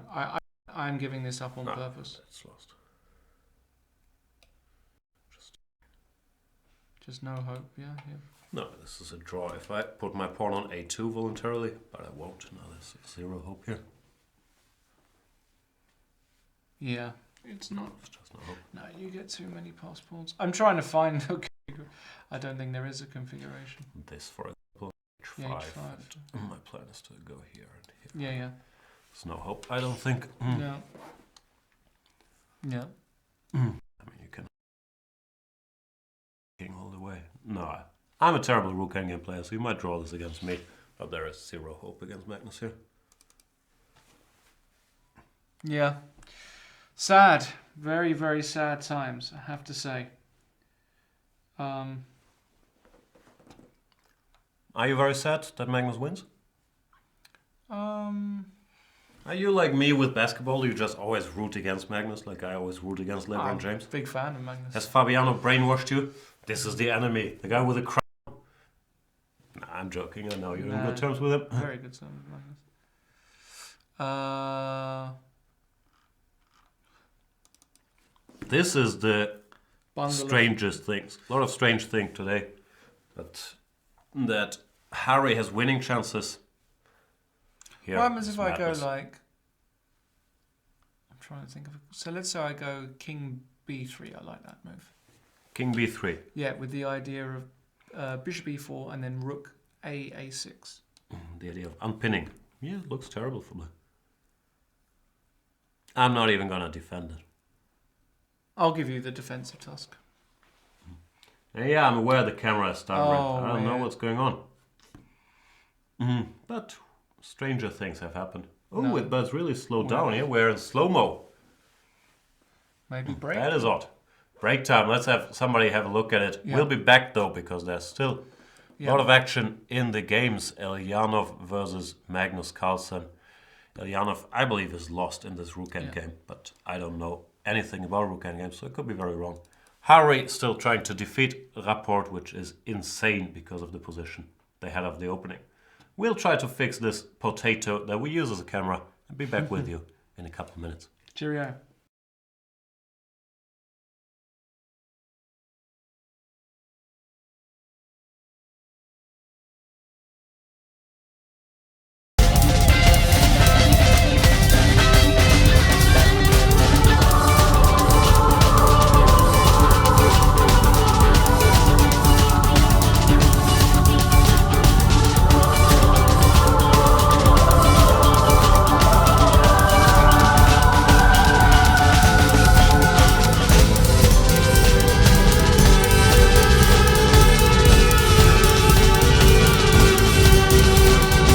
The early odds when we were talking about chessboard with Bishop, and he was telling me that like whenever somebody played a6 against him, just played the knight against him, he felt okay.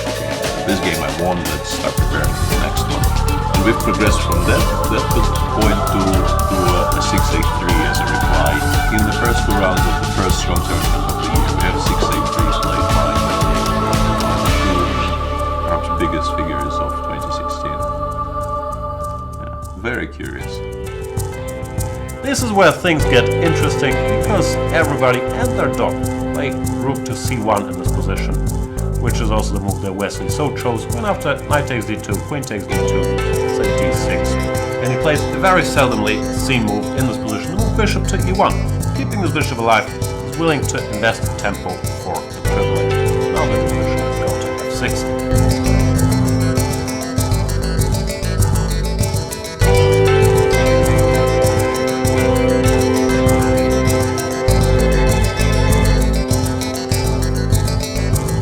All he has to do is to play the move rook to d2, continue with the same plan of going knight d3 and rook f2 check. So natural. And even after rook g1, which is Wesley's idea, you can just take that off and play knight d3 again. And all you need to do is land a queen over to the g file and it's mate.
Welcome back, everybody. I was in a heated discussion in the chat because I believe that Magnus Carlsen's endgame is winning versus Pavel Ilyanov. The chat and I don't. does this, and Lawrence Stratton. No, Lawrence, I think, no longer disagrees. Yeah. The chat does disagree with me. And they call me a Magnus Carlsen homer because I worked for Magnus. I might be. I don't think I'm too biased towards him in my commentary. But especially when evaluating the positions, that would be a dumb thing to do. No, I just think it's losing. I've mentioned the plan. You had to go rook b2 because else rook h5 was coming. Or if you try to bring the king to defend the h2 pawn, rook d2 wins. So Pavel played the only move, rook b2. I thought this rook h5 was very strong. And we activate our rook, bring it here, and slowly but surely get everything marching on the king side, activate the king, and the white defenses just will be overstretched with his two weaknesses. We looked at some sample lines earlier, and we can do it again, but trust me, I don't have a lot of faith in my rook endgame skills. So if I say this, it means I'm reasonably sure about it. Okay. Noobstar, I know it's a bit too much to ask, but can you give a recap of Magnus's tournament when you get back on? I'm just tuning in. Point 1, we are back on. Point 2, nah, it's a bit too much to ask. The jury is still out on Magnus's tournament. If he wins this game, if he beats Kayakin tomorrow, wins the tournament, then he won the tournament. So far, I don't think he's been very happy ever since not giving mate in 3 against Giri and losing on a complete off day against Richard Rapport. Yeah.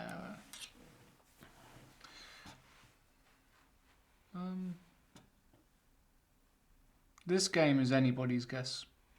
I have not understood this for a while. Apparently, I had to play king d3, not a move you want to make, stepping into a discover check in order to stop king to c4 when these pawns would just run. Right.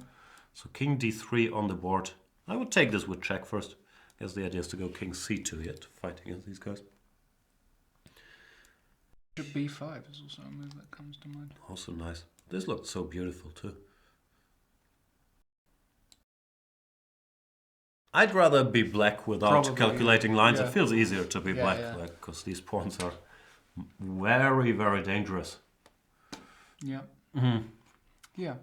Magnus played king h7, not rook to h5. It doesn't really matter, so no reason to get all worked up about it. White has to stay passive, and if you try to stop this rook h5 plan, I just go rook d3, rook a3 directly, so it doesn't make a difference. King h7 is perfectly fine with the same long-term scheme to just activate the king and then start moving the pawns. I would have just for clarity's sake gone for this maneuver directly, but it doesn't make a difference. Yeah. King d3 played, and we should briefly go to the Harry game.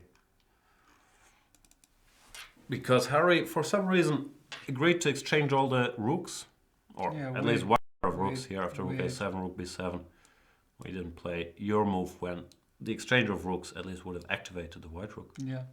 Weird decision. Very weird too. He might have just miscalculated something actually here. But what his plan was probably to go bishop e4 followed by b5. He missed bishop d4, bishop e4, rook c3 check. But once the king gets to a4, it's no longer easy to break through. To break free. And now, after rook a5, how does Richie bring home the bacon? Oh, sorry. I don't think he's bringing home the bacon. I think he's just Half the bacon. half a bacon roll. I don't know. What's a bacon roll? Bacon roll, like a bacon sandwich. Oh, okay.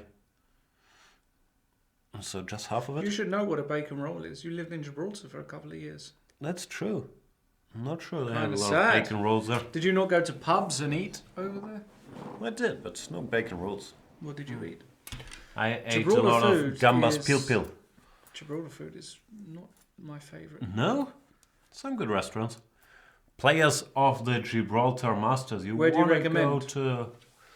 What's it called? Tarantella? I think it's called Tarantella. Yeah, we went there a few times, right? Yeah, that's my favorite. Very good Italian food. Or very good food. I always found the steakhouse to be the biggest rip-off. Yeah, I didn't go. That was too expensive and not great, especially compared to prices across the border. You always like going to the the tapas place in the square in La Linea, right? What was it? I like called? this one, the Argentinian place. The I forgot Argentinian name. Patagonia. That's it. Patagonia, yeah. And there's a bunch of excellent places in La Linea or a bit further. One of my favorite steak places in the town nearby. I forgot the name. Jerez? No, some small town. It's, I forgot, but there's fantastic places around. Food in Spain is pretty good. Rook a5, and yeah, what I was trying to figure out is, can you actually just take? I think you can just take, right? And put the bishop anywhere. What is white ever gonna do? The only plan I can think of is bishop e4 and then go a6, but I think this is just a draw. We just wait, no? Yeah, that's an easy draw actually. There's nothing to do. You can even win f6 and g5, and it's still an easy draw. Probably, yeah, but no need to give those guys. We just Yes. hang around. And Really, there still you an go, easy yeah. draw. Can take, and, for example, do this. Even with the pawn still on c5, it's a really easy draw. Yep. So yeah, it looks like he's done it. It's going to be a draw. Yeah. Yeah. Well, it's in a Just way a it's bad deserved. game. Harry was not. You don't deserve to win with white somehow. No. This is your position out of the opening. But Yeah. we've talked about this every day. Harry's openings are not always up to the task, but he's so resourceful, such a good practical player. But yeah, he's doing all right. What's the score? +1, 50%? Indeed. 50%, I believe. Yep. Been a bit of a disastrous tournament for Rickard Rapport. Yes, he beat Carlsen, but That's the only thing that went that's well. the only thing that's going for him, yeah. This game, I don't know who I'd bet on. I'd bet on black, actually. I like bishop b5, bishop a4. So. Square two, like, oof. I'm probably blundering. Yeah, you give me one move to make and there's immediately winning for white because here, this is checkmate. Yeah. It just feels very, very dangerous. But yeah, this is an important tidbit actually. Can't do this with this. And if you go here or here, you get mated.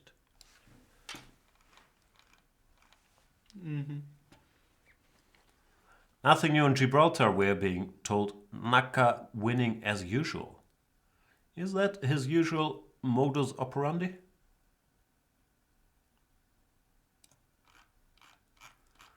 So many games.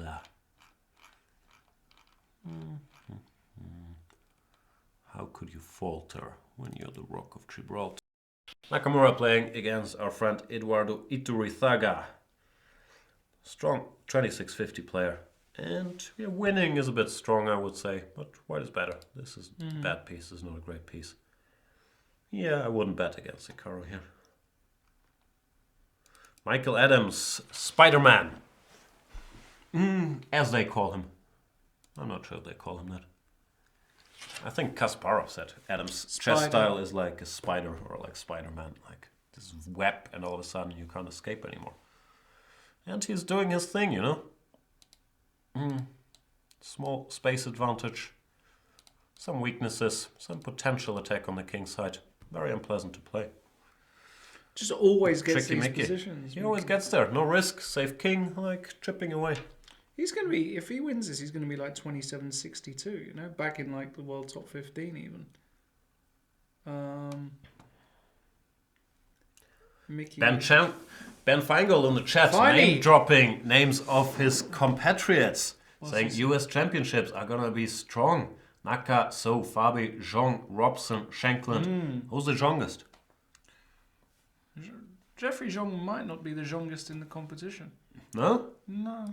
It's see. possible that somebody like Awanda Leong qualifies, or one of the very promising youngsters they have, and Jeffrey might not be the youngest. How old is Fabiano nowadays? Is he older than 24.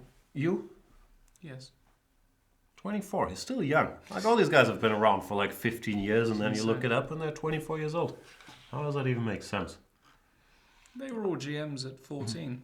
Kind of helps. When did I play Fabiano in the Marshall Chess Club? That must have been the year 2000. Does that make any sense? No, that can't be. That must have been later. Not sure exactly. I played a very, very young Fabiano in the Marshall Chess Club. But Maybe it was 2001 or 2, Right. but he was very young. All right. Back to the Culster. Rook to h5 has been played. He's executed the plan I was yapping on about. You want to put your rook here, where it keeps the white rook passive forever. Can swing to take this pawn instantly. And then the white king alone. We were looking at some lines earlier, like whatever, something like.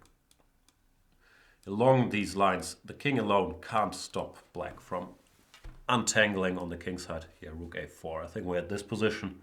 And whatever you do, I will get going here, activate my king. And things, there will be blood. What do we do? Something like this. Yeah, it's a strong move, g5. Very strong. And yeah, eventually you have to give way. Like here, you're already in Zugzwang. If king e5, I can go king g6. If this rook moves here, I'll take the pawn. If the rook goes here, I go rook f4 check. g6. Yeah, well, this procedure will more or less continue whenever I need to gain space, keeping my rook here so you can react quickly. No, it's horrible. This comes. It's just lost, as I keep saying. We've had Sessa is at minus 714. So even the computers are starting to back it up. There was one call for the Topalov game, and I have to say I looked at this in the break, and it's extremely interesting position. What's happening here? Well, I'll just point out a move around here, e5, knight d5. Topalov whipped out the incredible rook b1. Just gave a rook? Who needs rooks? Queen his b1 pawn is bishop c6 check. Got it. and bishop Bishop a3. a3 if the king moves. We'll put it on the board because it's cute. But rook d7, Rook d7 you have to takes. calculate. But even this you have to calculate. Takes, I did. takes. Queen g4. And then you pick up this guy. And if King e8, queen c8, and king e7 or any dark square is always bishop a3. Or bishop g5, doesn't matter. and the queen hangs. So basically, what Bogdan Deak, we should just call him, did is he played the extraordinary knight takes c3, beautiful geometry. It's not so crazy. Because It's not the an queen hangs extraordinary with check. move. It's extraordinary geometry because, yeah, this. Take and win. So the queen has to move. And he moved it to f3. More geometry. The point is, after queen takes b1, bishop c6 is still nasty. Same idea as before, more or less. Well, we just showed the line, same thing. Rook d7, we still take and go queen g4. Yeah. Still works. So after queen f3, is Topi out toppying Bogdan Daniel Derch? Because this looks very scary. Bishop c6 check. What are you going to do? Take here, yeah? Whoa, king in the center? Wow, Feels like it this should get is mated here. This is a toppy dream, no? Yeah. Feels like mate, no? Well, very interesting position. Cute game, but Yeah. your boy... Nah, I should stop the boy thing. Derch, yeah. Under pressure, apparently. My boy Fabiano, that is fair to say. Is that fair? Yeah. Not your ex-boy? No. Your boy is way up. Ah, there he is. Sorry. He's gonna win this. Don't you worry about a thing. Feels unpleasant for black, doesn't it? Very. Yeah. He desperately needs to exchange a pair of bishops. Hang on, did black just take a pawn? I never count pawns. If black Yeah. has a pawn up, I'll change my opinion drastically. He is a pawn. Okay, then I'll change my opinion drastically. No. Nah, probably still nice for white. Well, why did he get this pawn? Just attacked it and then took it? Is that all it takes, Fabiano? Can't be bothered? Okay, he had to keep this pawn. And Antipov took. Is that Antipov move anti-positional? Anti-provisional? Nah, you can't go f4, which is a pity if you're Fabiano and wanted to go f4 because of this. Maybe you can still do it, but it doesn't look right to give the bishop. Yeah. Okay. Oh, let's check the French battle between Maxime Lagarde, not to be confused with Maxime Vachier-Lagrave, and Laurent Frenchy Fressinet. Frenchy is his nickname among other French players. No, it's not true. They call him Francois. Francois Fraisse, no? Yeah, everybody calls him Fraisse, but MVL likes to call all the other guys Frenchy. Francois. Good. Nah. No, you're right. Joke. You're right. Anyway, who's winning this? Is Maxime Lagarde? Is this a change of guard and Lagarde will take over? I think so. Fraisse. I don't know. I always think a draw is favor in these queen end games, but black has more weaknesses than white. We'll keep a close eye on it, and by keeping a close eye on it, I mean we're probably never gonna visit again because we'll forget all about it. Pavel's played king f4. I have a feeling it's high time now to transfer the rook to this destination, but I would not be stunned if there were other ways to play. No rook h4 played. He's also known as too weak, too slow. That's very true. Like 1 million views that video where Magnus calls him too weak, too slow. Rook h4 check, king g3. And yeah, I expect rook a4. Nothing wrong with rook b4 either, but this is the most clinical. Now the white king is even cut off along the what do we call this? Fourth rank. The fourth. The fourth. May the fourth be with you. And we can slowly but surely expand. One semiline is something like this. Actually, hang on. This might not be so easy. No, it's easy. Is it? Yeah. I feel stupid now because I've been kept saying this is an easy win, and now I have to think. It's probably winning, but it's not as straight as it was. No, but we get positions with double A pawns, this is what I said. Why is this winning? This is not so clear. Hang on. We can do better than that. That's where you get when you start trying to explain rook endgames. Where did I go wrong? This was still fine. Maybe this plan to put the king here first is not ideal.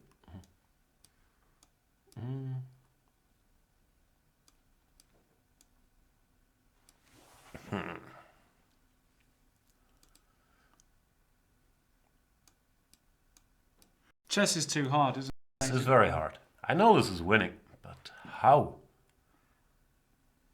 Are you sure? There's the other plan. There's the Dvoretsky plan. This might be winning.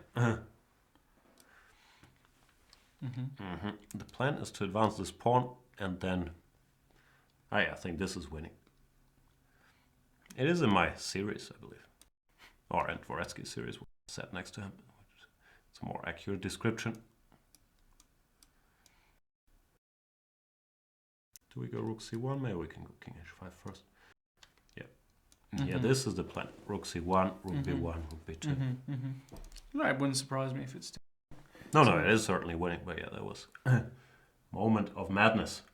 Madness Carlsen? Madness Carlsen. Oh yeah, g5, king g6, king h5, rook a4. This wins. And we're told Sessa just marches to the a-pawn. Yeah, that probably also just bring the king over. But I like my plan. I think at least this is... no, it's all gone. This is a quite typical maneuver. This rook to a3, a4, rook c3, a3. White can never do anything too active because this pawn is too weak. And then, okay, how do I reconstruct it? Whatever. I should probably bring the king somewhere safer. Yeah, this is typical winning plan.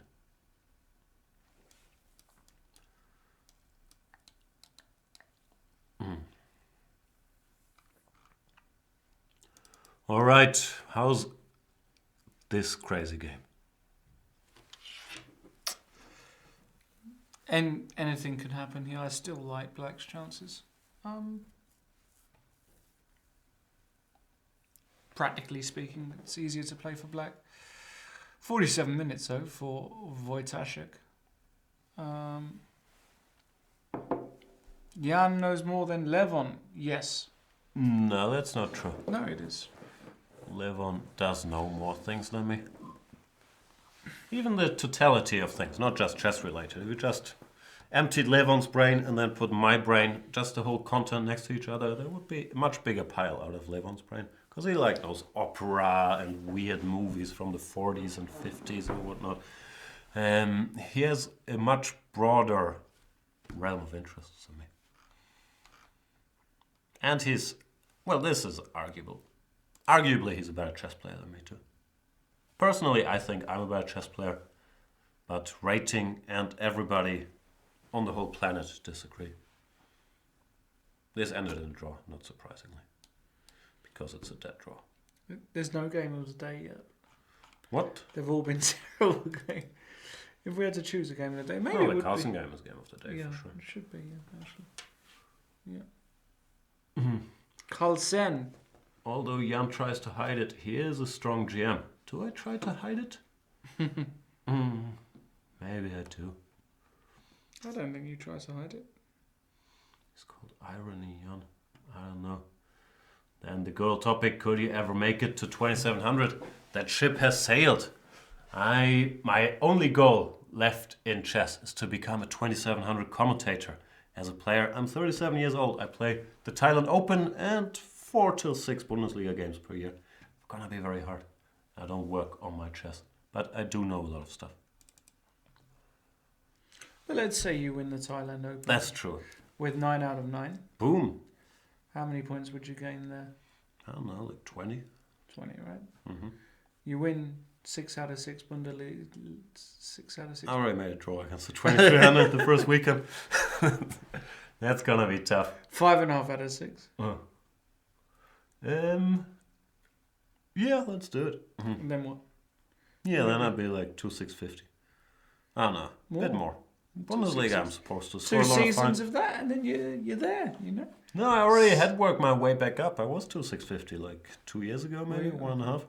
Then something, what did I do? I think I had some really bad Bundesliga season, a bunch of draw against you people. That brought me down. Us. It's very sad. Very sad. Oh no, I had this one horrible tournament in Italy too.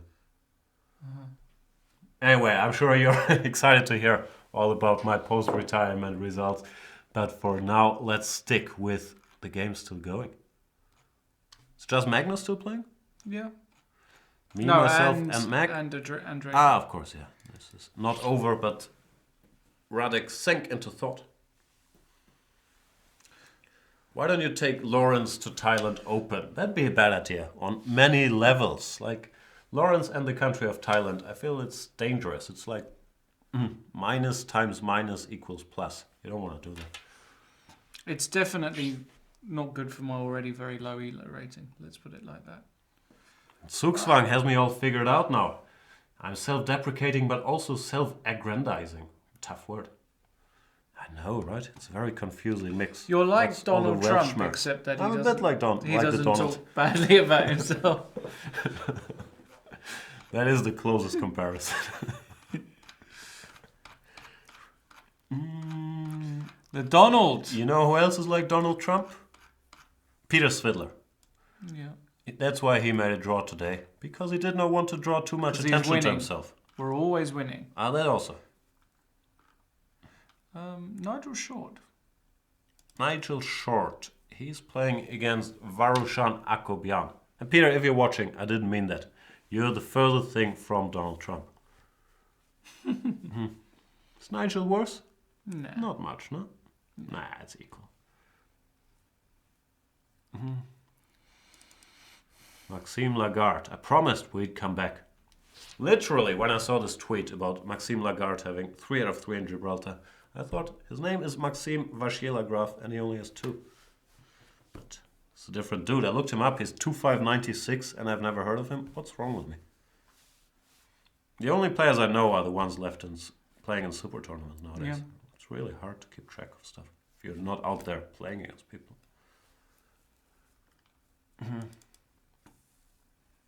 Fabian is winning, is he? Mm-hmm. As winning as 0-13 computer evaluation allows you to be. But I do think he's going to win eventually. What about Ivanchuk? Just there.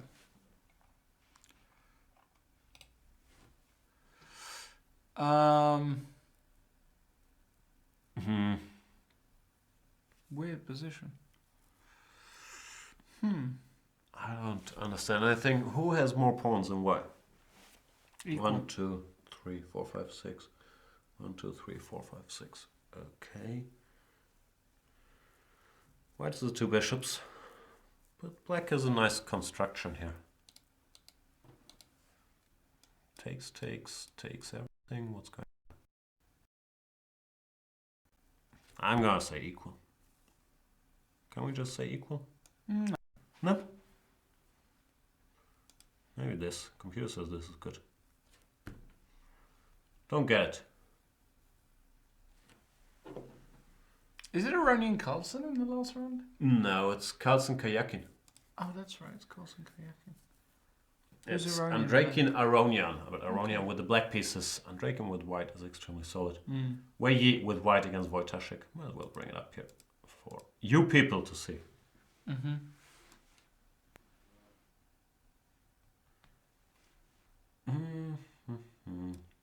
So we get a bit of drama. It looked like might not be that dramatic, but assuming that Magnus will win this, because I've stuck my neck out and said it's just winning. Yeah, I think he will win it. Yes. Then he'd only be half a point behind.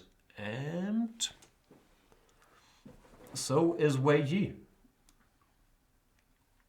So is Wei Yi? My goodness, I know they're from Asia, but that's Cute. that's the best I've done to date. I'll give you that.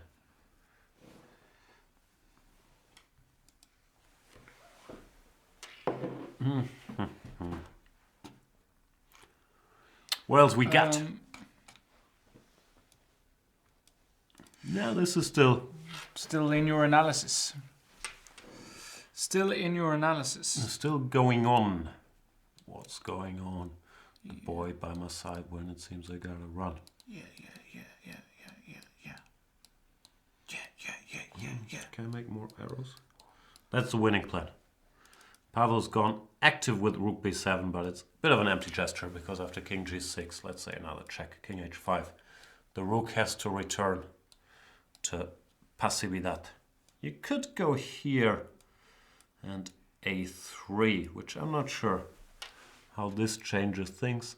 I actually wouldn't want to allow it. Yeah. It's a better version because But still lost. I have the same plan. it's the same plan. It's still I bad. fix this and then whatever you wait. I go around rook c2. This rook can never really move because I'll pick up the a pawn. Else I do want to go rook b2, rook b3. Now it's still just winning.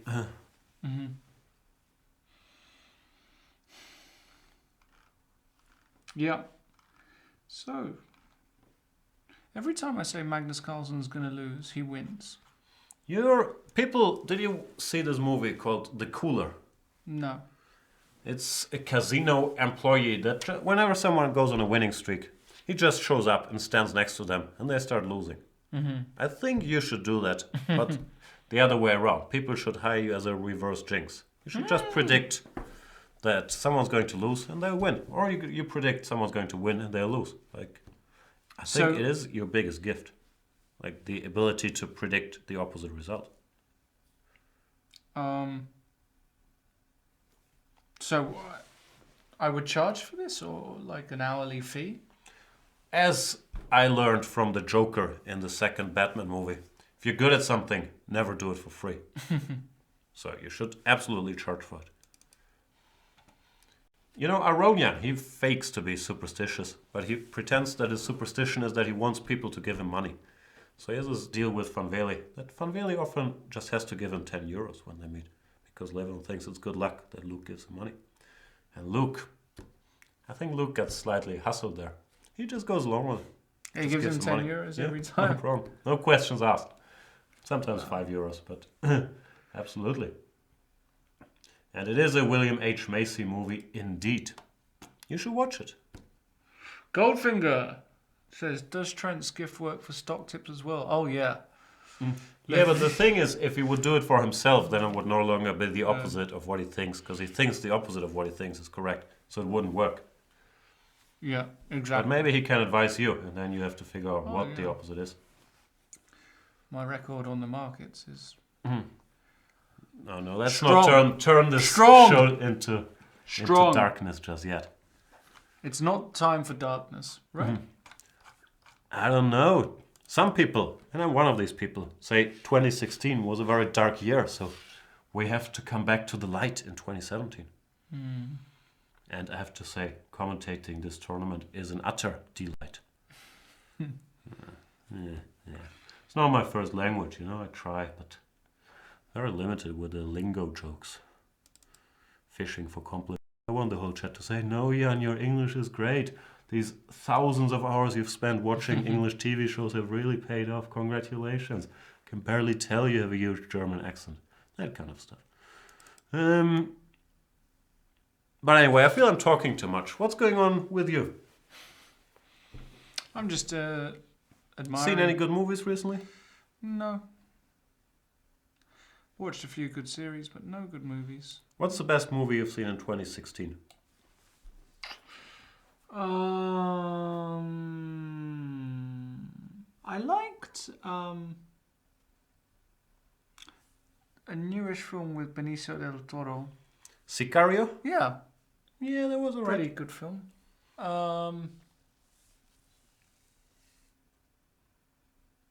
My memory is just so bad. Just can't remember anything. I have a feeling that Go on, tell me some big movies that were out, and I'll tell you if I saw it. And I don't see many big movies. My favorite was a smallish movie. oh, I liked. Saw it on the plane. Finance movie. Big Short? Yeah, I liked The Big Short. Yeah, it was entertaining. Good film. But I mean, nothing. I have a feeling all these movies you're listing are 2015 though. Oh, they could be also. Not sure. Was Sicario 2015? I have a feeling. So long ago? No, can't be. Can't be, of course. Will be. Sicario, let's look it up. Yeah. See, and that's what I get for fishing for compliments. Like, now the chat is saying, yeah, Jan's English is okay. Verbal cadence, I do struggle with that. I just pronounce words randomly. But I think that's for different reasons. Jan's English is good, but not as good as Peter's. That's probably also true, but he's cheating by reading books. Like, who does that? Exactly. Yeah, Sicario is 2015. Tell me, Jan, I don't know the other films. Just give me some names and I'll tell you if I've I enjoyed the movie Hell or High Water. Have you never seen seen that? it. Very good movie. I wholeheartedly recommend it. Okay.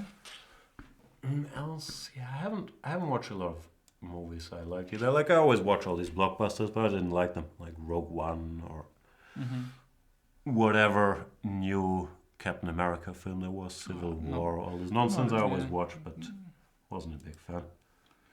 Zoolander 2 is pretty terrible. I actually sat through that. It's really, really bad. Some are fans. Zoolander 1 was hard enough. Zoolander 1 at least, It's a cult classic. And I really enjoy the work of Ben Stiller normally. Dodgeball, one of my all-time favorites. The thing with Ben Stiller is he always plays these ironically ripped characters. But he still has to get ripped for it, right? So he likes getting ripped, but then he doesn't want to own it. Therefore, yeah, he says, oh, but I'm playing this buffoon who had to work out for 3 years to get to that shape. No, but I enjoy his work. Starsky and Hutch. Fantastic movie. Not a big Ben Stiller fan. No, never did it for me. I understand. Anyway. Chess. Yeah. Empty activity gestures here. Oh, C6 was? He's giving up the pawn? What? Well, that's hopeless. Yeah. Well, passive defense was hopeless too, so everything is hopeless. The Life- one thing you life don't is want to do here is to push your pawn to a2 prematurely. Like, if you do this, I believe this position is a draw. Well, there's nothing you can do. For example, this, of course, the rook can never leave, because then rook b1 and a1 queen. That's known that the f pawn wins here, but g or h pawns are a draw. Here, there's just no further progress to be made. The key is the king can stay between h2 and g2. Because if the king ever has to go here, well, in this position, h2 is obviously winning, but even without the h pawn, there is this common trick. I remember delivering this trick once. Feels nice, doesn't it? It's I was about a 1500, 1600 rating. I was about whatever, 8 or 9 years old. Saw this trick, and the guy. Imagine I just had an A pawn actually. The guy played the move King F2, allowing Rook H1. I was very happy about that.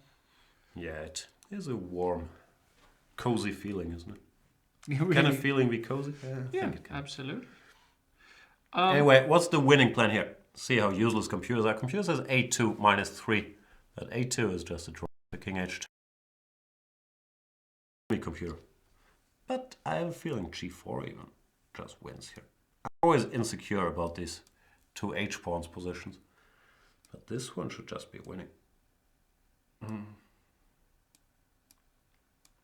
King. If the king has to go to the first rank, this is just a simple win. And if we can't take... let's say whatever, we wait. The king just walks over here. And with the hiding spot on A2, it's a fairly straightforward victory as well. Not sure I'm right about this. It doesn't feel like the easiest way to do it. Pavel confused me by giving up that pawn. I was doing so well explaining how we win it. I don't know how to win after he gives it to... Yeah, he'll still win. It's an easy win. 2 pawns up. Wow. Pramod, big compliment for Lawrence. Lawrence English is grammatically the best. Is it? Are you sure? Peter might have something to say about that. Yeah. Helps being a native speaker. My German grammar is pretty good. Is it good? Like how good? Pretty perfect. I think the fact that it's my first language helps my grammar there. Because in English, you know, I don't think I make many mistakes, but I make the occasional, like, small thing. Not really. Like there, I just said I make the occasional small thing. That's a mistake. No, it's not. Make? Yeah, slightly No. wrong. I make you. The you occasional just, small mistake. you make the occasional small mistake, but thing is like, okay, wrong. you confuse the words. It's not grammatically wrong. Yeah. You might use the wrong word, but I don't ever hear you make a mistake. Thanks, man. True story. True that. I do hear you making lots of mistakes when you speak German. No, my German's perfect. But you actually do speak. I think you speak 1,000 words by now, right? No. No? Of course not. If we count all the 100? insults? 100 words? Really? No, I think you know more. You know a surprising amount of weird words. No, I don't. Huftgold. Say Hüftgold. Like, that's not a word you're supposed to know. Why? I don't think it's in my active vocabulary at all. It means, how do you translate that? It's hip gold, literally, but what's the English comparison? Do you know the English? Love handles? Love handles. Absolutely correct. Well done. There you go. Or English, hip gold. Yeah, hip gold. If you start saying to girls, "I love your hip gold," they will go crazy for it. Do you like Huftgold? Or?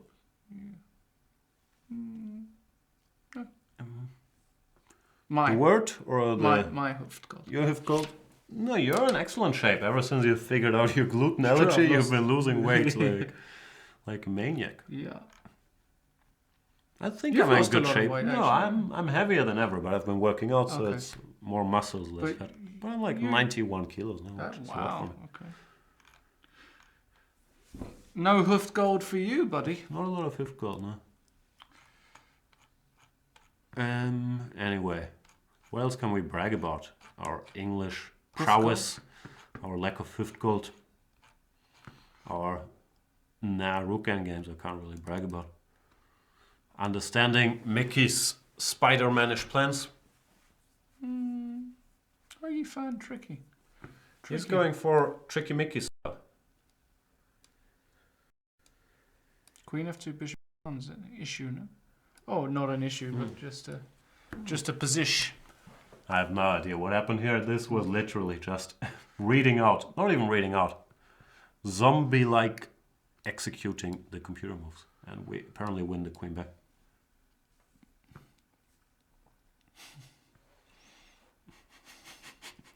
Pramod being very harsh. Jan has dilemma with using few words in English. Lawrence doesn't. That's true. I'm very limited. Not that limited. Rosebuster, Jan, some chess stories, please. What's a chess story? I've got lots of chess stories. Do you have any Magnus Carlsen related chess stories? Yeah. Do you want to talk about your match versus Magnus? Oh. Tell us about it. So, about 2 years ago, was it 2 years ago? No. Yeah, maybe actually. A year and a half ago. Played Magnus Carlsen in a match where he gave me an extra rook. Match took place about 1 o'clock in the morning. We had a bit to drink.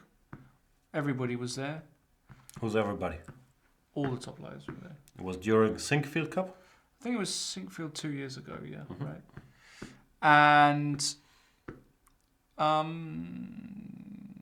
I had to make 7 points and he had to make 4. So let's be clear, what are the rules? He starts without his A1 or A8 rook? Yeah, It's a 3-minute blitz game? 3 minute no increment. I'm just pretending I don't know exactly what the terms were. So 3 minutes no increment. Yep. And it's 10 games max? 10. No, it was whoever gets. Yeah, so 10 games. Yeah, so whoever gets the 7 or 4 first, basically, right? Right. I mean, it could be 7 games if I No won. draws, so a draw doesn't count. No, a draw counts, okay. which was not good for me. But so you had to get to 6.5. no, I think I had to get to 7. I can't remember exactly 6.5 or 7. One of these. I played Maxime Vachier-Lagrave and I played Fabiano as a warm up and won all my games. And I thought, as I should, right? The pressure. And then when the pressure got there, we had a fair bit of money on it. 4 figures, you know. And was getting trolled. Live trolling, which is harder to do than internet. Been there, done that. No, live trolling. Like yeah, this, no. live trolling. And first few games I think went well. Like won a few. And then he kind of swindled me. I lost a couple on time. And just getting trolled and bantered out the room and being slightly drunk didn't work out. I had 6, he had 4, and pretty disgraceful stuff. Nah, it's a story you could tell your... Yeah. Who's got a 6-4 up against Magnus Carlsen in a match? I'm probably the only guy in history. Probably. Yeah. Having a rookless is a minor detail. The rook thing, yeah. People don't have to know about that. No, that's just true. a mere detail. I think you should just The tweet it score out. counts. That's true. So not only did I have the embarrassment of losing to Magnus a rook up, which is kind of weird because it's basically impossible, right? Apart from that embarrassment, I then lost a bunch of money. And so I was steaming and then decided to double or quits that night. Wise decision. Which is, for anybody who, bets, this is always a perfectly good decision. Chase your losses. Yep. And I stuck it all on one game. MVL versus Alejandro Ramirez. Oh, never bet on MVL. No, I bet on MVL. But you shouldn't. No, great bet. He You was won? on fire. 40 seconds against 1 minute. Okay. Down to his last 3 seconds, Alejandro blundered mate and won. Wow, so you got it back. I got it all back. Beautiful. Felt great. That's a little story for the grandkids. That's a feel-good story for you people out there.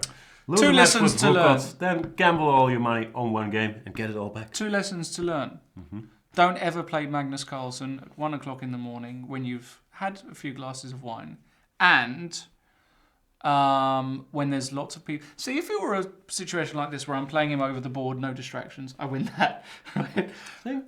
But everything, there's little bits of dynamic, and there's no excuse that I still lost the match, but I was getting MVL trolled the hell out. MVL just crushed me. He had What me is in this? my face. Oh, look at this. Oh. Of course, if you allow a2 with the rook on the side, the game is over. So you have to take. But then king h4, and you pick up this pawn, because after rook a6, he's in time to go h5, and let's say rook a5, rook h2. Easy. Game over. Nice little guys. tactic there. And that's another thing. Sometimes good technique is all about being aware of the details. Like here. I think you win if you go rook a1 and then later on jump around, but this is very, very important. little tactic after king f3. So what happens after king g3 here? Where? So like in this position, No, rook it's b2. Zugzwang. Huh? Rook b2. Ah, it's just Zugzwang.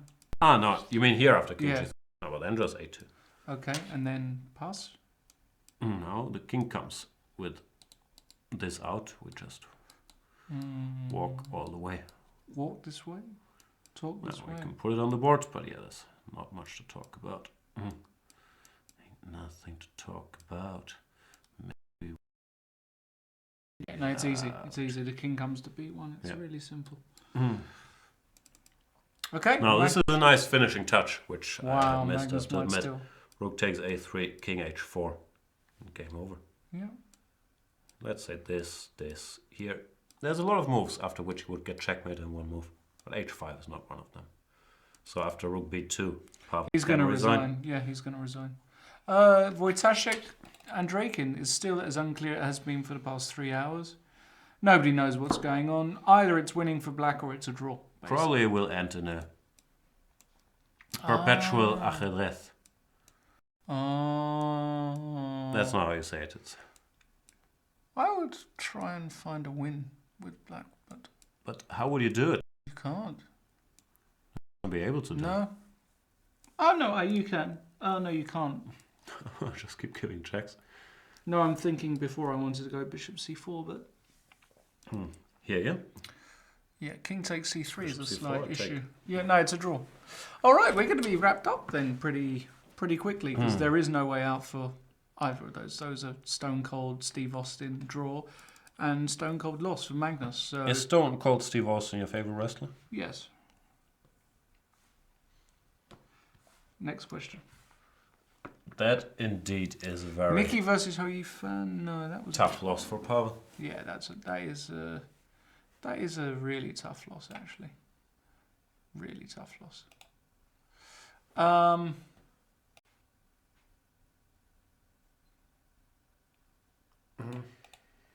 This Topalov game is just bizarre, but maybe just Pavel's winning.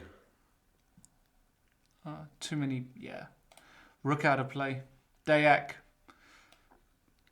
good try, but couldn't deal with the tactical prowess. Mickey has to be higher up, right? He was on board too. So. How about my boy Pepe Cuenca? He's in trouble. Yeah. Pepe struggles, as we all do. But I feel, especially with Pepe's style, playing against super strong players is really tough for him. Pepe. He's fearless, but he's not as well informed as them often. It's not that. I think against players of his rating and slightly more even, he's very good at holding slightly worse positions. But against the top players, they just find too many accurate moves. So, yeah, he's going down. Going to lose the B pawn, lose the A pawn, lose the D pawn. People ask us about this game, but yeah, this is very, very bad for black, is it not? Probably. What's her idea? Rook f2. Queen takes. Earlier, were we looking at this? No, it was a different position. No, slightly different. See, you can just take if you want. The two rooks are great here. These are some nice rooks because let's say Yeah, this takes here. It's just game. No, this looks very nice for Mickey. Yeah, I expect a Mickey win today. And due in June, I know it's only halfway through the tournament, but my goodness, she's in a great position for the women's prize. She's just a very strong player, even though I think it's the thing with opens. If you're doing well, you get stronger opponents. She's going to play a murderous row of 2750s now, while a lot of the other female participants will get weaker opponents. So that doesn't mean anything, but she's in great shape, approaching 2600. Kudos to Ju and June. And David drew, so well done for holding, David. The point is rook c5, rook a7. Just and chill out. even though black is a pawn up with a passive rook. The passive king. And the passive king, there's just nothing you can do here with black.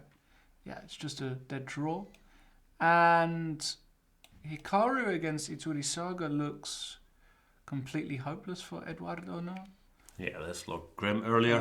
Oh, this is a cute tactic. Let's show this briefly. Here and out. Nice, man. Yeah, this is on the board. So rook f3. Let's see if Hikaru sees queen f3. This is right up his Straße, as you like to say. Let's wait for queen f3. More up is chaussee. Chaussee? Do you live in a chaussee or a Straße? Or a Weg? I don't live in any, actually. Wow. I live in a feld. Is that possible? Feld? Yeah. Yeah, it's possible. It's not a common No, street I name. live in a... Yeah, I hear you. Yeah, I just live in... Yeah. Where do you live? I live in a Straße. Not a Weg. No. Weg. Proper Straße. You like Wegs? I've done it all. Wege, Straßen, Chausseen, Alleen. I like my Straßen. Are you allein? Right now I'm allein. Allein zu Haus. Are you? I'm home alone till Monday. Boom. A lot of Terrace House. Terrace House is a fantastic show. Pavel taking his time here, but yeah, He's gonna... the end is near. What else can we show? It's all the same mechanism. Just exploiting this small detail that this pawn is gone. And 2 versus 1 is not particularly exciting. 2 versus 0 is not particularly exciting at this level. I believe he's going to resign here. Yeah. Very correct player, always Ilyanov. He doesn't drag the game out. Is the Wojciech game over? Yeah, it ended in the perpetual we had anticipated. Sorry we couldn't do this game proper justice. First of all, less relevant for the standings. Secondly, way too complicated for me. But it ended in a draw after a lot of drama. Okay. So, looks like our stream is coming towards an end. Game of the day then? Ilyanov Carlsen, right? Probably. Gets to be. The way Magnus fought back. Sign of a true champion, that he very much is.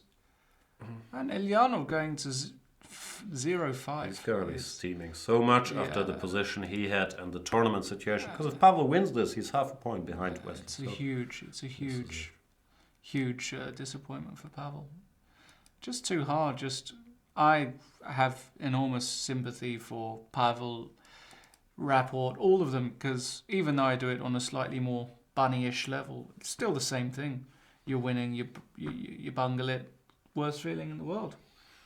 Pavel's played on. He's played King G3, Yeah. stopping this King H4, which actually is a fair way to continue the game. Why? But you get Zugzwangt eventually. A2 is One cute thing here.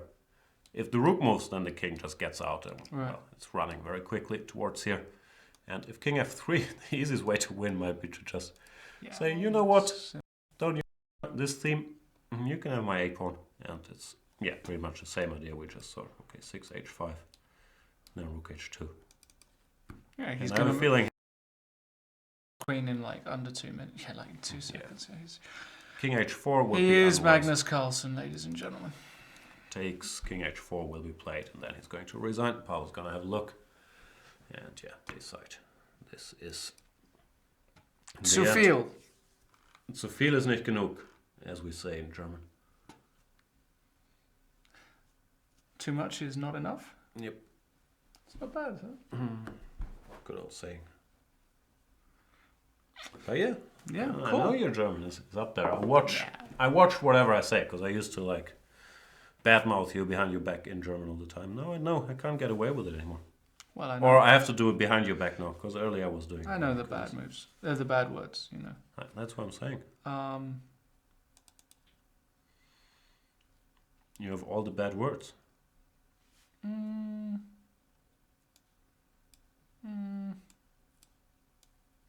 No. What's this? Rook B3. Oh, this. I thought you were going to go H5 and it's Zug. No.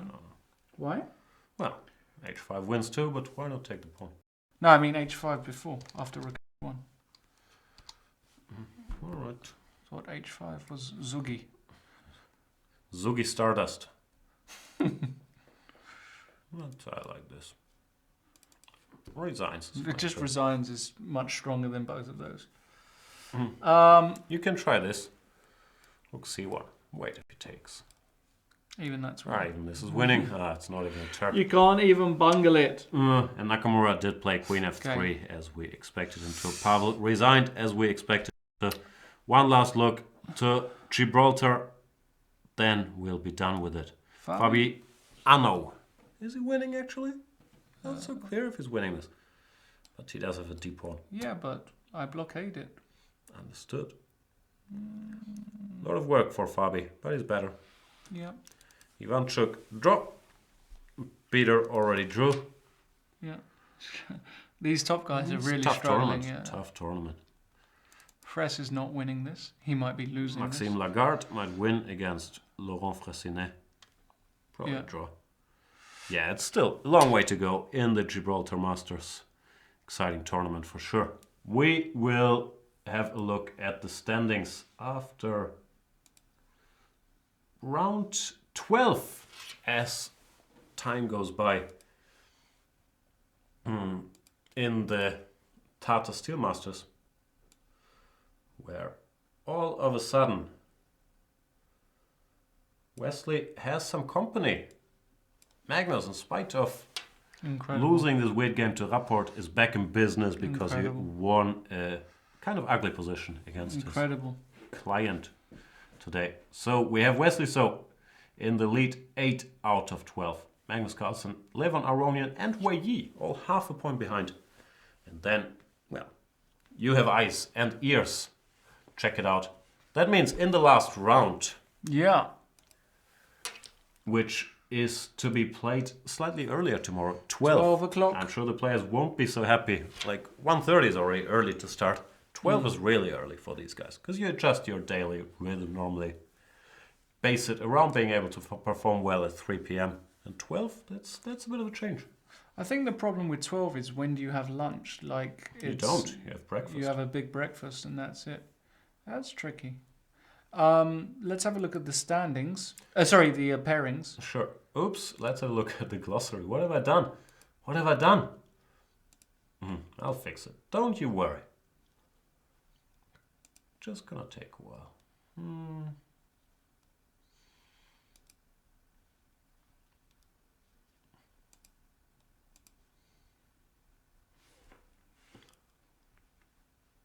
Los emparejamientos.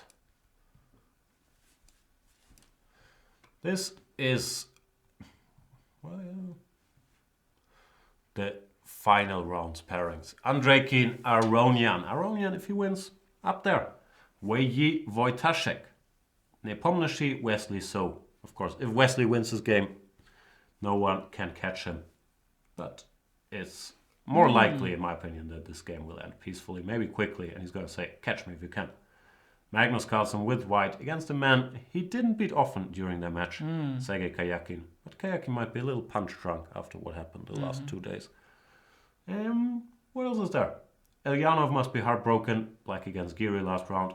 Rapport, Adiban. And last but not least, Van Veli against the very tenacious, resourceful Hari, whom we've been praising, not for his openings, but for his tenacity pretty much every day.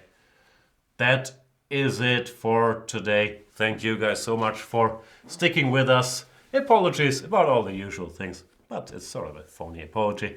We do what we can, and we'll be back here with you tomorrow at noon. Wake up early, skip church, watch chess, as I like to say, with the final round, all the action here on Chess 24. And we will forgive you.